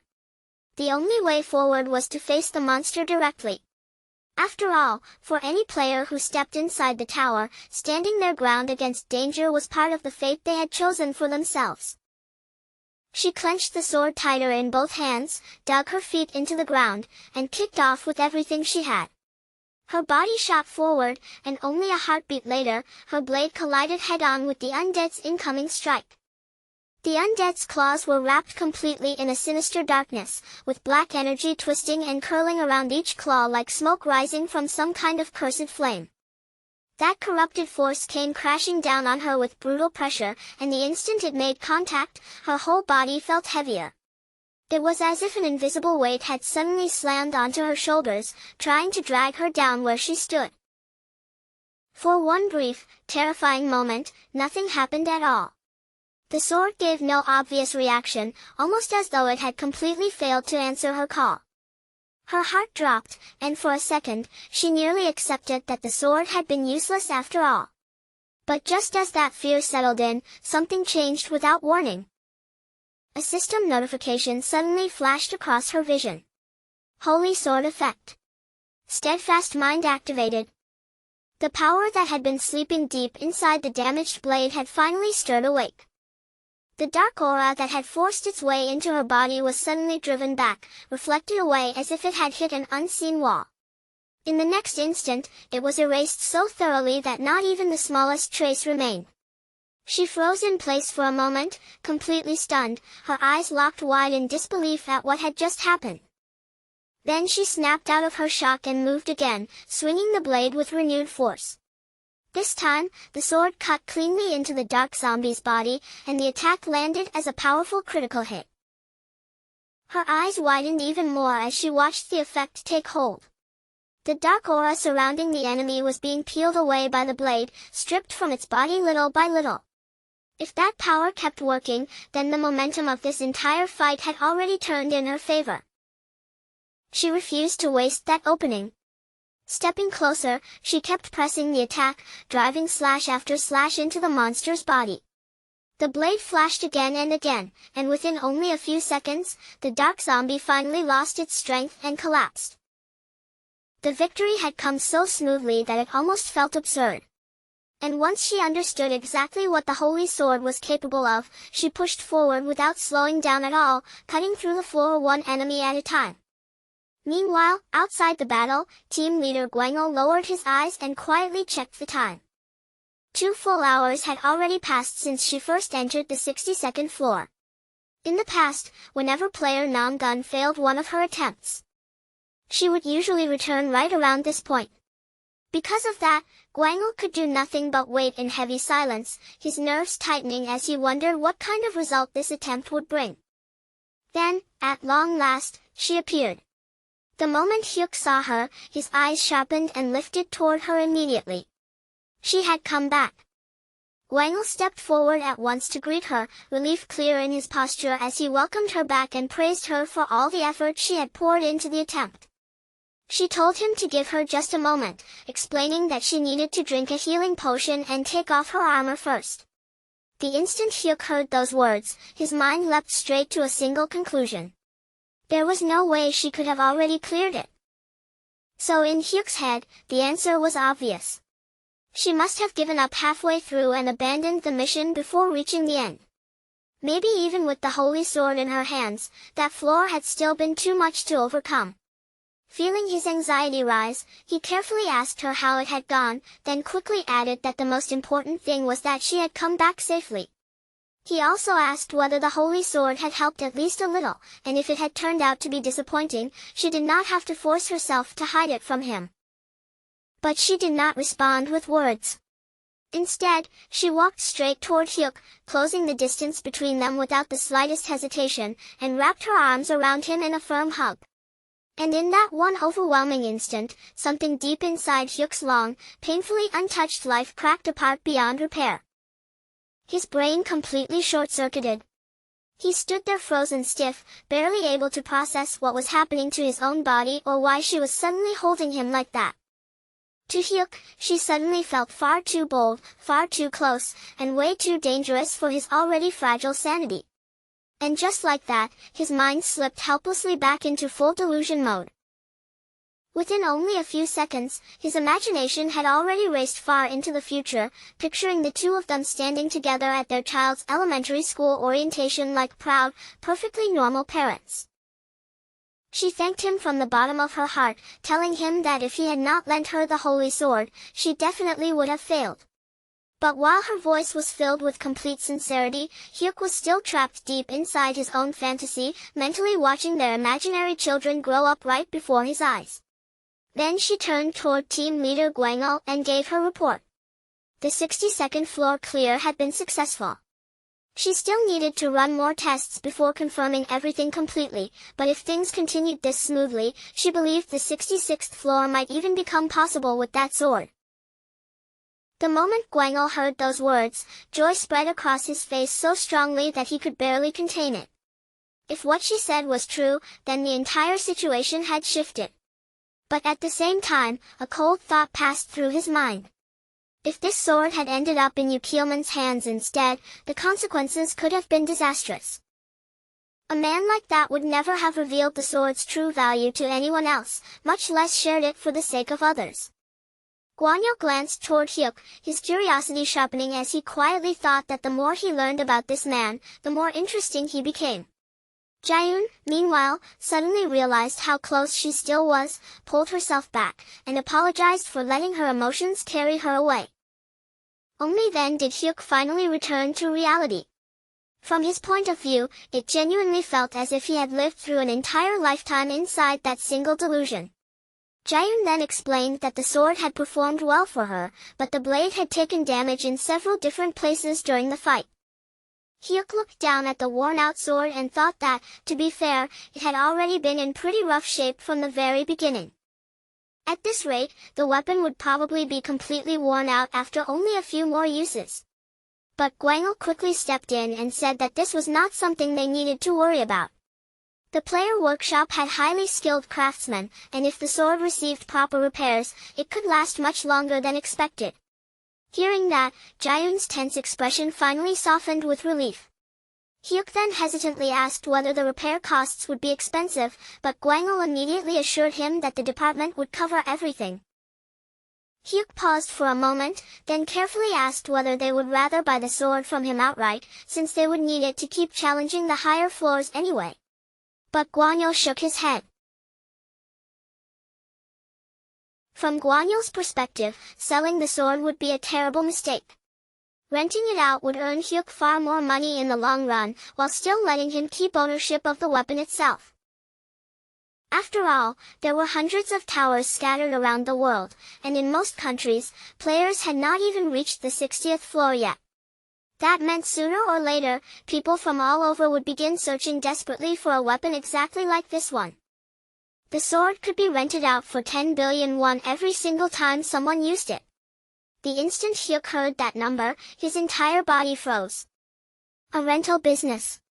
And not just some ordinary business either, but pure profit. Gwangul continued explaining that the department would even handle all the rental procedures on Hyuk's behalf. Hyuk nodded almost immediately, without needing to think twice. For the time being, he offered to rent the sword to the department for 1 billion won, while still leaving open the possibility of expanding the rental business worldwide later on.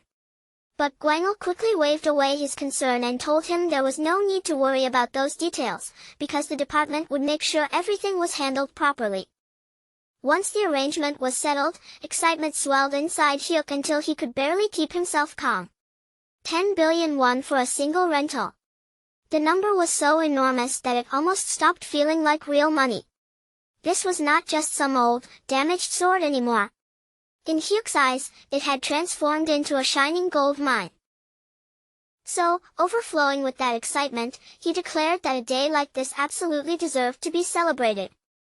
To mark the occasion properly, he went out and bought food for Kozak and Meatball. Kozak was completely overjoyed, clearly touched by the fact that Hyuk had personally gone out and bought something for them with his own hands. Even Meatball was filled with happiness, saying that no one had ever treated him with this much kindness before. Hyuk told both of them to eat as much as they wanted and not hold back at all. Then, with genuine gratitude in his voice, he admitted that thanks to the two of them, he had been able to make it this far. That evening, breaking news spread across all of Korea. The 62nd floor had finally been cleared successfully. A new holy sword carrying divine attributes had been revealed to the world. Player Nam Gaeun was now being praised as a new hope for reaching the 66th floor. People even began to forget about Yukilman. And just like that, because of Hyuk's completely unexpected contribution, Korea's crisis slowly began turning into an opportunity. After that, 10 days passed. During those 10 days, Hyuk continued preparing himself steadily by clearing the 28th floor over and over again. And now, the moment he had been waiting for had finally arrived. The cooldown on his random summon had finally come to an end. Hyuk had treated this summon like the most important ritual of his life. He had washed himself carefully from head to toe, trimmed his nails with almost ridiculous precision, and even refused to eat anything since the day before, as if every little act of sincerity might somehow tilt his luck in the right direction. He wanted the best result possible, and nothing less.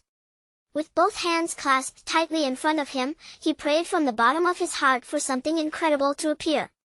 An SSR would already be unbelievable. But if he was going to wish, then why stop there? His mind reached even higher. LSR. Legendary Super Rare. Kozak watched the whole thing with a crooked little smirk on his face and told Hyuk not to get so worked up, saying that things would probably turn out fine. After all, surely their luck could not be so terrible that they would pull another summon like Meatball. But the instant those words came out, Meatball reacted immediately. Hyuk jumped to Meatball's defense right away, firmly saying there was absolutely nothing wrong with him. If anything, Meatball had already helped them clear a surprising number of floors, so as far as Hyuk was concerned, he had more than earned his place among them. Kozak could only release a tired sigh, as if arguing any further would drain the rest of his soul. Then, almost against his own will, he slowly turned his eyes toward Meatball. The giant was just standing there with a bright, pure, innocent smile spread across his face. Kozak stared at him for a moment in silence, then told him not to smile like that again, because for some reason, that expression was deeply unsettling. Hyuk shook off the strange little interruption and forced his focus back onto the summon. He called for the random summon, his heart pounding hard in his chest as he silently begged for the result to be a high-grade one. Then, right in front of them, a burst of light suddenly flared into existence. Inside that glowing radiance, a figure slowly began to take shape. As the outline became clearer, it was easy to tell from the silhouette that the person appearing before them was a woman. This time, the one who answered Hyuk's summon was a female summon. The light surrounding her body gradually dimmed, thinning out little by little until her form could finally be seen clearly. Then she stepped forward with calm, elegant grace, each movement smooth and restrained, as though every gesture had been polished through years of strict discipline. She lowered herself with proper respect, thanked him for calling her forth, and offered Master Ban a humble and dignified greeting. Her name was Daorai.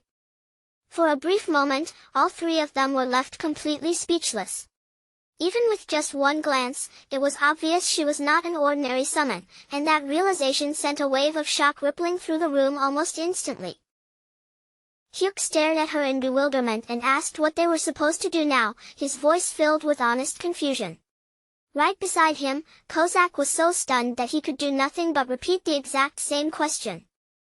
Then, without any warning at all, the girl summoned a sword into one hand and shaman bells into the other. With solemn determination ringing through her voice, she declared that although she might still be lacking, she would devote her entire life to serving Master Ban. Hyuk blinked, his gaze moving back and forth between the sword in one hand and the bells in the other. Was she really supposed to be some kind of shaman? But in the very next instant, her eyes suddenly sharpened, and every trace of warmth vanished from her voice. She snapped at the others, demanding to know why they were staring at her in such a shameless manner. Then she asked how they dared look upon a maiden with such greedy eyes, warning them that if her beauty had stirred even the faintest improper thought, divine punishment would surely descend upon them. Kozak flinched at the sudden accusation and quickly tried to brush it off, insisting that he had only been curious. But Dao Rai cut him down instantly, calling him a liar without even the smallest hint of hesitation.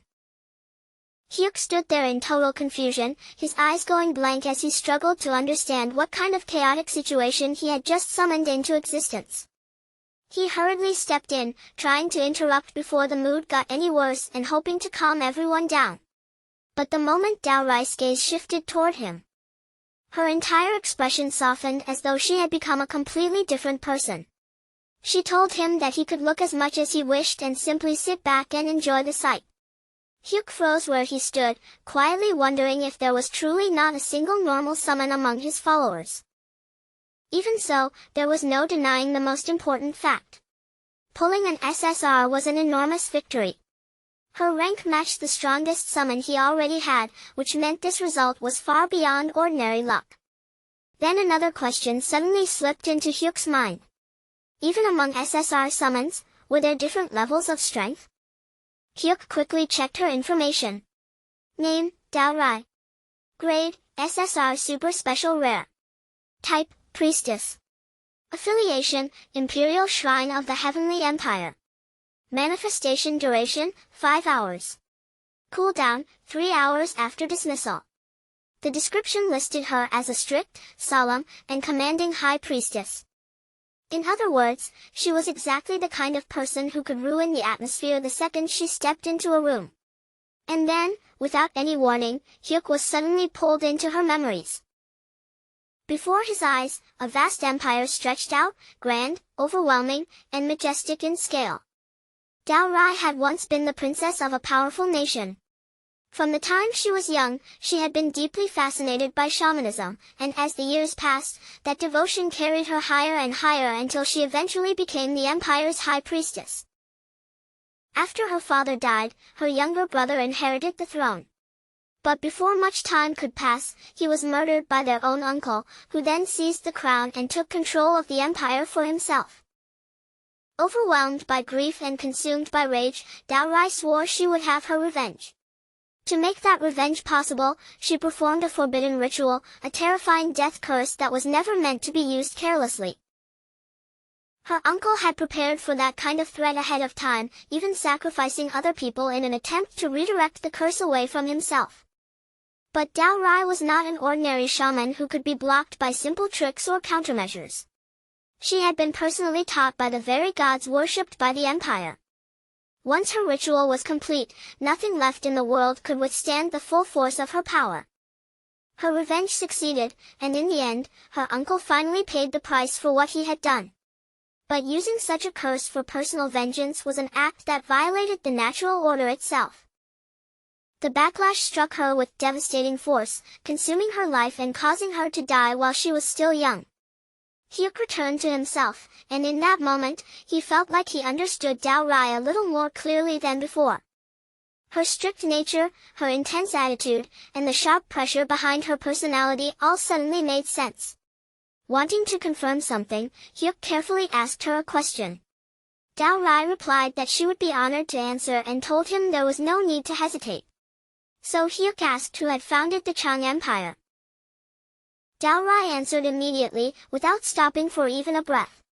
It had been the great King Jianlong, the ruler who defeated the wicked Wang and Kim clans and expanded the nation's territory all the way to Goryeo. He was the great sovereign who changed the country's name from Baekse to Chang.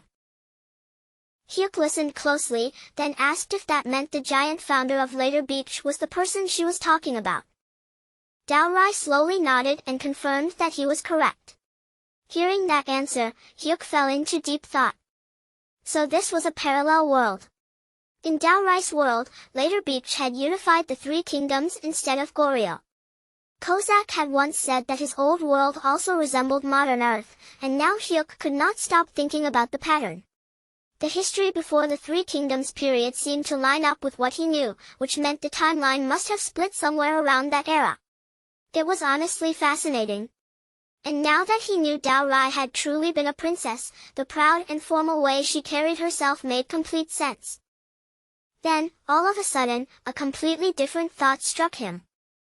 He had been fasting since the day before just for this summon, and now that everyone had gathered together, maybe this was the perfect time to eat some ramen. Kozak agreed immediately and asked for a mild one. Hyuk then turned toward John and asked what she wanted. She hesitated, feeling that acting picky about food did not match proper conduct. Meatball cheerfully declared that everything sounded amazing, while Kozak added that anything made by Master Ban was naturally the best. Hyuk smiled and said he would make it quickly, telling them to just bring over a large bowl. But then John suddenly exploded in anger, her voice rising sharply as she demanded to know how they could behave so shamelessly when they were nothing more than summons. She declared that the two of them deserved to be beaten and ordered them to get lost immediately. How could they possibly allow Master Ban to prepare food with his own hands?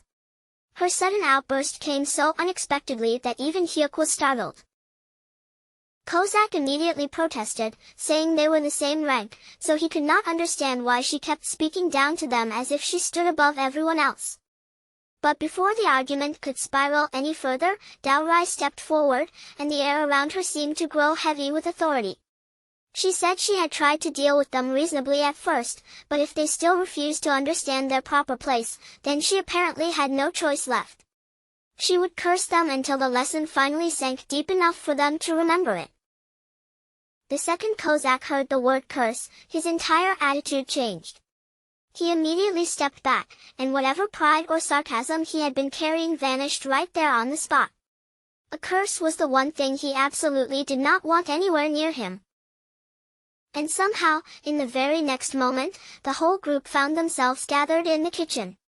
Kozak quickly announced that he would handle the ramen himself, while even Meatball had been pulled into the job, awkwardly struggling as he tried to deal with the pot.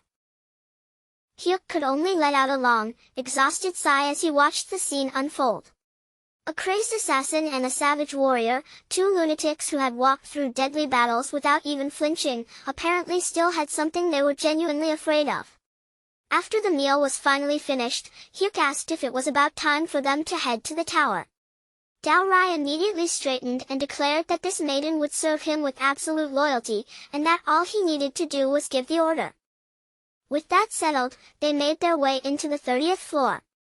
As soon as they arrived, Hyuk found himself thinking that maybe Dao Rai joining the group would actually turn out to be a good thing. Kozak was completely intimidated by her now, and if nothing else, that fear might finally force him to behave for once. Dao Rai warned him not to act carelessly, making it clear that she was watching every single move he made. When Kozak tried talking back, she snapped at him without the slightest hesitation, calling him a brat and telling him to mind his manners. Then she stated firmly that true loyalty meant placing Master Ban's safety above everything else. Meatball immediately stepped forward as if that duty belonged to him, declaring that he would take care of everything himself. Even if it cost him his life, he swore that he would protect the summoner no matter what. Hearing that, Dao Rai turned her gaze toward Kozak and said that, although she had first assumed he was nothing more than ill-bred trash with no manners, at the very least, his spirit seemed to be facing in the correct direction. Kozak's face flushed slightly, and he muttered under his breath, wondering if the group's hierarchy had already been decided without anyone bothering to ask him. Then the mission appeared in front of them. They had to defeat 18 trolls and one twin-headed troll, all within a time limit of 13 hours. Kozak narrowed his eyes and immediately began reading the situation. More than anything, what caught his attention was how a shaman like Dao Rai was actually supposed to fight in the middle of a real battle. Judging from the memories of her past, Kozak assumed her methods would probably involve curses. Maybe she would unleash some terrifying death ritual directly against the monsters. But just then, Dao Rai suddenly summoned a set of speakers. She calmly explained that under normal circumstances, this type of ritual would require a proper master drummer to support it. But since she had appeared here on her own, she would have to make use of a different method instead. Then Dao Rai began the ritual. Her voice rang out with solemn power as she declared that the god's protection rested upon Master Ban. Then, with the same commanding force, she ordered the wicked spirits blocking their path to vanish. A wave of divine energy swept across the battlefield, spreading like invisible light washing over every corner around them. Meatball's body instantly surged with power. His muscles swelled with overwhelming strength, and his skin hardened until it looked as tough and unbreakable as steel. Even when the trolls attacked him directly, their blows could not leave a single mark on his body. Then, with one massive swing, Meatball wiped out more than 10 trolls at once. Jang Hyuk could feel the change happening inside himself as well. His senses became sharper, his movements grew faster, and every attack felt cleaner, quicker, and far more lethal than before. At the same time, the trolls themselves began moving more slowly, as though some unseen force had wrapped around their bodies and was dragging them down.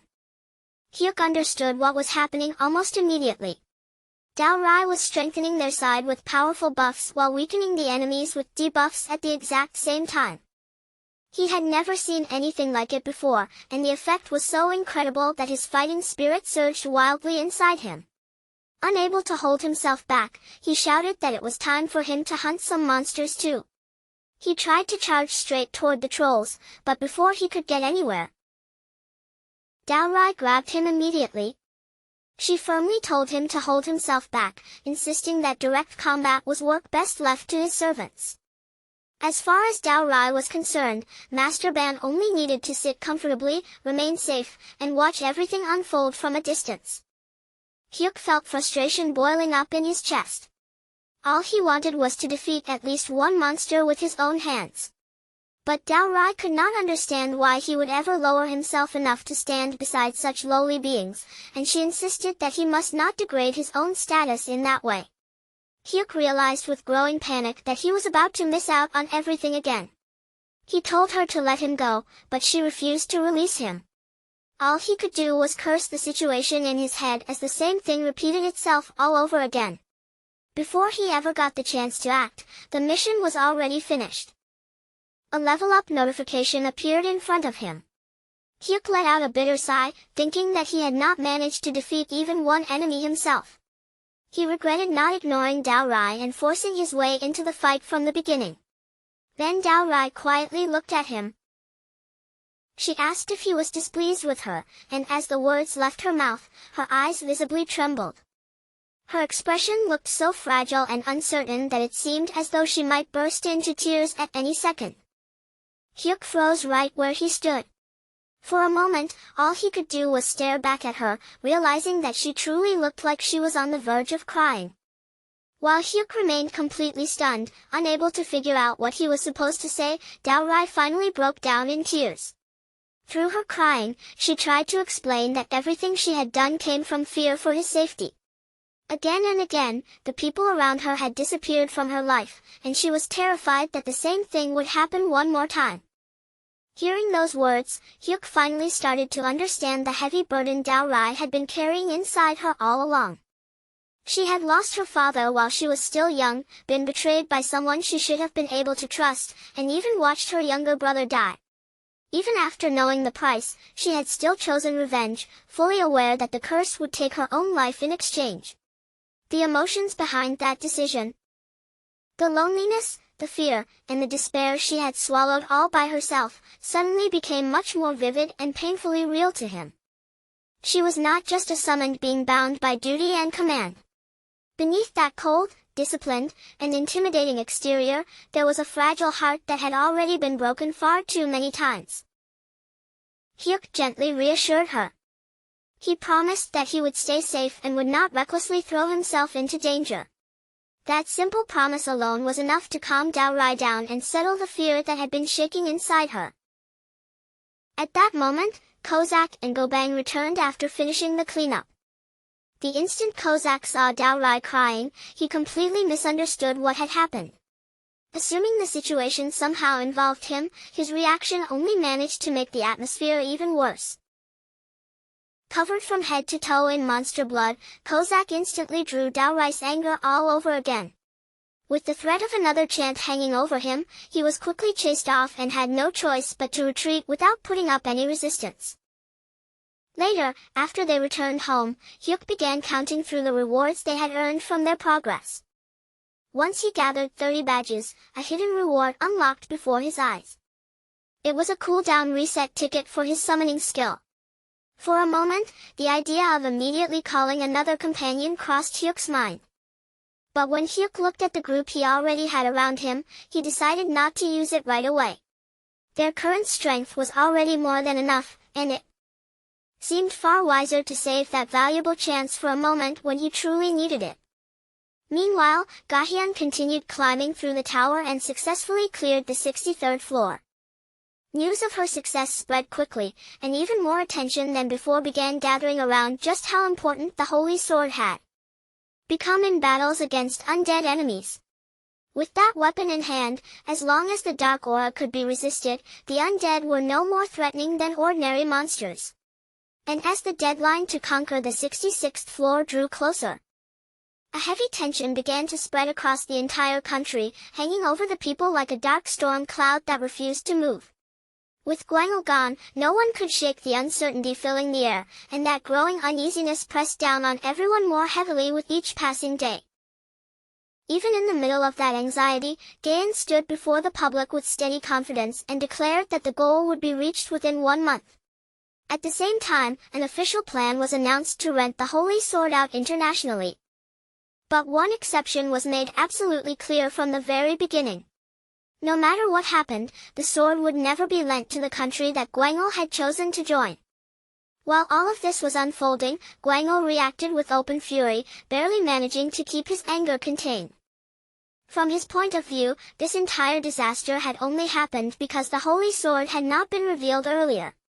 He bitterly blamed everything on that single fact, turning it over again and again in his mind. At the exact same time, pressure from higher authorities began closing in around him, forcing him to speed up his own climb through the tower whether he was ready or not. Because of that mounting pressure, he was pushed into challenging the 57th floor immediately. And he was even forced to appear on television, trying to calm the public's growing anger, suspicion, and disappointment. But none of those efforts eased the frustration burning inside him. If anything, the resentment only grew heavier and more suffocating, until his thoughts narrowed completely onto one single obsession. He had to find the person who owned that holy sword. And once he found that person, he was determined to make them pay for humiliating him in front of everyone like this. As the news kept spreading across the internet, people everywhere began obsessing over one question above all else: who exactly was the sword's owner? And almost overnight, the rumors exploded across every corner of the public discussion. When Hyuk saw all that praise being directed toward the unknown person behind the holy sword, he could not stop a quiet sense of pride from rising in his chest. Behind him, the others simply watched in silence, taking in the small but unmistakable change in his expression. Not long after that, a delivery arrived at the door. It turned out to be the expensive ice cream Hyuk had ordered earlier on impulse. Since it had already arrived, he decided there was no point keeping it to himself, so he treated everyone and began handing it out one by one. As usual, Hyuk took the very first bite himself. A small habit he had developed ever since Dao Rai joined the group and began watching over every little thing with those strict, suspicious eyes. Gobang and Kozak gave in almost immediately, digging into the ice cream without even pretending they had any self-control left. Dao Rai, on the other hand, tried at first to preserve her proper dignity, sharply criticizing the others for their terrible manners and shameless lack of restraint. But the moment that first taste touched her tongue, her proud composure crumbled completely. The rich sweetness caught her so off guard that even Dao Rai could not hide the surprise spreading across her face. She tried to recover her dignity afterward, straightening herself as if nothing unusual had happened, but everyone could clearly tell that the ice cream had shaken her just as much as it had delighted the others. After they finished eating, Dao Rai turned toward Hyuk and thanked him properly. Then she brought up a request of her own. Before her summoning time came to an end, she wanted to perform a ritual that would draw good fortune toward him and drive away any misfortune still lingering nearby. When she asked if anything had been troubling him lately, Kozak immediately brought up Gwangul and began recounting everything that had happened from start to finish. The moment Dao Rai heard the story, anger began rising inside her like a flame catching dry wood. She declared that a person like that should never be allowed to avoid punishment, then asked them to bring her an item that had once belonged to him. At first, Hyuk refused. He was worried about what might happen if Dao Rai used another dangerous curse, especially after learning what her old forbidden ritual had cost her in the past. But Dao Rai calmly explained that this would not be a death curse. Instead, it would be a karmic ritual, a method meant only to accelerate the natural consequences created by Gwangul's own actions. She assured Hyuk that the ritual would not harm her in any way. And only after hearing that explanation clearly did Hyuk finally agree to let her do it. Soon after that, Kozak returned with an object held in his hands. Something that Gwangul had once used himself. Using that item as the focus of the ritual, Dao Rai began the ceremony and solemnly called upon the balance of karma itself. And when the entire process finally came to an end, an unseen force quietly settled into place. From that moment forward, the final outcome was no longer something anyone could directly control. It had been handed over completely to fate, left to move according to the unseen balance Dao Rai had called upon. Everything now depended on one thing alone, just how heavy the weight of Gwangul's past actions truly was. If the sins he had piled up were light, then the backlash might appear as nothing more than a small run of bad luck. But if the karma he had created was far darker and heavier than that, then the consequences waiting for him could become something much more severe. Meanwhile, far away from Hyuk and the others, Gwangul appeared on television in front of the public. He was now being introduced as Japan's one and only hope for conquering the Black Tower, the chosen symbol expected to carry that enormous mission on his shoulders. With that title placed upon him, Gwangul stepped confidently onto the stage, and a loud wave of applause immediately rose up to welcome him. Throughout the broadcast, he presented himself with absolute confidence, keeping his back straight, his posture steady, and his expression calm enough to make it seem as if nothing could shake him. He explained that although there was still time remaining before the official deadline arrived, he had chosen to take action early so the anxious public could finally feel reassured and stop worrying about the future. With his level of power, clearing the 57th floor seemed to be no serious challenge at all. And he intended to prove that fact right there, in front of everyone watching.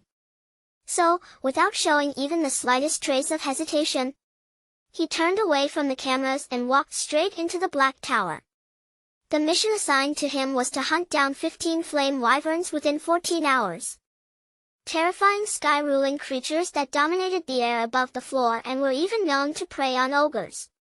Gwangul had cleared this exact floor many times before, so he knew its terrain, its monsters, and their attack patterns extremely well. Even so, the moment the battle actually began, a strange uneasiness slowly began crawling over him like a cold shadow. He started by aiming for wyverns that had drifted away from the rest of the flock, using the standard method to avoid being surrounded by several enemies at the same time. As an all-weapon user, Gwangul could adjust to almost any distance or combat situation. So he opened the fight from far away, relying on long-range attacks to control the pace. But almost immediately, something felt wrong. The very first arrow he released veered off in an unexpected direction, striking a completely different wyvern and drawing attention he had never intended to provoke. Still, dealing with two wyverns at once was not beyond him. It was troublesome, but it remained well within his ability. Even then, the rhythm of the battle refused to move the way it normally should have. After he finally managed to bring the two wyverns down, Gwango noticed something strange lingering in the result. Not a single one of his attacks had triggered critical damage. He pushed that uneasy feeling aside, telling himself it was nothing more than a minor coincidence, and continued moving forward. But from that point on, the situation only grew worse. A sudden sneeze struck him. At the worst possible moment, throwing off his focus and ruining his aim completely. The arrow flew straight into the middle of a clustered group of wyverns. In an instant, 3 of them locked onto him at once and rushed in with a coordinated assault. And what happened next was even stranger. All 3 wyverns released their dragon breath at the exact same time. A rare move that almost never happened because of the heavy burden it placed on their own bodies. With the flames closing in from multiple directions and no clean path left to escape, Gwango was forced into a corner and had no choice but to unleash his strongest skills, barely managing to survive the clash. After a brutal, exhausting fight that pushed him harder than expected, he managed to kill 2 of the wyverns, leaving only 1 wounded and weakened wyvern still standing in front of him. Believing that he had finally regained control of the situation, Gwango moved in to finish off the last one. But that confidence vanished almost immediately. As he shifted his footing and stepped back, his heel accidentally came down on a wyvern egg that had been hidden on the ground beneath him. Something was there that absolutely should not have been in that place, not for even the briefest second, and the sight of it instantly made the situation feel wrong. Then, in the middle of all that chaos, the hatchling let out a piercing cry, its sharp little scream tearing across the battlefield like a signal cutting through smoke. That frantic cry reached the nearby wyverns at once, and as if they had all been pulled by the same invisible thread, their eyes snapped toward the source of the sound. The moment Gwango understood what that reaction meant, the danger in front of him became painfully obvious, almost like a cold warning pressing against his spine. If he remained there for even a little longer, he knew there was a serious chance those wyverns would close in on him and rip him apart before he could escape. With the way forward suddenly blocked, and every possible route turning against him at the same time, Gwango was left with no choice but to give up on the challenge, abandon everything he had been trying to accomplish, and retreat before the situation swallowed him whole. But the moment he escaped outside the tower, the timing waiting for him there could not have been any worse. As soon as he reappeared, he found himself landing right in the middle of a live stage performance, and the sudden intrusion shocked the audience so hard that the entire venue seemed to freeze around him. But Gwango did not even bother to look at the stunned crowd. He ignored the stage lights, the performers, and every startled gaze fixed on him, then immediately took out a healing potion and drank it down. Even while the people around him burst into confused noise and panic, his expression stayed completely blank, cold, and unreadable, as though their screams, whispers, and shocked reactions had absolutely nothing to do with him. Without offering anyone an explanation, and without saying even a single word, he simply turned away from the stage and walked off in total silence. After that, it did not take long at all for the news of Gwango's failure to spread, exploding outward until the whole world was talking about it. And once the public got hold of the story, their reaction turned cruel almost immediately. Before long, Gwango became the target of open ridicule, with people mocking him loudly and mercilessly, no longer bothering to hide how much they were laughing at his failure. At the same time, Hyuk was still climbing higher through the tower and managed to clear the 31st floor. But even after that success, he still had not been able to join the battle with his own hands, and that helpless feeling left a bitter irritation burning deep inside him. Meanwhile, Goyen continued advancing at an almost terrifying speed, relying on the overwhelming strength of the holy sword to crush one record after another as if the tower itself could barely slow him down. Far away from the tower, discussions about that very same sword had already started taking place in the United States.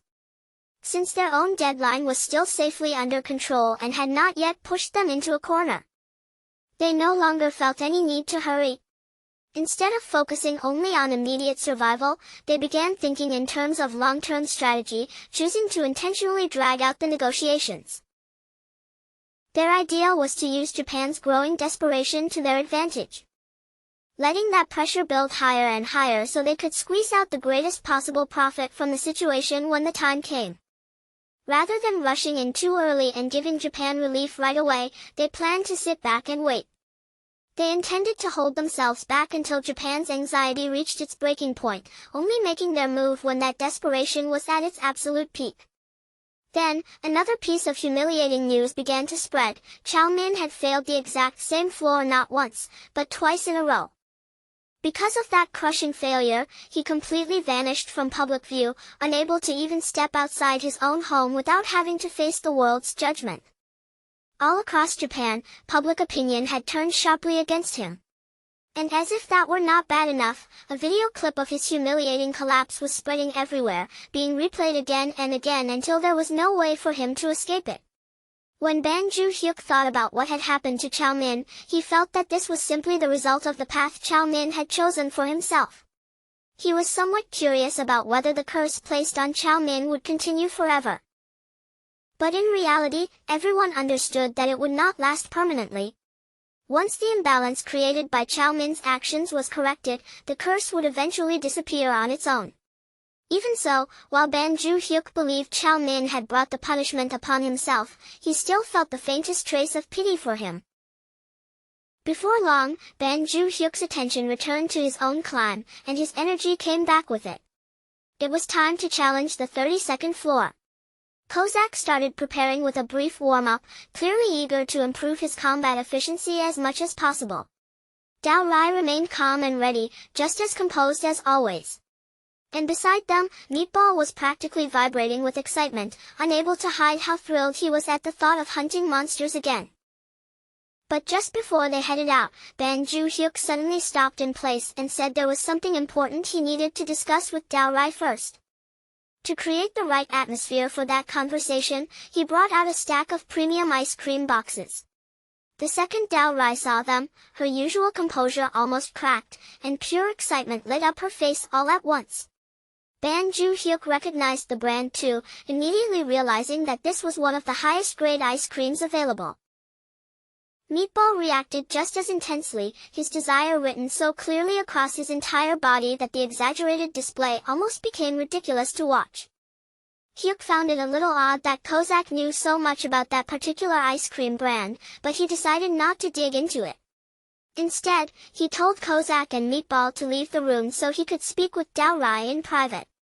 The two of them immediately sank into overdramatic despair, begging not to be shut out as their emotions swung wildly from hopeful anticipation to pure panic. In the end, Ban Ju-hyuk had to offer them meat as a reward for leaving, and the effect was immediate. Their resistance disappeared on the spot, and without making another complaint, they obediently walked out of the room. Once the room finally became quiet, Dao Rai reached toward the ice cream with unmistakable delight shining across her face. She looked at Ban Ju-hyuk with open admiration, clearly touched and pleased by the special treat he had prepared for her. But Ban Ju-hyuk did not let the mood stay light and playful for long. He shifted the conversation and asked whether it really made sense for someone like him to contribute so little during battle. Determined to change that from this point forward, he declared that he would personally hunt several monsters on every floor himself. Dao Rai immediately tried to negotiate with him, her concern showing as she attempted to limit how much danger he would expose himself to for the sake of his own safety. After the two went back and forth for a while, they finally reached a compromise. Ban Ju-hyuk would kill 3 monsters on each floor. Dao Rai still did not look especially happy about the decision, but with no better option available, she accepted the condition. Soon after that, they stepped onto the 32nd floor. The mission waiting for them there was to eliminate Stage 2 Minotaurs. Ban Ju-hyuk explained that Minotaurs appeared from the 31st floor all the way through the 35th, and on each floor, their stage increased by 1 level. Those floors offered exactly the kind of environment minotaurs were built to thrive in, a place where their already enormous bodies could continue growing even larger. Meatball himself already stood around 3 meters tall, but the king of those creatures could reach a terrifying height of 6 meters. Even the stage 2 minotaurs standing in front of them now were about 4 meters tall, and their sheer size alone was enough to make a person's courage waver. Seeing an enemy that massive up close, Ban Ju-hyuk felt doubt begin to creep slowly into his chest. After pushing so hard to convince Dao Rai to let him fight, backing down now would be far too embarrassing for him to accept. Just as that hesitation started weighing on him, Dao Rai activated her support magic from behind. Her spell spread over Ban Ju-hyuk and his summons at the same time, strengthening their bodies while also slowing the movements of the enemies in front of them. With that quiet support pressing gently at his back and giving him the push he needed, Ban Ju-hyuk looked across the battlefield. Meatball was already holding the front line firmly, and he had even taken down several minotaurs on his own. Kozak was positioned nearby as well, calm and ready, prepared to step in the instant anything began to go wrong. Once Ban Ju-hyuk realized that he was not standing in front of this danger alone, he steadied his breathing, forced his courage back into place, and started moving toward the monster he had chosen as his target. The minotaur was the one that moved first. It dropped its enormous body low, muscles bunching like a living battering ram, before charging straight at Ban Ju-hyuk with savage force, as if it meant to crush him flat before he even had the chance to draw another breath. But Ban Ju-hyuk did not step back, not even for an instant. Instead, he drove himself forward, his feet cutting sharply across the ground as Shadow Step carried him around the monster's attack, slipping past that overwhelming impact right through the tiny opening he had been waiting for. And in that brief, razor-thin moment when the Minotaur's defense finally opened up, Ban Ju-hyuk awakened the third form of his primordial thunder staff, letting fierce, crackling lightning coil around the weapon like a storm ready to explode. Falling thunder flash burst to life in his grip, and Ban Ju-hyuk slammed the attack directly into the monster's head with frightening accuracy. The massive creature dropped in a single clean strike, and as its body crashed down, he found himself thinking that clearing floor after floor, over and over again, had finally pushed him far enough to unlock this terrifying new form. The technique's speed and destructive power were completely different from anything he had used before, reaching a level that made his previous attacks feel almost tame by comparison, even though the price was a much longer cooldown afterward. And despite the fear that had seized him at the start of the fight, he had stayed standing, kept his promise, and personally taken down 3 monsters with his own hands. Meanwhile, Kozak and Meatball moved through the remaining enemies with calm, practiced teamwork, wiping out everything that Ban Ju-hyuk left behind without missing a beat. By the time the battle was over, the entire floor had been cleared with yet another S++ rank, and a fresh platinum badge was added to his growing pile of rewards. When the next day came, the attention around them gradually began to shift, moving away from Ban Ju-hyuk's newest victory and toward a different piece of news. This time, all eyes turned to Anya, who had just returned after taking on one of the higher floors herself, bringing fresh results that everyone was eager to hear. When the others asked how far she had managed to go, Anya answered with a serious look on her face, speaking about the 65th floor as if it had been a brutal challenge. From the way she described it, it almost sounded like she had barely scraped through alive and had suffered heavily along the way. But the atmosphere shifted the moment everyone learned what had actually happened. Even with the floor being that difficult, Anya had still cleared the entire thing in just 6 hours, proving that her speed had not fallen nearly as much as her grave tone made it seem. In the end, everything was still proceeding exactly according to plan. And after giving herself only a short rest to recover, Anya was already turning her attention forward, preparing herself to challenge the 66th floor next. At the same time, in a different location, officials had gathered for a tense meeting about the situation that was continuing to grow around them.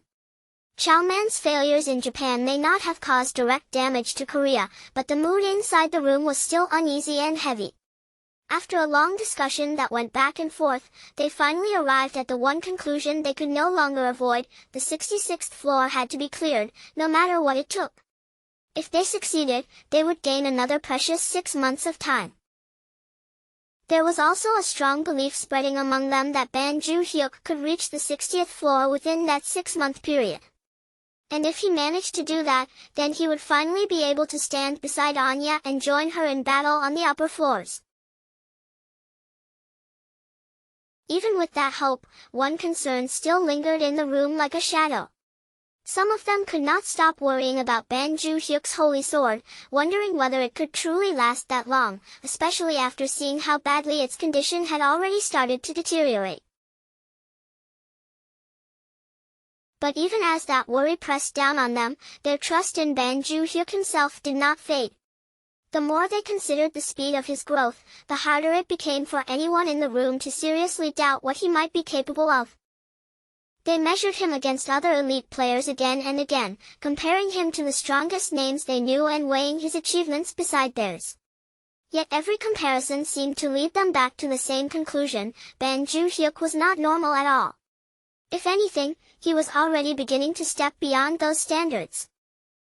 His unbelievable run of consecutive S++ clears had already broken through every benchmark people had relied on before, making even the old records that once seemed impressive look small beside what he was doing now. Then, as if reality itself wanted to prove that their expectations were still not high enough, a new update appeared at that exact moment, pushing Ban Ju-hyuk's record even further beyond what anyone had imagined. Ban Ju-hyuk had now reached 33 consecutive S++ clears.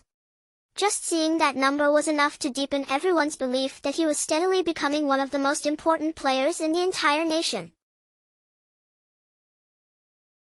Sometime after that, Ban Ju-hyuk shifted his attention to a perception-blocking talisman, turning it over and studying it closely as he tried to figure out exactly how its strange effect functioned.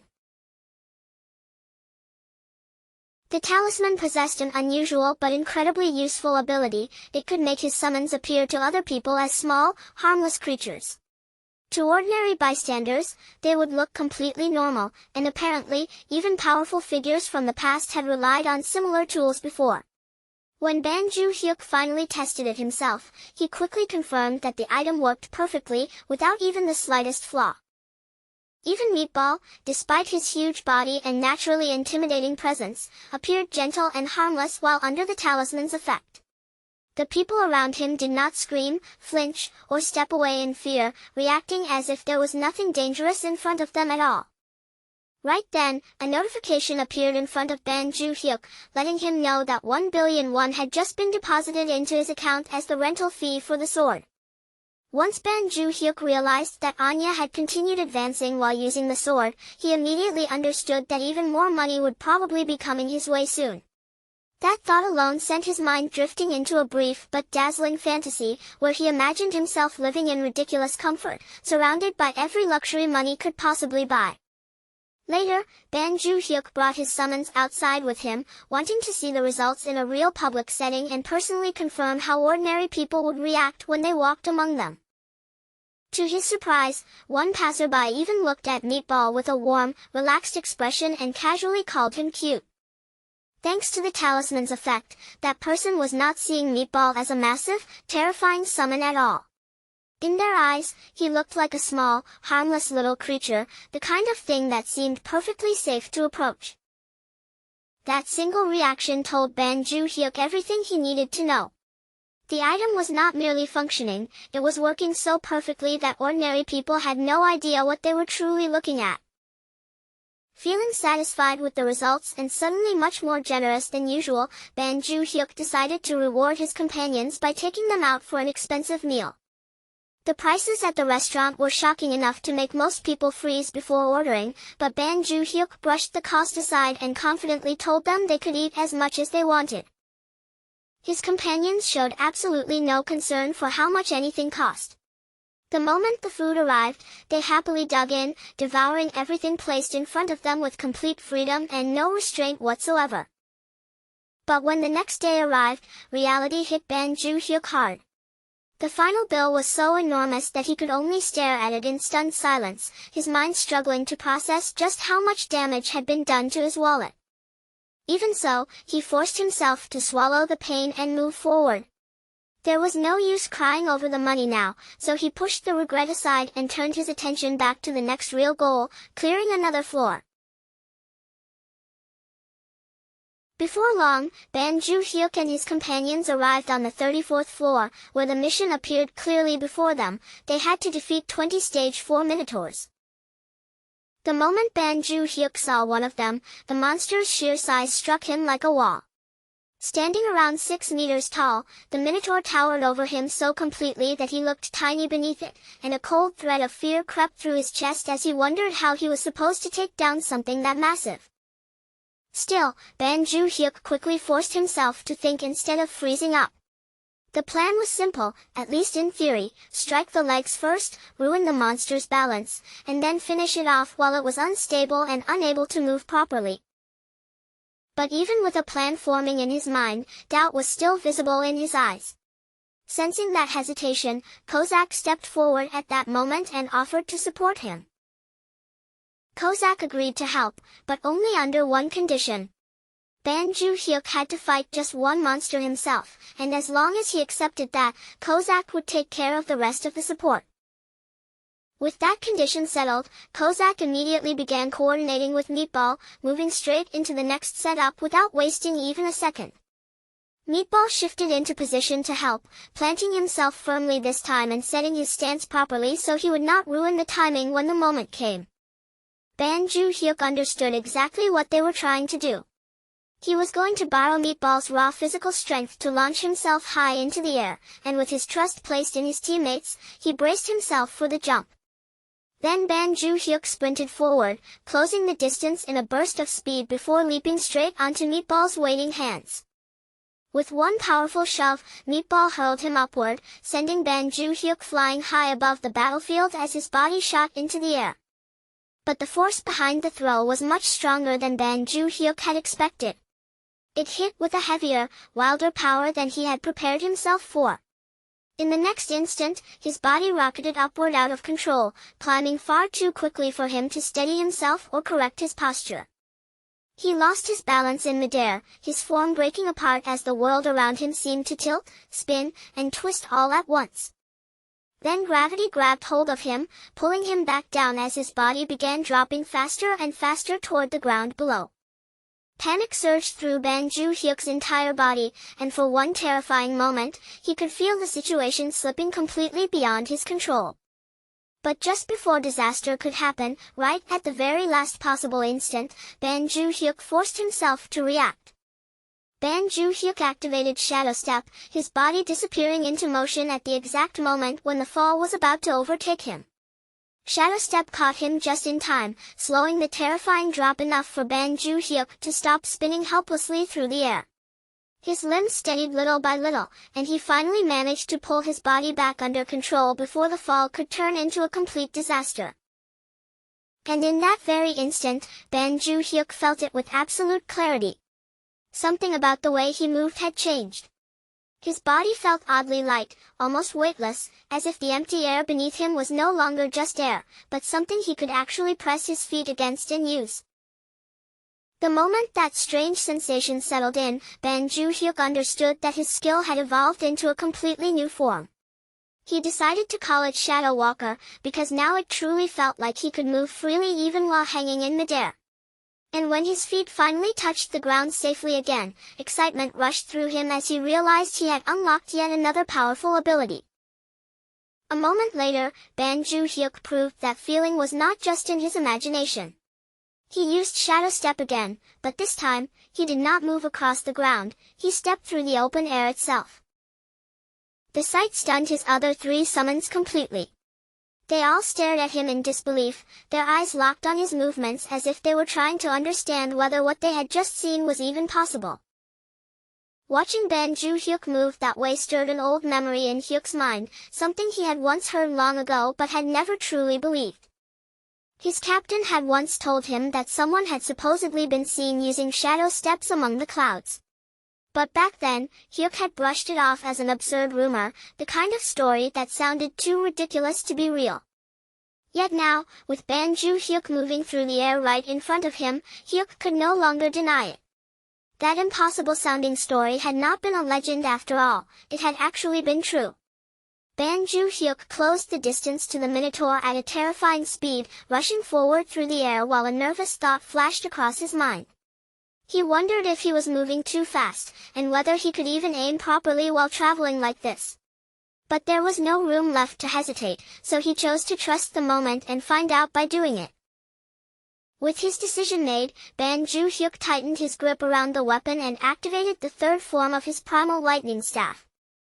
In the next breath, violent lightning gathered around him in a blinding flash, and falling thunder flash roared to life in his hands like a thunderbolt ready to be released. Then Ban Ju-hyuk drove the attack forward with explosive force, striking the Minotaur directly and knocking the gigantic creature unconscious in an instant. For a brief moment, pride surged through Ban Ju-hyuk as he realized he had used the recoil from his own attack to land safely. But that satisfaction was quickly followed by a faint chill of unease, because deep down, he knew just how close he had come to completely losing control. His three summons looked at him with open admiration, praising him without holding anything back. They said his talent was so dazzling it was almost blinding, and admitted that even they could not imitate something like that.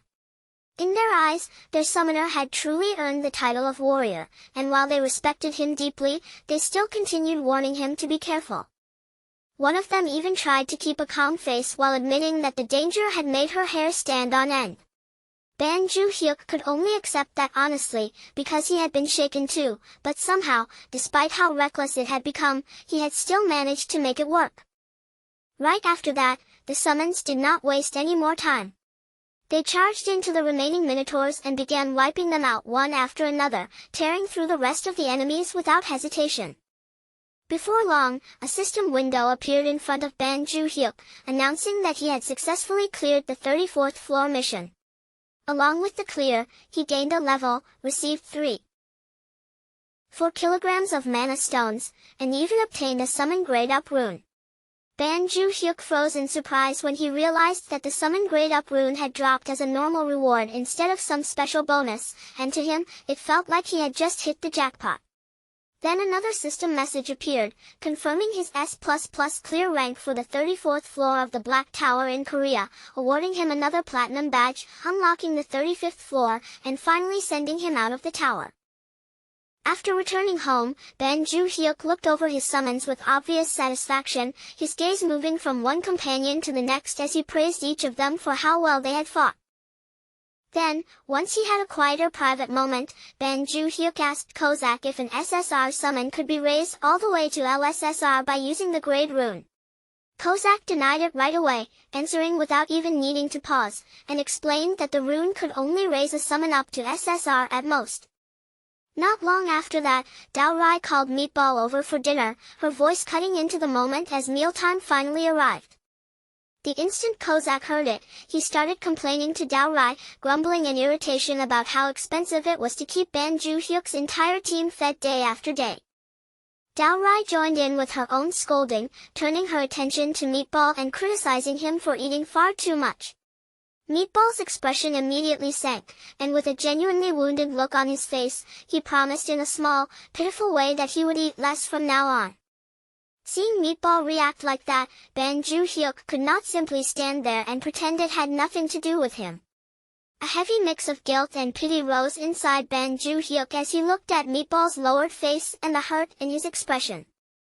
So Ban Ju-hyuk took out a grade-up rune and handed it to Meatball, giving him the chance to rise to a higher rank. Meatball was so deeply moved by the gesture that tears welled up in his eyes, and he thanked Ban Ju-hyuk with overwhelming emotion. Then, unable to hold back his feelings, Meatball threw himself into a tight hug, pressing in so suddenly and so closely that his chest hair ended up rubbing directly against Ban Ju-hyuk's face.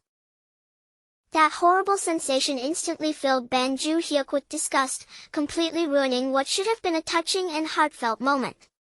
From there, the focus shifted away from Ban Ju-hyuk's home and moved to the Chinese Special Information Department. Inside the department, Su Jun, the deputy director, called a section officer before him and demanded sharply why there was still no news about clearing the 59th floor.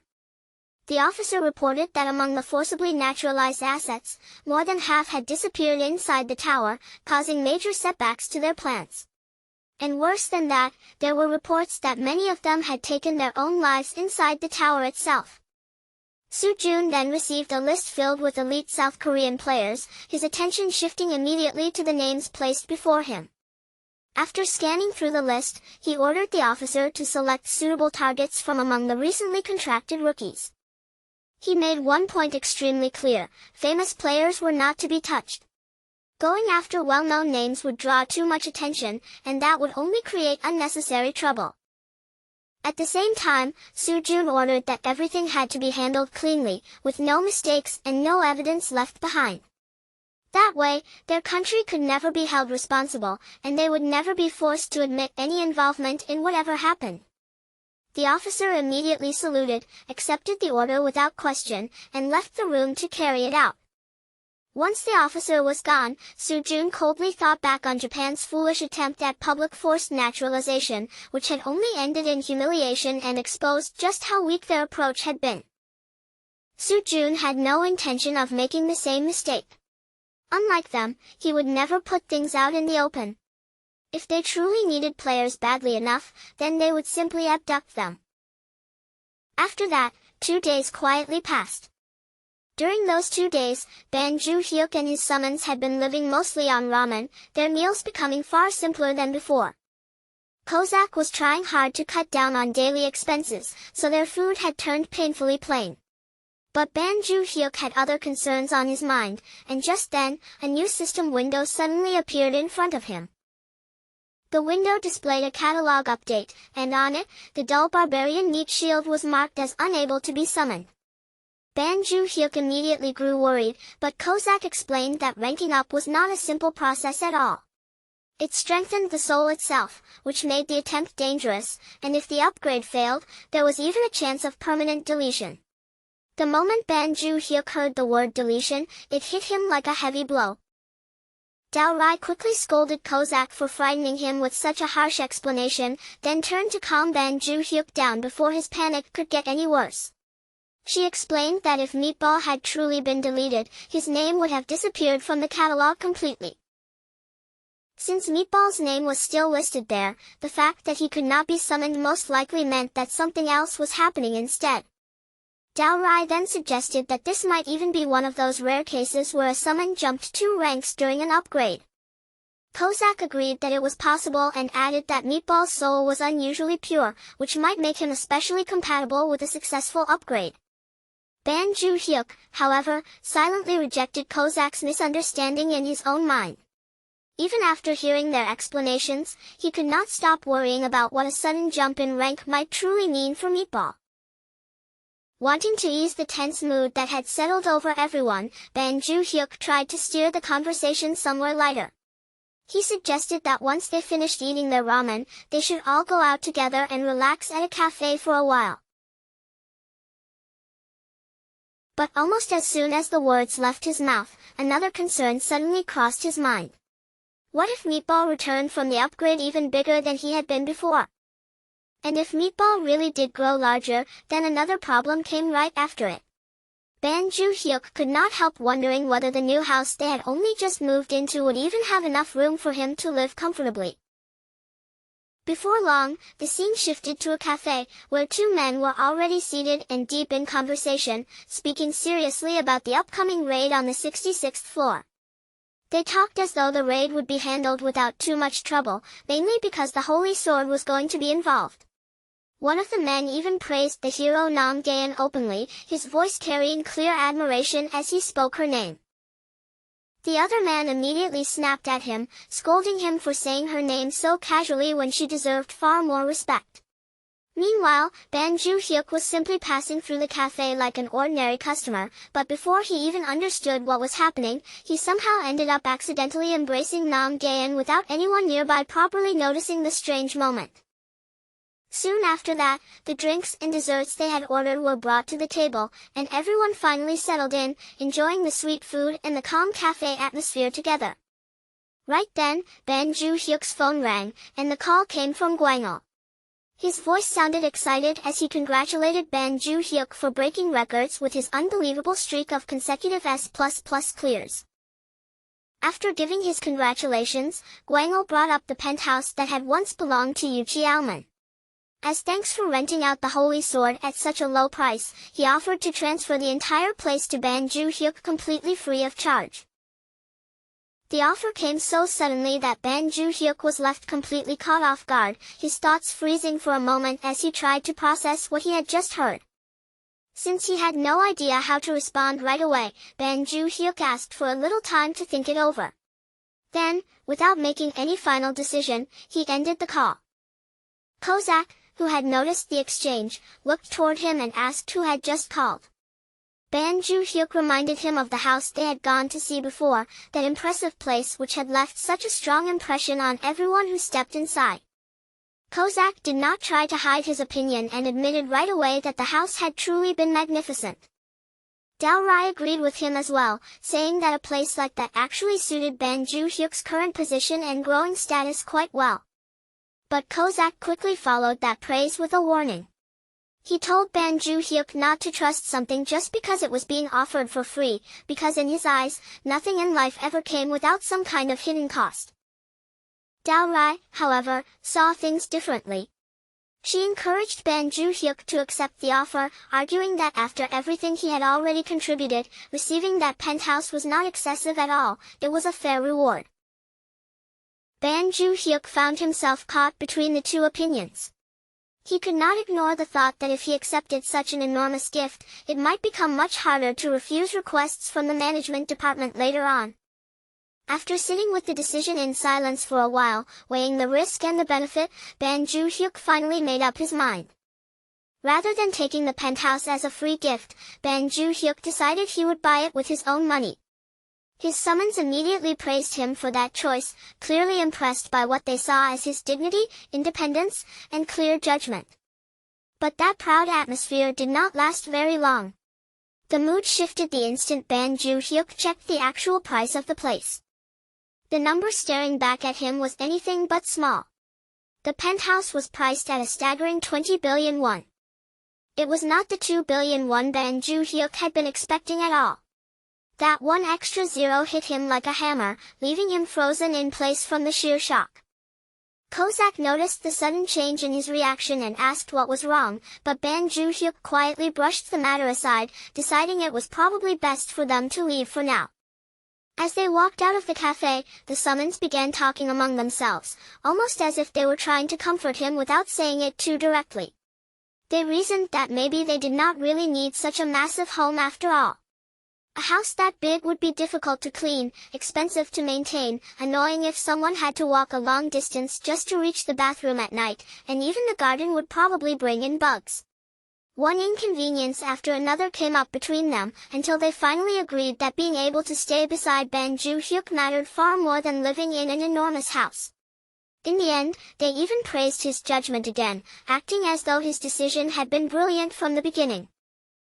Then, right at that moment, the atmosphere around them quietly began to change. Two suspicious-looking men stepped into the cafe, their presence immediately standing out from the ordinary crowd. The instant they entered, something dangerous seemed to cling to them, like the faint but unmistakable trace of hidden weapons. There was also the sharp presence of blood around them, mixed with the feeling of old scars and violence that had never fully faded. And beneath it all, even the harsh scent of gunpowder seemed to drift in with them, adding to the threatening air surrounding the two men. Kozak recognized that atmosphere immediately. These men were the same kind of people as him, the sort who lived close to bloodshed, danger, and violence. Without making a sound or doing anything that would draw attention, Kozak quietly began to move. He marked both men for tracking, making sure that even if they left his sight, they would not be able to disappear from his awareness so easily. Just then, Ban Ju-hyuk called out to Kozak and told him they were heading home. Kozak followed him without hesitation, but in his own mind, he decided that for now, he would keep this suspicious situation hidden from his summoner. The focus then shifted away from the cafe and moved to the Awakener's management administration. There, Nam Gayan sat in complete silence, her posture still and composed as she immersed herself deeply in image training within her own mind. Inside her thoughts, she carefully reviewed the importance of the holy sword, knowing that it was essential for neutralizing the dark aura released by the undead. Even so, Nam Gayan firmly reminded herself that she could not afford to rely on that weapon alone. Her mental training unfolded with sharp, vivid clarity, as though an endless battlefield had formed inside her mind and was sending enemy after enemy toward her without pause. Dark mummies, dark zombies, dark skeletons, dark ghouls.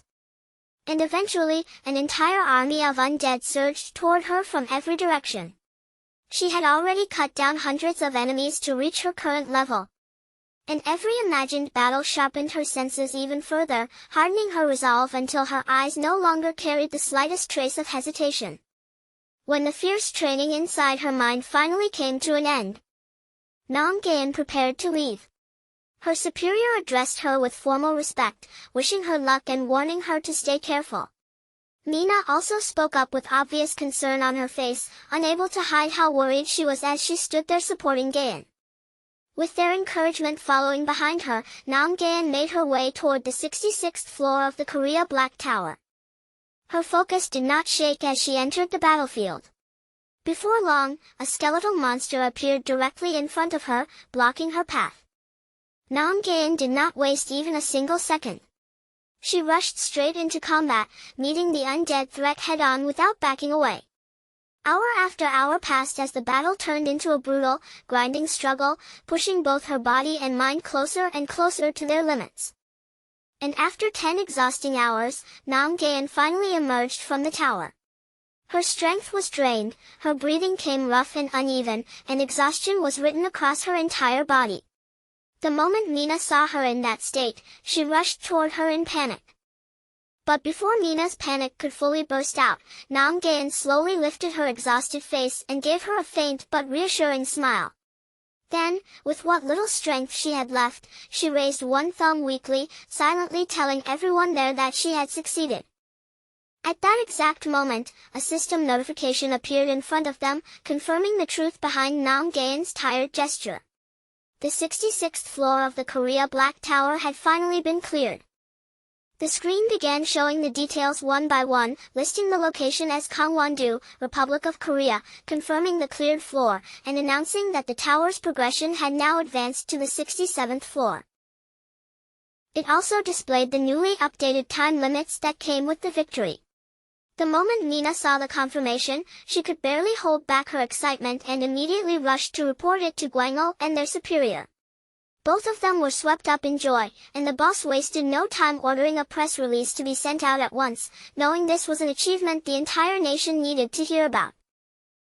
The news did not stay quiet for long.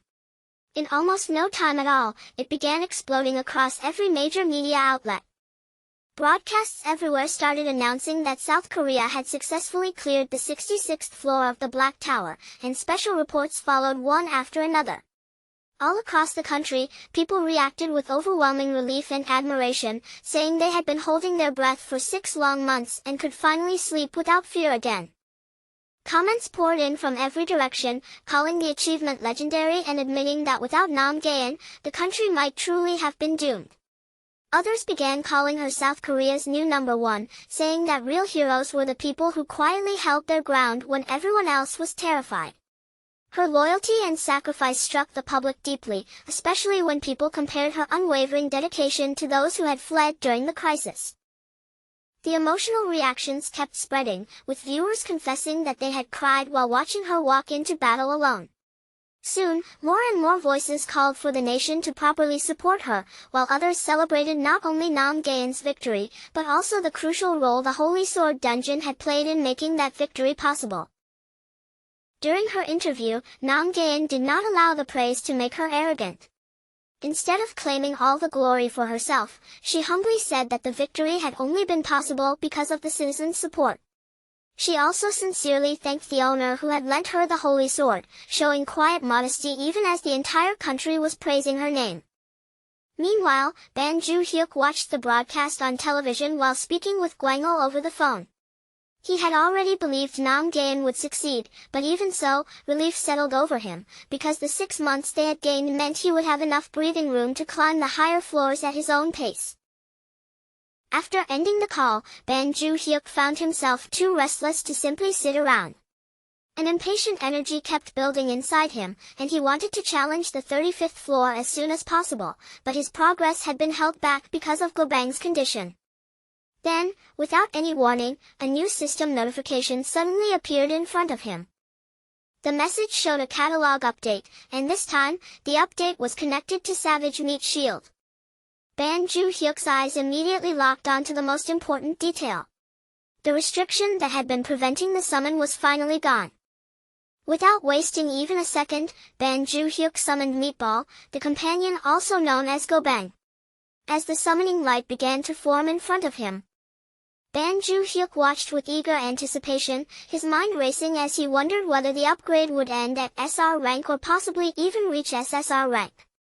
The system confirmed that Savage Meat Shield had been successfully called through designated summon. Ban Ju-hyuk welcomed Gobang back with clear relief, but the instant he actually saw him, his expression shifted into pure shock. Gobang no longer had the same huge, bulky body he used to have. Standing before them now was a fit, muscular, almost absurdly handsome warrior, with a sharper physique and clearly defined 8-pack abs. Gobang thanked him with genuine sincerity, admitting that he had been afraid he might never return at all. Being summoned again filled him with deep gratitude, and that emotion was clear in the way he spoke. The system then displayed Gobang's updated catalog, confirming that his rank had climbed all the way to SSR. He was now classified as a savage warrior, and the screen listed his detailed stats, including his manifestation limits, satisfaction rating, and cooldown time. Soon after, Daorai and Kozak were summoned as well, appearing beside Ban Ju-hyuk just like usual. The two of them greeted Ban Ju-hyuk respectfully, keeping the same composed attitude they normally showed when called. But the moment their eyes landed on Gobang's transformed appearance, both of them froze on the spot. Kozak looked confused and uneasy, then asked whether their existence had somehow been exposed to another person. Ban Ju-hyuk quickly explained that the transformed warrior standing in front of them was not a stranger at all. It was none other than Gobang himself. Even after hearing that, their disbelief was written all over their faces. Kozak still seemed unable to fully accept it, while Ban Ju-hyuk congratulated Gobang on his reinforcement and pointed out that the sudden rank increase had completely changed his body.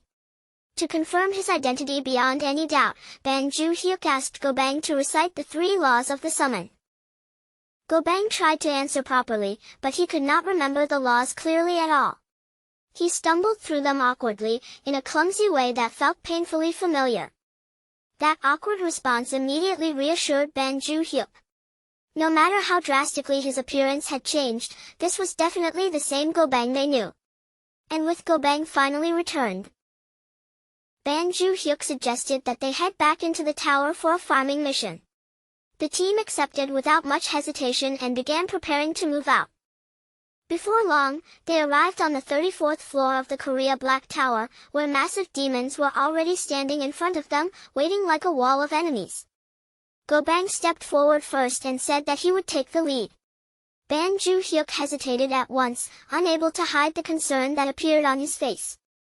After all, Gobang's new form looked much smaller than the huge, towering body he used to have, and Ban Ju-hyuk was not sure how that change would affect him in an actual fight.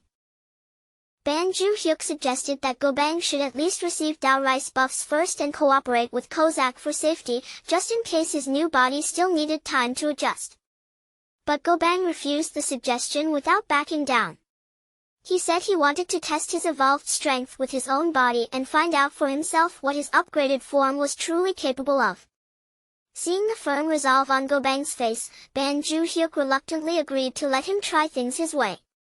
Even so, Ban Ju-hyuk still told Kozak to stay ready, making sure they could step in and support Gobang at any moment if the situation became dangerous.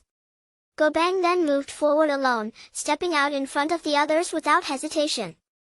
He threw his head back and released a thunderous shout, a roar powerful enough to shake the battlefield around them. That roar immediately drew every demon's attention toward him at the same time, turning all of their hostile gazes in his direction. Ban Ju-hyuk tensed in alarm, thinking that it would have been much smarter to lure the demons out and fight them one by one instead of provoking them all at once. But before that worry could fully settle in, Gobang's body began transforming again right before their eyes, swelling larger and larger with every passing moment. His size kept rising until he stood on a level that could rival a minotaur, reaching a massive scale that left everyone watching him in stunned silence. What happened next could hardly be called a normal fight. It was more like a one-sided display of overwhelming strength. Gobang charged straight into the entire group of demons by himself, crashing into them head-on without showing the slightest fear. His toughness was unbelievable, and every attack he unleashed carried enough destructive power to shake the enemies apart. The reckless fighting spirit he once had was still there at his core. But now that wildness had become controlled, focused, and terrifyingly powerful in a way that made him feel completely different from before. Ban Ju-hyuk could only watch the scene unfold in complete awe, his eyes fixed on Gobang as he dominated the battlefield. Seeing Gobang handle the demons so effortlessly, Ban Ju-hyuk even joked to himself that he should have brought popcorn, because at this point, it felt less like a battle and more like a show worth watching properly. Kozak, however, could not hide the irritation spreading across his face. As he watched Gobang's overwhelming performance, he grumbled under his breath that Gobang's power had obviously been boosted to a ridiculous degree. From Kozak's point of view, the whole thing felt completely unfair, especially when he compared Gobang's massive improvement to the far smaller boost he had received from his own rune upgrade. Dao Rai immediately snapped at him in a sharp, scolding voice, reminding him that Gobang becoming stronger meant Ban Ju-hyuk would be safer in future battles. Only after hearing it put that way did Kozak realize how selfish his complaint must have sounded, and his shoulders sank as he apologized with clear embarrassment. Ban Ju-hyuk then stepped in with a gentler tone, asking Dao Rai to treat Kozak with a little more respect. He understood what she was trying to say, but he also felt that constantly throwing harsh words at Kozak was unnecessary and only made the atmosphere between them uncomfortable.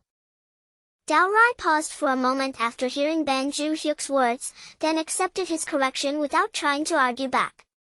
She turned toward Kozak and sincerely apologized, admitting that she had spoken to him too harshly.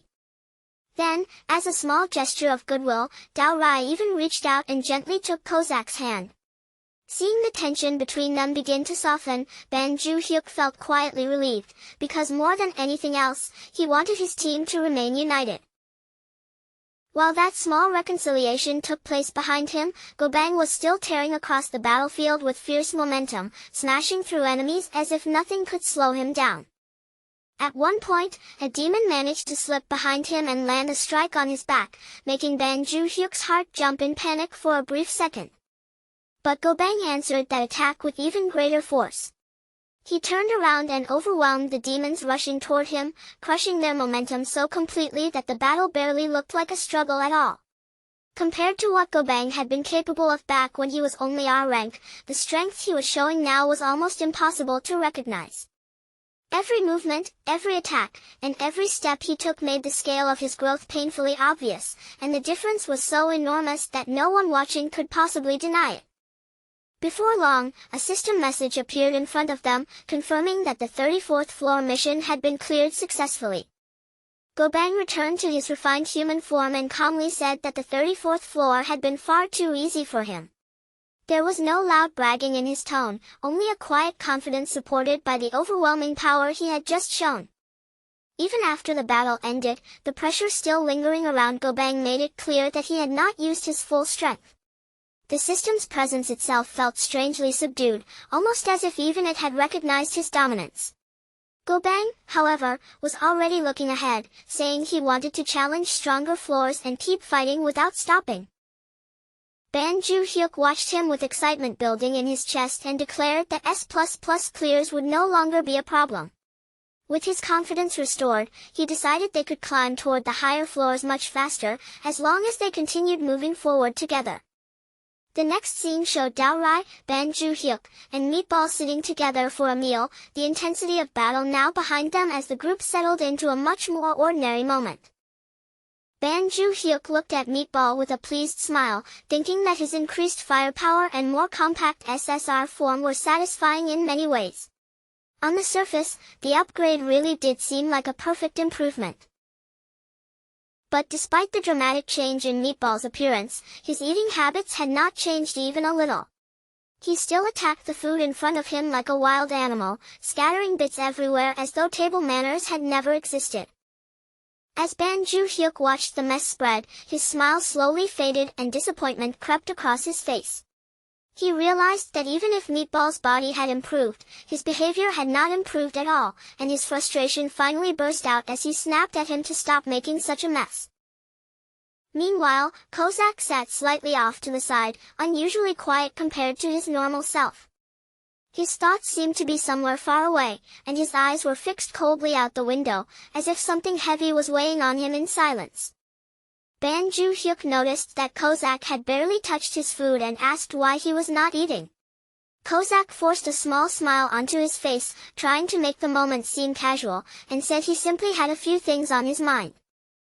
Daorai immediately pointed out that his jealousy was far too obvious, especially when he was sitting right in front of the young master. Kozak looked visibly shaken by the accusation, almost as if he might burst into tears, and strongly denied it. He insisted that thanks to Meatball's upgrade, Summoner Ban was much safer now, and that he was genuinely happy about that from the bottom of his heart. Ban Ju-hyuk quietly reminded himself not to let his guard down just because Meatball's body had become smaller, especially since his appetite seemed even worse than before. Still, seeing Kozak like that, he offered him some of the food he had saved. Kozak immediately became emotional, eating the food while tears welled up in his eyes and saying how deeply moved he was. Watching that reaction, Ban Ju-hyuk asked if there was anything else Kozak needed. Kozak hesitated for a moment, then admitted that his manifestation time was about to run out. In a quieter voice, he asked Ban Ju-hyuk to summon him again around midnight. He explained that because of the designated summon cooldown, once his time expired, 3 full hours would have to pass before he could return. Ban Ju-hyuk asked why he specifically wanted to come back at that hour, and Kozak shyly revealed the reason. There was an overseas football match scheduled that night, and he wanted to watch it live. Ban Ju-hyuk looked surprised, wondering if Kozak had always been that interested in football. Kozak eagerly confirmed it, his face lighting up with rare excitement. Ban Ju-hyuk agreed to summon him again later, and Kozak smiled with genuine happiness. After that, Ban Ju-hyuk mentioned that he planned to visit the Awakening Management Department because he had gathered a large amount of mana stones, but Kozak immediately grew uneasy and asked whether he was going there alone, then requested permission to accompany him. Meatball quickly joined in, insisting that the outside world was dangerous and saying that a warrior should remain beside the summoner to protect him. Daorai also stepped forward, calmly suggesting that it would be much safer if they all went together. The way they all fussed over him made Ban Ju-hyuk feel as though they were treating him like a child who could not go anywhere by himself. Finally growing annoyed, he snapped back and reminded them that they could not even enter the facility if they were not registered as players. Soon after that, the focus shifted to the Awakening Management Department. Ban Ju-hyuk arrived there in a car that had been personally sent by Gwangul, stepping out under the kind of treatment he still had not fully gotten used to. Gwangul welcomed him warmly the moment he arrived, thanking him with a bright expression for taking time out of his schedule to come all the way there. Ban Ju-hyuk smiled and said it was never really a hassle when they always sent a car for him. In his mind, though, the truly difficult part had been escaping the worried attention of his summons. He also casually mentioned that a normal car would have been more than enough, since he still was not used to riding in limousines. Gwangul laughed it off and told him not to feel burdened, saying that this level of treatment was only natural for someone like him. After that, Gwangul guided Ban Ju-hyuk inside. Once they were seated on a sofa, he informed him that the mana stones he had brought in weighed 54 kilograms in total. Gwangul added that 27 million won had already been deposited into Ban Ju-hyuk's account. Ban Ju-hyuk thanked him, and Gwangul congratulated him once again for clearing another floor before mentioning that player Nam Gaeun had also achieved remarkable results. Gwangul then added that Nam Gaeun's success had been possible largely because Ban Ju-hyuk had lent her the holy sword. From there, he brought up the penthouse transfer again and asked whether Ban Ju-hyuk had made his decision. Ban Ju-hyuk hesitated, admitting that receiving something so valuable for free felt like far too much pressure. He explained that he would rather earn enough money and purchase the penthouse himself later. But Gwangul insisted that the offer would remain open, saying the penthouse would be kept vacant for him, making it clear that he still intended to hand the property over whenever Ban Ju-hyuk was ready. Ban Ju-hyuk felt a quiet sense of guilt settle in his chest as he realized just how far they were willing to go for his sake. Then Gwangul's expression changed as he moved on to a much more serious topic. When Ban Ju-hyuk asked what it was about, Gwangul explained that it concerned player Gerald Watson, who was scheduled to visit Korea in a few days.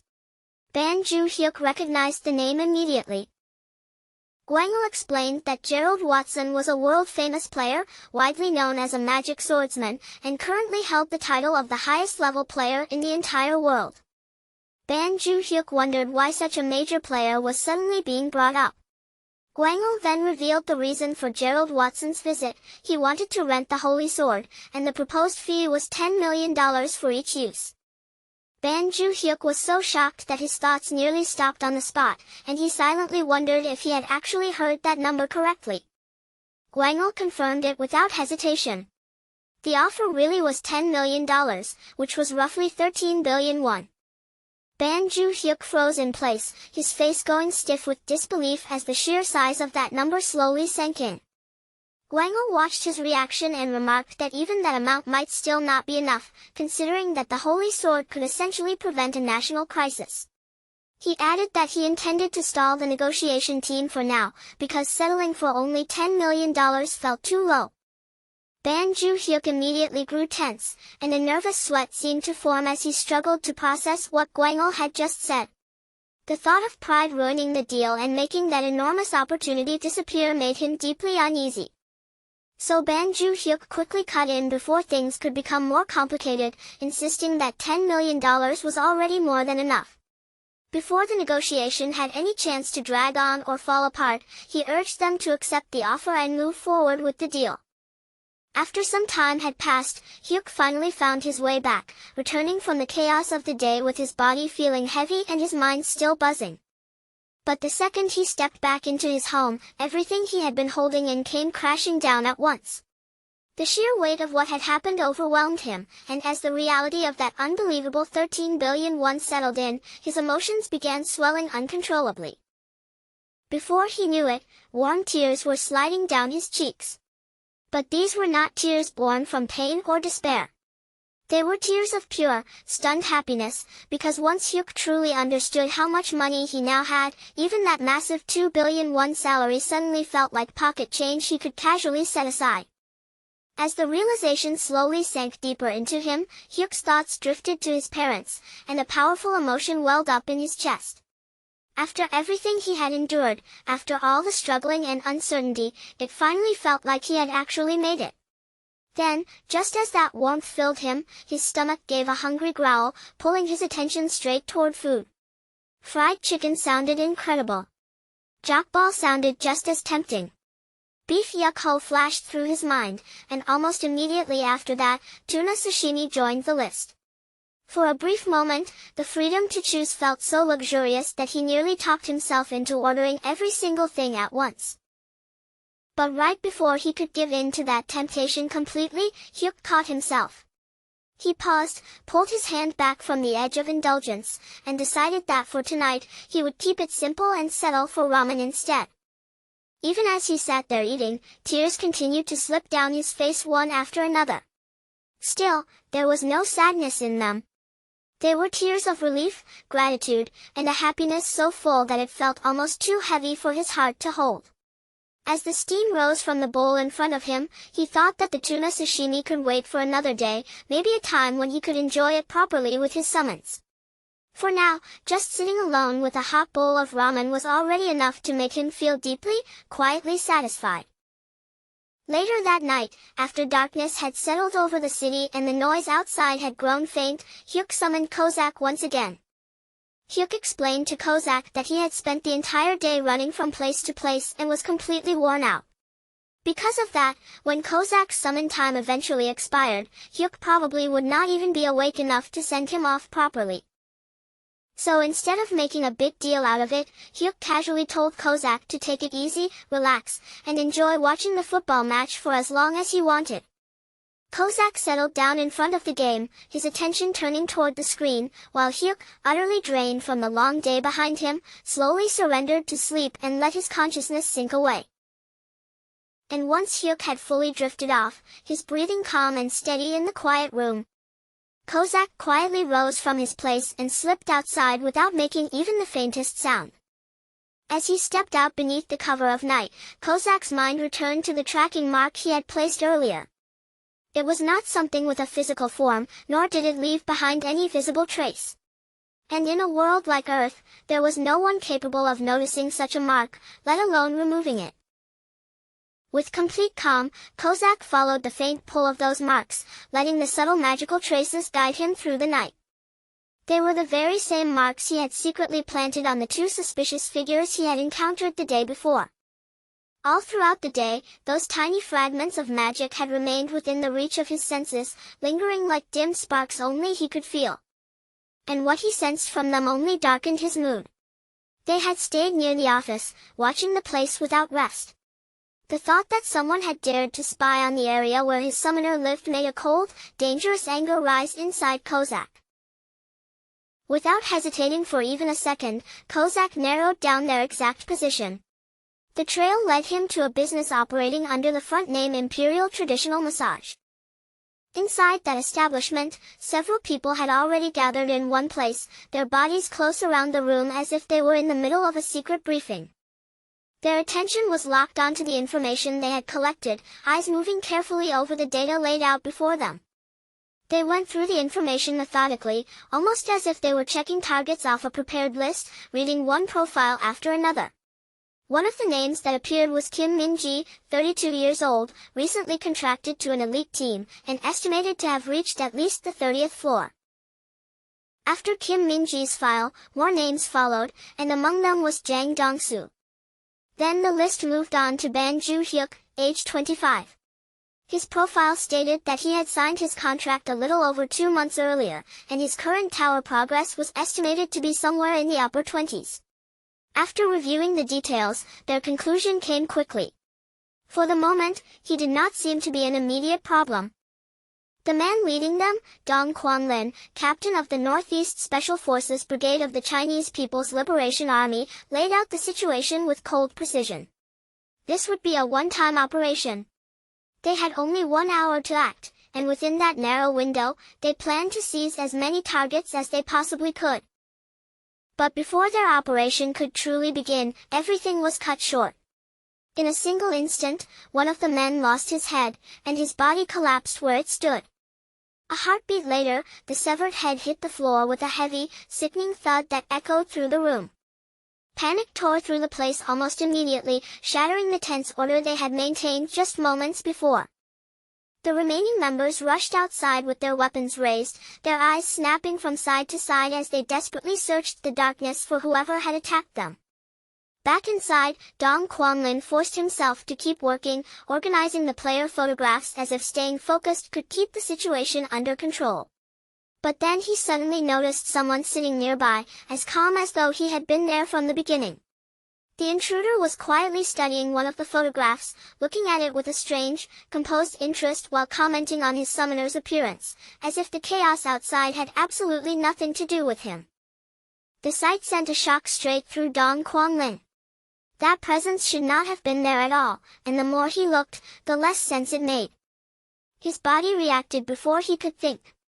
In one sharp motion, Dong Quanlin whipped out a dagger and hurled it straight toward the intruder. But the blade never reached its target. Before it could strike, it shattered apart in midair. The intruder had crushed it with his bare hands, doing it so effortlessly that it looked almost casual. In the very next instant, unbearable pain exploded through Dong Quanlin's body as his hand was pierced clean through. The intruder did not so much as lose his composure. With chilling indifference, he made it clear that he had only been observing his summoner's image, and he had no intention of allowing anyone to interrupt that moment. Dong Quanlin's scream ripped through the room, dragging the others rushing back inside.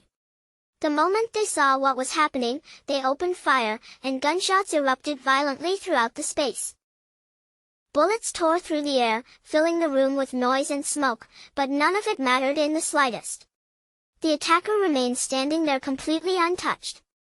He did not flinch, did not step back, and did not show even a flicker of urgency. There was no tension in his stance at all, only a terrifying certainty that made the room feel even colder. Then he made the truth painfully clear to them. Fighting back was useless, because every single person in that room was going to die there. And beneath those words hung an even heavier message. They had crossed a line they never should have approached in the first place. Several of the men turned their full attention to Kozak, focusing their gunfire on him and unloading shot after shot in his direction. But not one attack managed to harm him. In the very next breath, Kozak moved, launching himself forward with frightening speed. His sword flashed through the air in a clean, merciless arc, cutting them down before they could even properly understand what was happening. The men were left stunned by the sheer speed and force behind his movements. Some of them shouted at the others to grab him, to pin him down and restrain him somehow.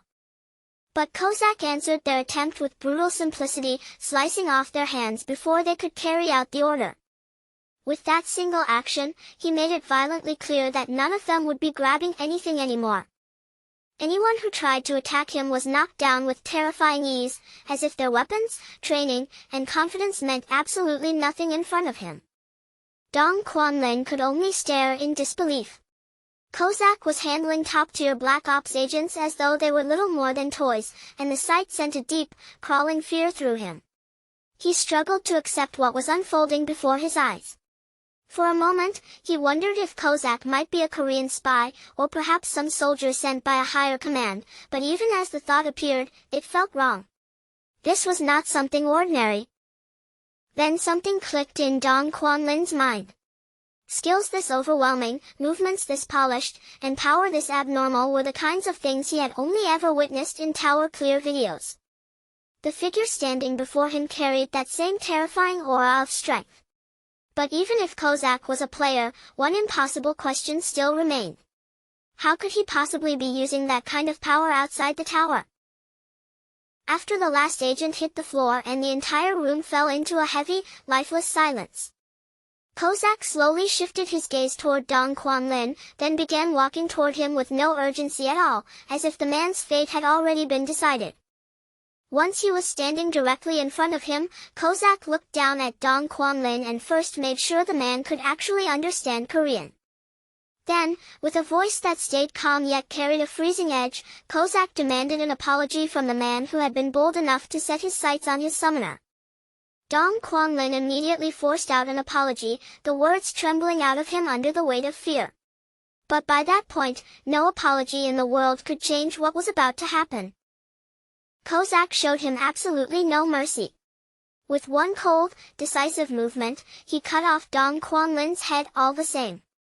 Before the very end, Kozak made sure Dong Quanlin fully understood who he had dared to offend, and exactly why this punishment had come down on him. And after that, Kozak even took the time to tie a bright red bow onto Dong Quanlin's severed head. Then placed it neatly on top of a table like some twisted display, before calmly turning his back and leaving the scene behind. But as Kozak walked away, the confidence he had carried only moments earlier suddenly began to crack, and an uneasy panic crept over him. A terrible thought struck him all at once. There was a very real chance that Summoner Hyuk would absolutely hate this kind of result. Even so, Kozak knew his own nature better than anyone. This was simply how he dealt with enemies, and changing that habit was not something he could do so easily. Then Hyuk's warning not to kill came rushing back into his mind, and the thought that Hyuk might kick him out if he ever found out made Kozak freeze for a brief moment. So after standing there in hesitation, Kozak actually went back and removed the red bow from Dong Quanlin's head, as though that one tiny adjustment might somehow make the whole scene look less suspicious. The next day came soon after, bringing a fresh morning after the blood-soaked night before. Hyuk gathered everyone together once again, bringing his summons around him as they prepared for what came next. In a casual tone, Hyuk brought up the previous night and mentioned that Kozak seemed to have enjoyed watching football. Kozak answered honestly and admitted that he had.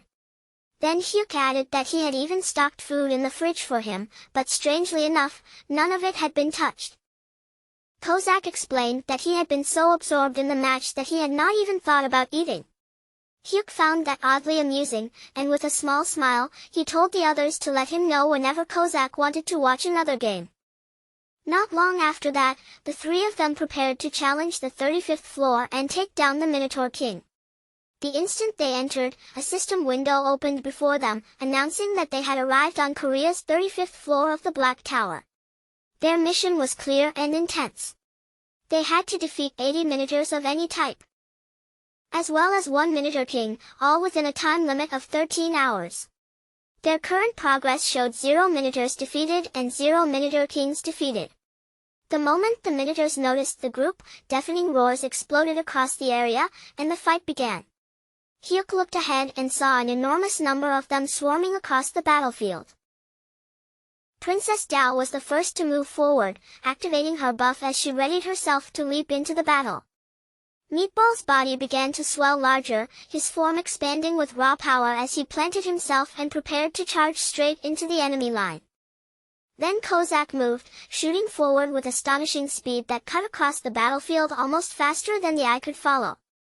As he rushed ahead, his thoughts went back to the 34th floor, where Meatball had taken nearly all the spotlight for himself.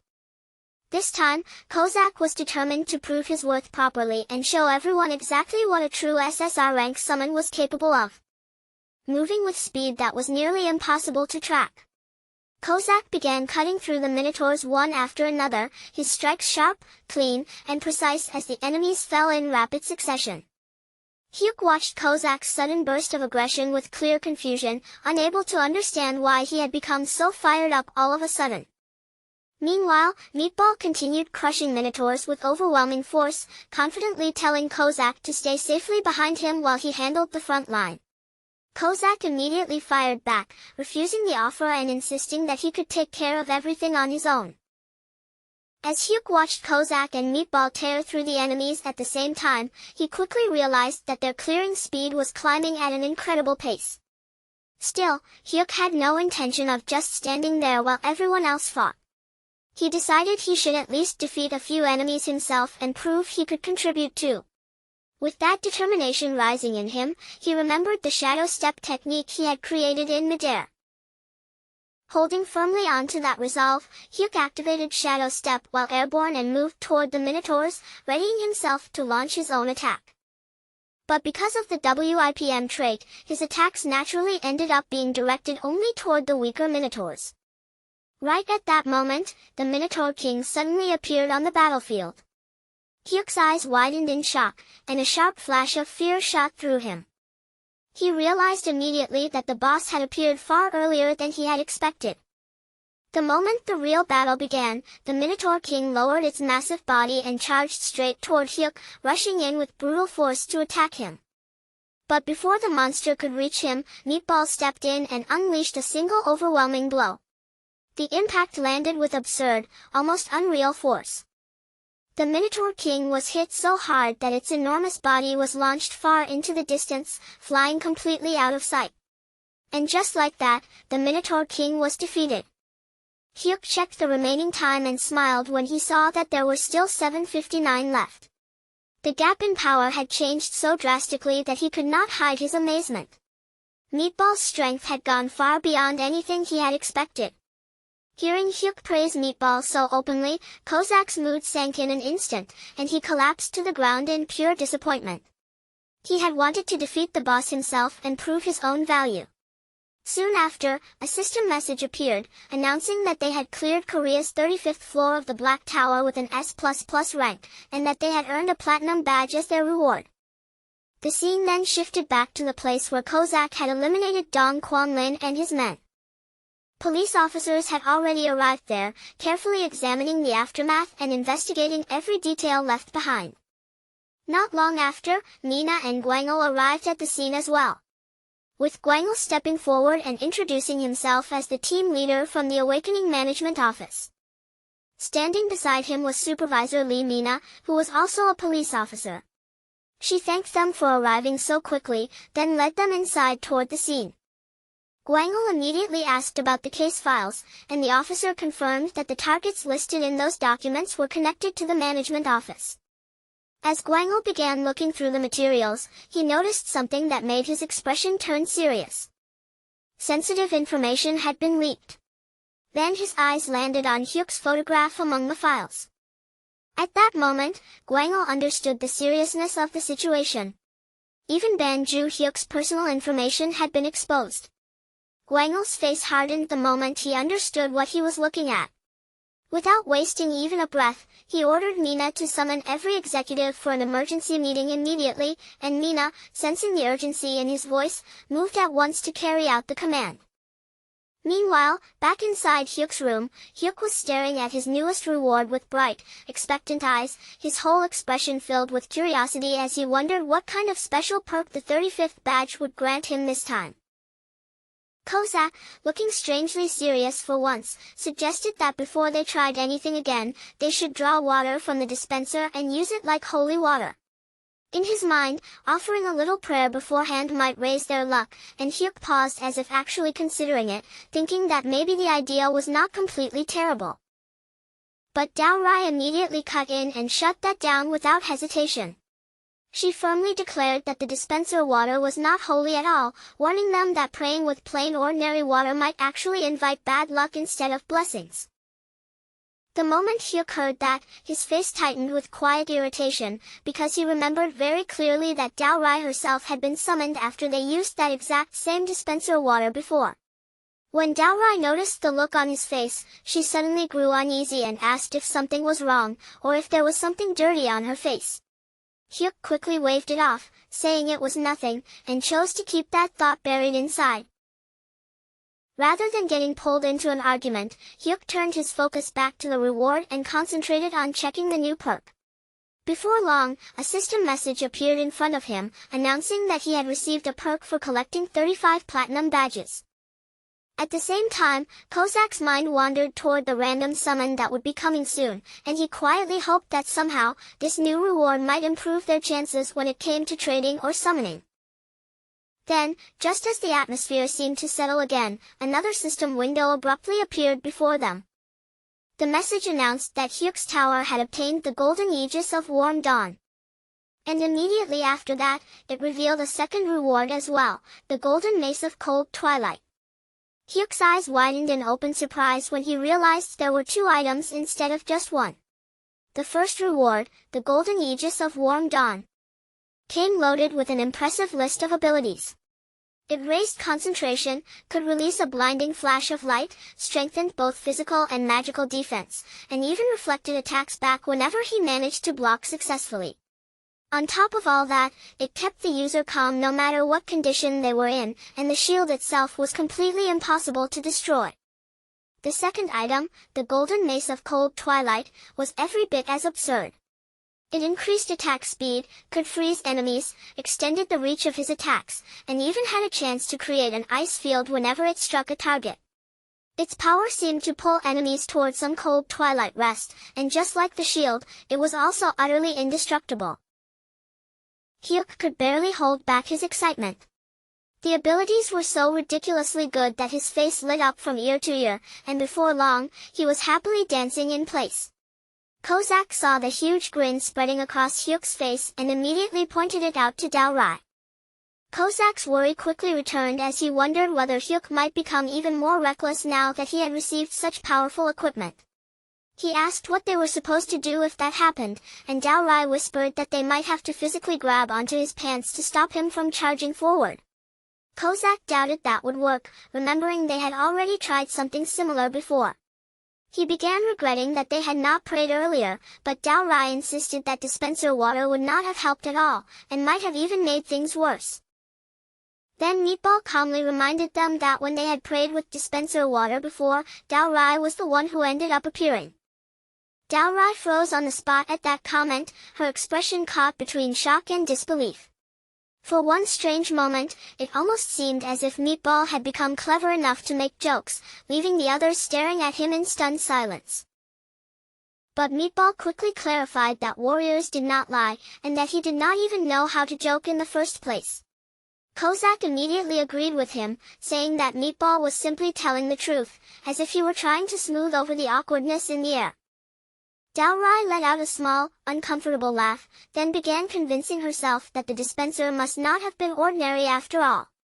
In her mind, it had to be a divine dispenser, something powerful enough to turn plain water into holy water and even summon her into this world. Kozak wasted no time correcting her, flatly stating that it was nothing more than a regular dispenser. But Dalrai stubbornly insisted that they should believe the opposite instead. As their little argument continued, Meatball brought everyone's attention back to the much more important issue in front of them. A random summon would be happening soon, which meant their master was about to bring in someone new. That would make 4 summons in total. However, since Hyuk's trade ability had not been enhanced yet, the current 3-person summon limit would probably remain in place for now. Dalrai and Kozak both understood the problem and agreed. Then Meatball raised a question that instantly made the atmosphere heavier. What would happen if the newly summoned person turned out to be more useful than one of them? The moment Kozak heard those words, sweat began forming on his face as the possibility settled into his mind. He began comparing everyone in his head. Meatball could endure attacks and deal heavy damage at the same time, while Dalrai was a top-class support who made the entire group stronger. But Kozak, as an assassin, suddenly felt his own place becoming dangerously uncertain.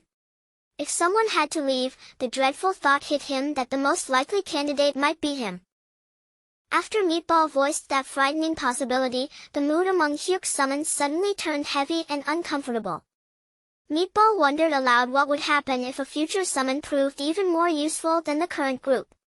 If that happened, one of them might have no choice but to step aside. Dalrai responded with a cold tone, saying that anyone who felt unnecessary should leave on their own.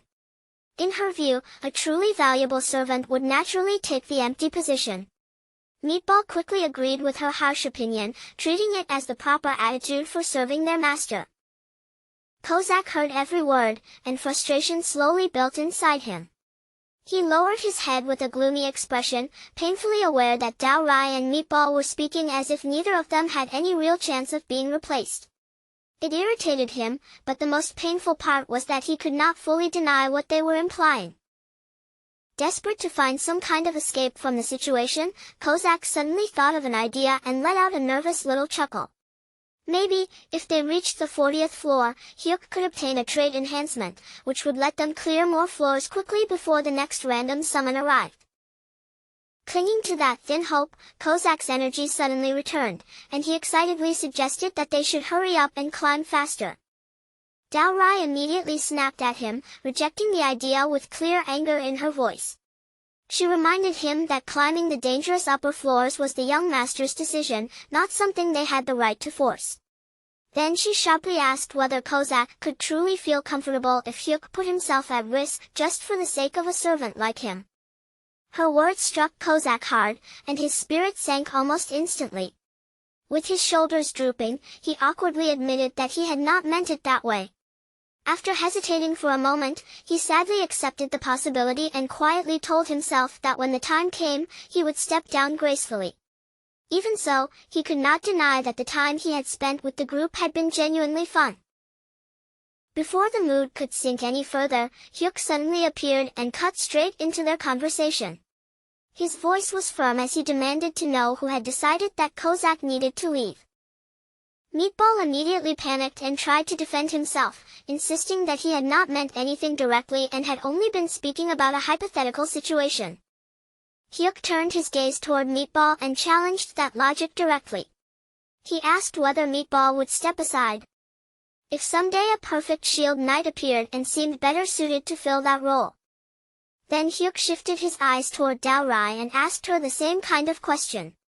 Wondering whether she thought she should be thrown away simply because a saintess or priest might appear later.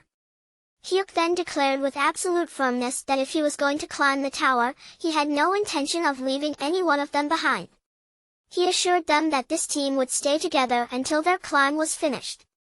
And after saying it with such confidence, Hyuk secretly wondered to himself whether that line had sounded kind of cool.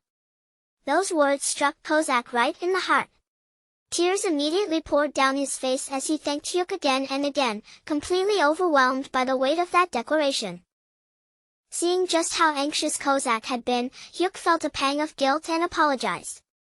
Then he made a quick decision, announcing that they would keep clearing floors without stopping until he obtained a trait enhancement that allowed 4 summons to be active at the same time. Kozak was deeply moved, but worry still filled his face. He told Hyuk that it was all right and confessed that he would never be able to forgive himself if Hyuk pushed his body too hard because of him. Hyuk simply smiled and offered a different answer. For now, he would completely step back and avoid fighting monsters himself. Then, sounding half playful and half serious, he asked whether that could still count as overdoing it, and whether anyone had any reason to object now.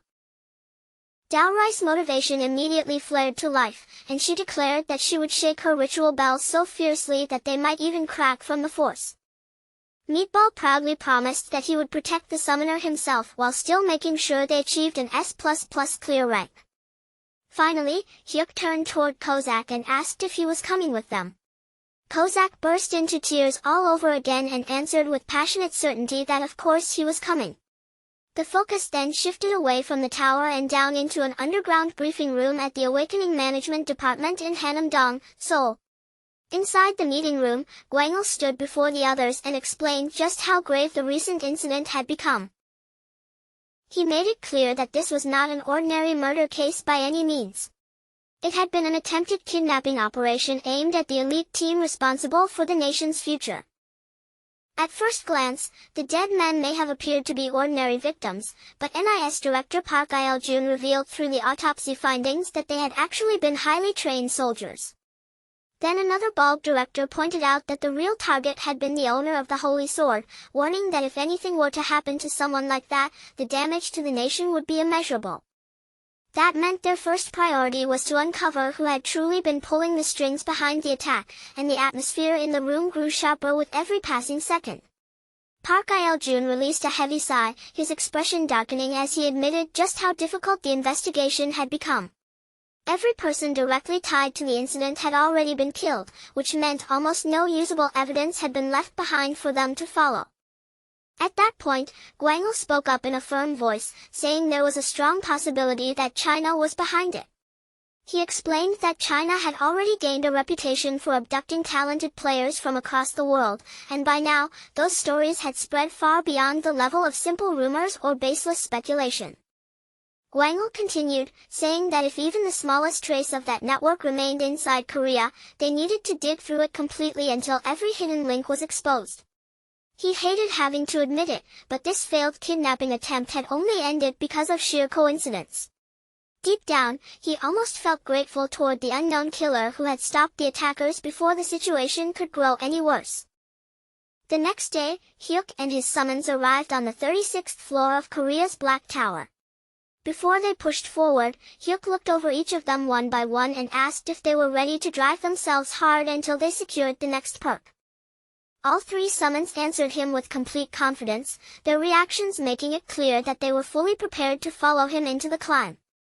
From the 36th floor all the way to the 40th, the enemies waiting for them were ogres, huge humanoid monsters with thick, powerful bodies and terrifying physical strength.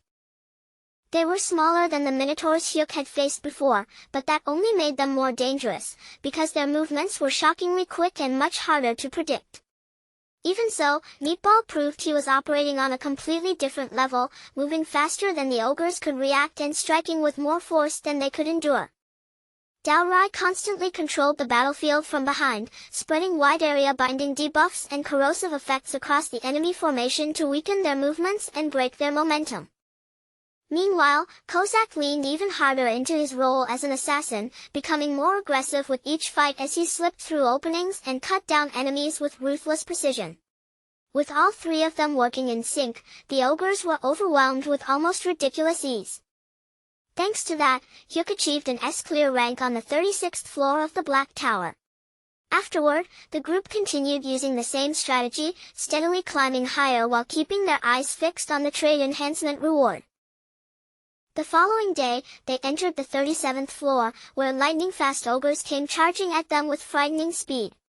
But even against enemies that specialized in quick movement, Hyuk's team still dominated the battlefield without losing control. On the 38th floor, a different kind of ogre appeared, using incredible jumping power to launch itself into the air and attack from above. But even when enemies came dropping down from overhead, Meatball remained faster, stronger, and more overwhelming than every single one of them. Then, after that, came the 39th floor, where even more dangerous ogres were waiting to block their path. These monsters were smart enough to avoid direct clashes, choosing instead to use sneaky hit-and-run tactics to waste time and throw the team's rhythm off balance. But no matter what kind of tricks they tried to use, Meatball still smashed through them completely. With raw speed, brutal strength, and unstoppable forward momentum, he overpowered every last ogre as if their strategy had never mattered in the first place. Before long, the team was even joking among themselves that the simplest and most effective strategy was to just throw Meatball straight at the ogres and let him handle everything. Soon after, system notices began appearing one after another in rapid succession. The system announced that Banju Hyuk had achieved S++ clear ranks on the 35th, 36th, 37th, 38th, and finally the 39th floor of the Black Tower.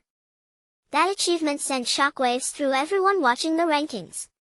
For 5 straight days, people online could not stop talking about it. Some compared the mysterious S++ record holder to Nam Jian, while others continued arguing that Nam Jian still stood above him. Most people insisted that no ordinary player could ever match someone who kept earning consecutive S++ clears all the way to the 39th floor. Others said that anyone who truly understood skill had no choice but to acknowledge the S++ record holder. Some found it absurd that people were even comparing the two achievements in the first place, while others joked about excessive national pride and told everyone to just have a drink instead. At the same time, plenty of people were genuinely worried about the pace, pointing out that clearing floors non-stop for 4 straight days sounded almost unbelievable. Around that same time, security around Hyuk's office had tightened dramatically, with far more guards stationed around the area than there had been before. On the day before attempting the 40th floor, Hyuk planned to visit an important place early in the morning. But the idea of leaving at 4 in the morning made him nervous, since moving around at such an unusual hour could easily draw suspicion.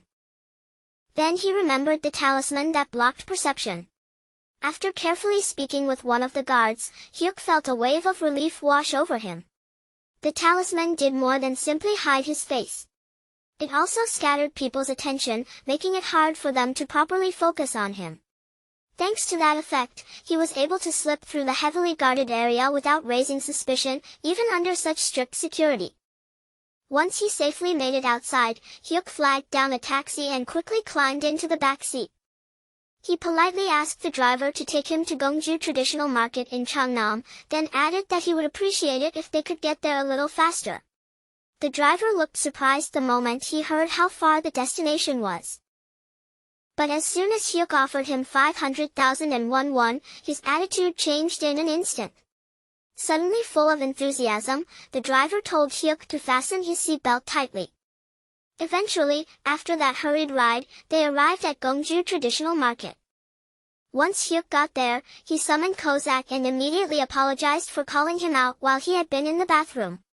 Kozak brushed it off without the slightest complaint, insisting that everything was fine and speaking proudly about his loyalty. The two of them then walked through the market side by side, discussing what they needed to buy. Hyuk suggested they begin grocery shopping with a cheerful attitude, and Kozak happily agreed to follow along. Together, they bought all kinds of food, fresh fruits, and useful supplies from the market stalls. Moving from one place to another until they had gathered everything they needed, before finally heading out again. This time, their destination was Mount Yongsin. When they finally arrived there, Hyuk looked around and prepared for the next step. Then called Dao Rai and Meatball over to join them as well. Dalrai greeted him politely, saying she had been waiting for him. Meatball, meanwhile, proudly announced that he would carry all the luggage by himself and told everyone to hand their belongings over to him. With their supplies gathered together, the group began moving deeper into the area. As they walked farther into the mountain, Dalrai smiled gently and said that although this world was different from the one she knew, the mountains looked surprisingly similar. Because of that resemblance, she believed the place she had mentioned before might actually still exist here. Hyuk told everyone to follow him, and Meatball immediately lifted Hyuk onto his shoulders while also carrying their belongings, continuing forward with the group as if the weight meant nothing. After walking for a while, they eventually discovered a hidden hiking spot tucked away from the usual trail, a quiet place that ordinary visitors likely would have missed. Hyuk was amazed that such a beautiful place existed so far off the normal path. Then Dalrai pointed toward a large rock nearby and instructed Meatball to move it aside. Meatball obeyed immediately, stepping forward without questioning her order. He placed his strength against the heavy rock and pushed it out of the way with ease, clearing the spot in a single decisive motion.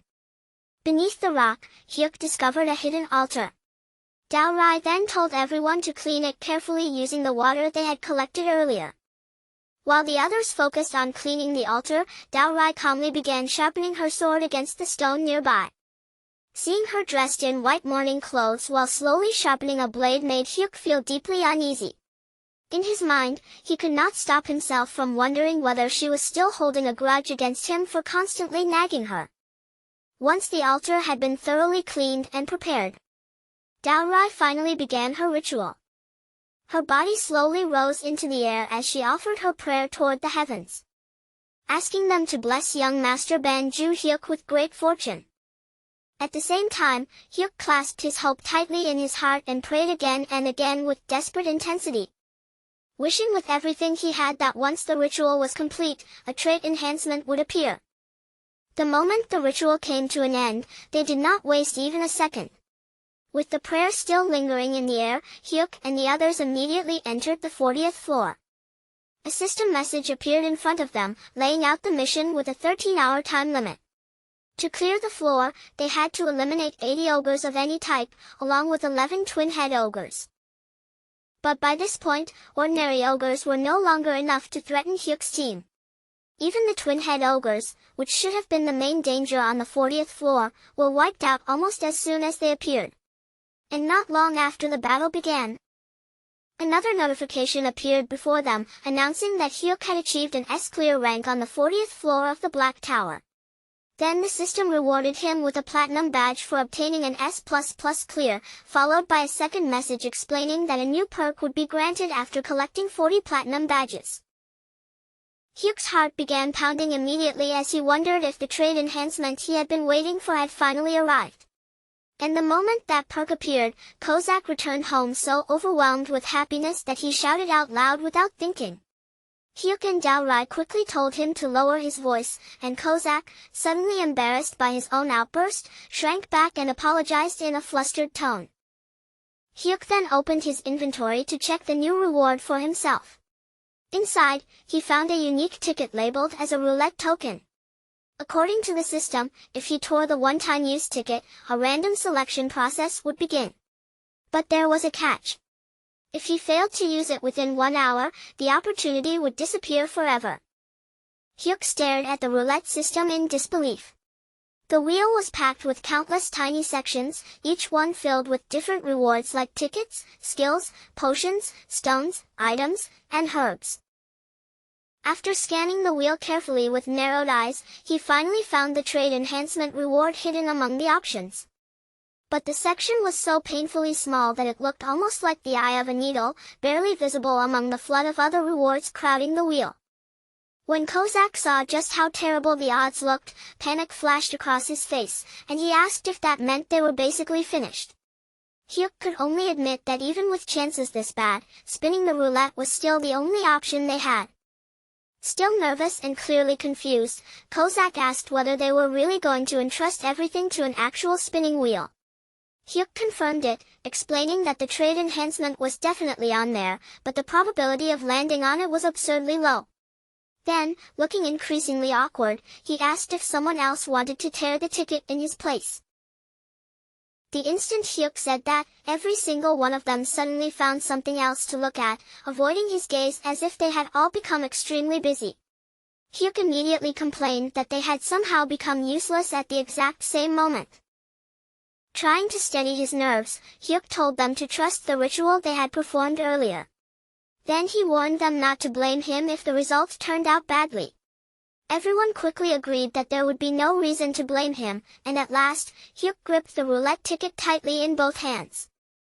With his entire body tense, he prayed desperately for the one result he wanted more than anything else, the simultaneous summon trade enhancement. Hyuk stared impatiently at the roulette as it kept spinning in front of him, turning again and again without showing any sign of stopping.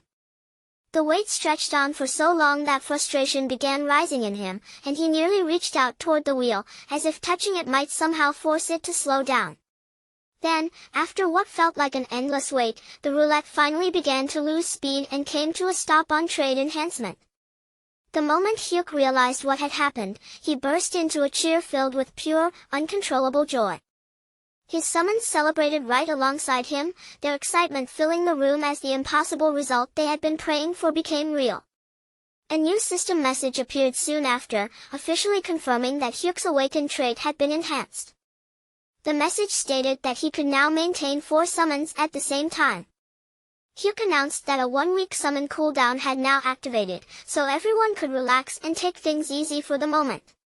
Then, almost as if it had just casually crossed his mind, he mentioned that ordering chicken might be a pretty good idea. The second the word chicken left his mouth, every one of his summons instantly lit up with excitement, their moods rising all at once. Meanwhile, far away from Hyuk's room, the scene shifted to Incheon International Airport. There, Gerald Watson came rushing out from an arriving plane, moving with so much energy that it looked like he had been waiting for this moment through the entire flight. His face was full of enthusiasm, bright with anticipation, as if the second his feet touched Korean soil, he was ready to move. Director Antonio looked puzzled by Gerald's sudden dash, but he soon learned the reason behind that impatience. Gerald had been waiting for his chance to take revenge on the Dark Spectres. Antonio reminded him that they had already defeated the Dark Spectres once before, but Gerald brought up Korea's Nam Ji-eun, who had cleared the challenge in only 10 hours. Gerald insisted that unless he matched that time, it would not feel like real revenge. Antonio could only watch Gerald with quiet concern, his gaze following the man's restless movements. Deep down, he worried about Gerald's reckless personality, but even so, he had no choice but to follow after him with reluctant steps. At the Awakening Management Department, Gwangul greeted Gerald and Director Antonio warmly, welcoming them in before properly introducing himself. Gerald wasted no time at all. Almost immediately, he asked about the Holy Sword, and Gwangul could not help but chuckle at how openly eager he was. Before long, Gwangul personally guided Gerald to the floor where the Holy Sword was being kept under strict storage. Gerald paid the enormous rental fee without the slightest hesitation, as if the money barely mattered compared to what he had come to do. Then he stood before the legendary weapon and fixed his gaze directly on it, his attention locked onto the Holy Sword. Gwangul warned him to follow every single condition written in the contract. But Gerald, brimming with confidence, reached out and grabbed the Holy Sword without wavering. With the weapon now in his hand, he declared that he would not lose. Immediately after those words, the system announced the beginning of the Black Tower's 66th floor mission, defeat 10 Dark Spectres within 15 hours. Gerald entered the floor without hesitation, stepping straight into the challenge as if he had been waiting for it. From the very moment he arrived inside, he began cutting through enemies non-stop.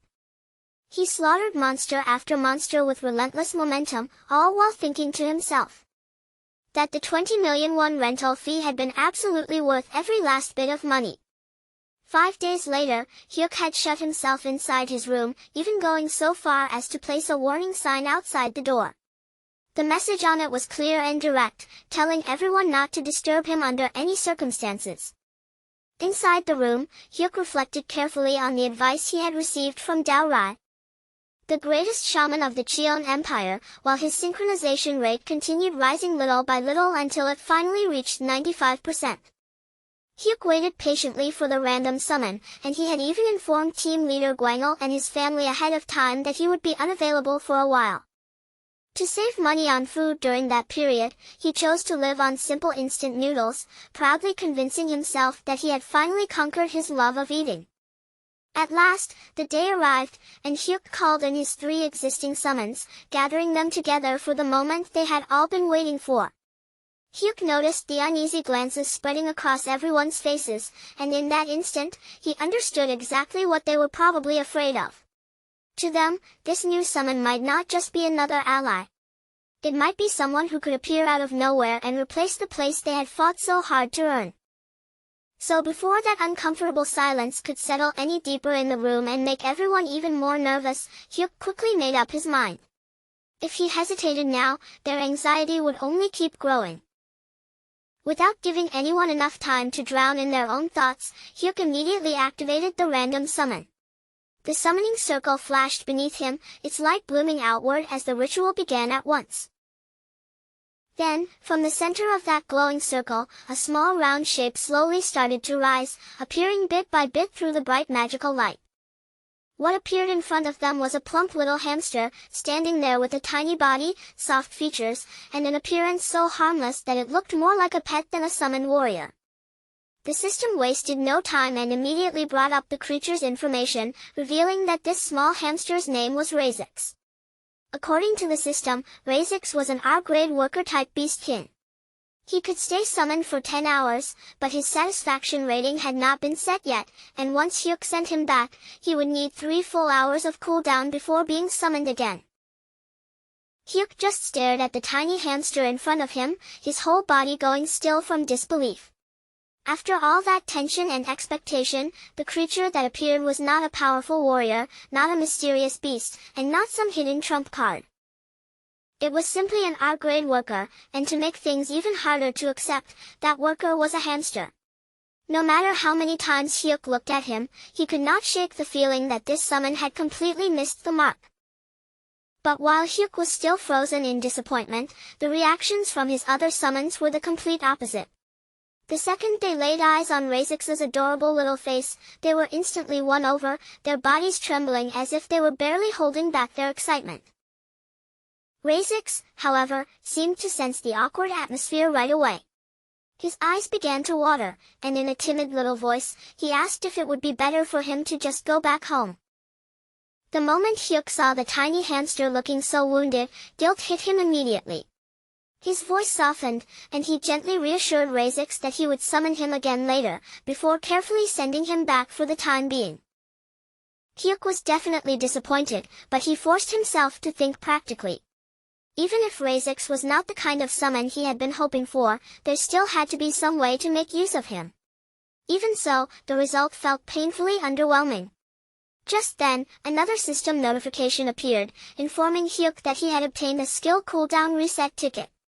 Gao Rei tried to lift his mood by telling him to think of it as good luck, while Kozak calmly pointed out that what they really needed was someone capable of helping Summoner Ban climb the tower. Meatball, brimming with confidence, then assured Hyuk that the next result would turn out much better. With his summons encouraging him from all sides, Hyuk felt a small warmth return to his chest. He thanked them sincerely, then stepped forward once more and prepared himself to attempt another random summon. This time, the atmosphere around the summoning circle shifted completely, as if the air itself had become heavier and sharper. Hyuk could feel it deep in his bones. Whatever was coming through now was different from the last summon, something strange and powerful enough to make his instincts react before it even appeared. Before long, a Taoist immortal emerged from the glowing circle. The moment he stepped out, the entire mood of the room changed, as if his presence alone had pressed down on everyone there. Then the system's introduction appeared, and the words displayed were so ominous that the room seemed to grow even darker and heavier. The system described him as the greatest enemy of Morim, the most sinister figure in Yungwon, and a monster who had caused countless deaths. His name was Gwangma, the Mad Demon. He was an LSSR rarity summon, a legendary super rare human-type Morim warrior who could remain summoned for 3 hours before needing a 3-hour cooldown. Hyuk's face tightened as he read that terrifying description, but then Guangma did something completely unexpected. He greeted Hyuk with flawless politeness. Feeling just a bit relieved, Hyuk returned the greeting, thinking that at least for now, this frightening summon seemed to understand manners. But that tiny moment of relief disappeared almost immediately, because the truth about Guangma's past soon began to unfold. Long ago, during an age drowned in chaos, violence, and endless bloodshed, Morim and the government had maintained an unspoken agreement to stay out of each other's affairs. It was a fragile boundary that everyone knew not to cross, but Guangma broke that taboo without even the slightest hesitation. He crossed that forbidden line in the most shocking way imaginable by cutting off the emperor's head with his own hands. After that, the emperor's severed head was placed on display in the middle of the market square, sending shockwaves across the entire land and throwing everything into chaos. Because of that one outrageous act, the Morim Alliance, the unconventional faction, and even the demonic cult all joined hands to declare him their shared enemy. For 7 days and 7 nights, a brutal battle raged on, and only after Morim's greatest leaders combined their strength was Guangma finally defeated. After hearing the entire story, Hyuk finally understood that Guangma's terrifying reputation was not just exaggerated legend. This man was genuinely dangerous. At the same time, Hyuk realized something else. If so many powerful groups had feared him enough to unite against him, then Guangma's strength had to be unbelievable. Guangma shifted his gaze toward Hyuk's current summons, and Hyuk quickly introduced them one after another, encouraging everyone to greet each other properly. But instead of a warm exchange, the 3 summons stood stiffly in place, trapped in a tense and awkward silence. Guangma looked over them with cold, empty indifference, then dismissed them as insignificant creatures who were not even worth the effort of speaking to. After that, without showing even the slightest interest in them, Guangma turned his attention back to Hyuk and asked how many towers had collapsed so far. Hyuk answered that only 1 tower had fallen, and for a brief moment, Guangma's expression seemed to soften just a little. But when Hyuk added that humanity's conquest had only reached the 67th floor, Guangma revealed a far more troubling truth. He explained that once humanity pushed beyond the 71st floor, collapsed towers would start appearing all over the world. And those fallen towers, he warned, were not just broken structures or ordinary ruins. They stabbed deep into the earth like gigantic nails, driving corruption straight into the land itself. Once that corruption settled into the ground, it would never truly disappear. Fortunately, Guangma said, the situation had not reached the point of no return yet, since only 1 tower had collapsed so far. Guangma then began speaking about the cruel design behind the tower system. Because people were restricted by nationality and could only enter towers within their own countries, the entire structure had been arranged in an incredibly cunning and vicious way. He told Hyuk that now that Guangma had appeared, Hyuk's country would be safe, which meant Hyuk no longer needed such weak summons around him. But Guangma also made one thing unmistakably clear. Protecting one nation alone meant nothing if humanity as a whole was still marching toward destruction. Then, with a sinister grin slowly spreading across his face, Guangma declared that he would help Hyuk conquer the entire world.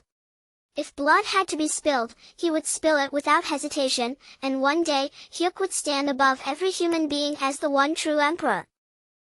Hyuk was horrified. For a brief second, all he could think was that Guangma might actually be completely insane. Snapping back to himself, he hurriedly ordered him not to do anything reckless. But Guangma did not step back, and he did not show even a trace of doubt.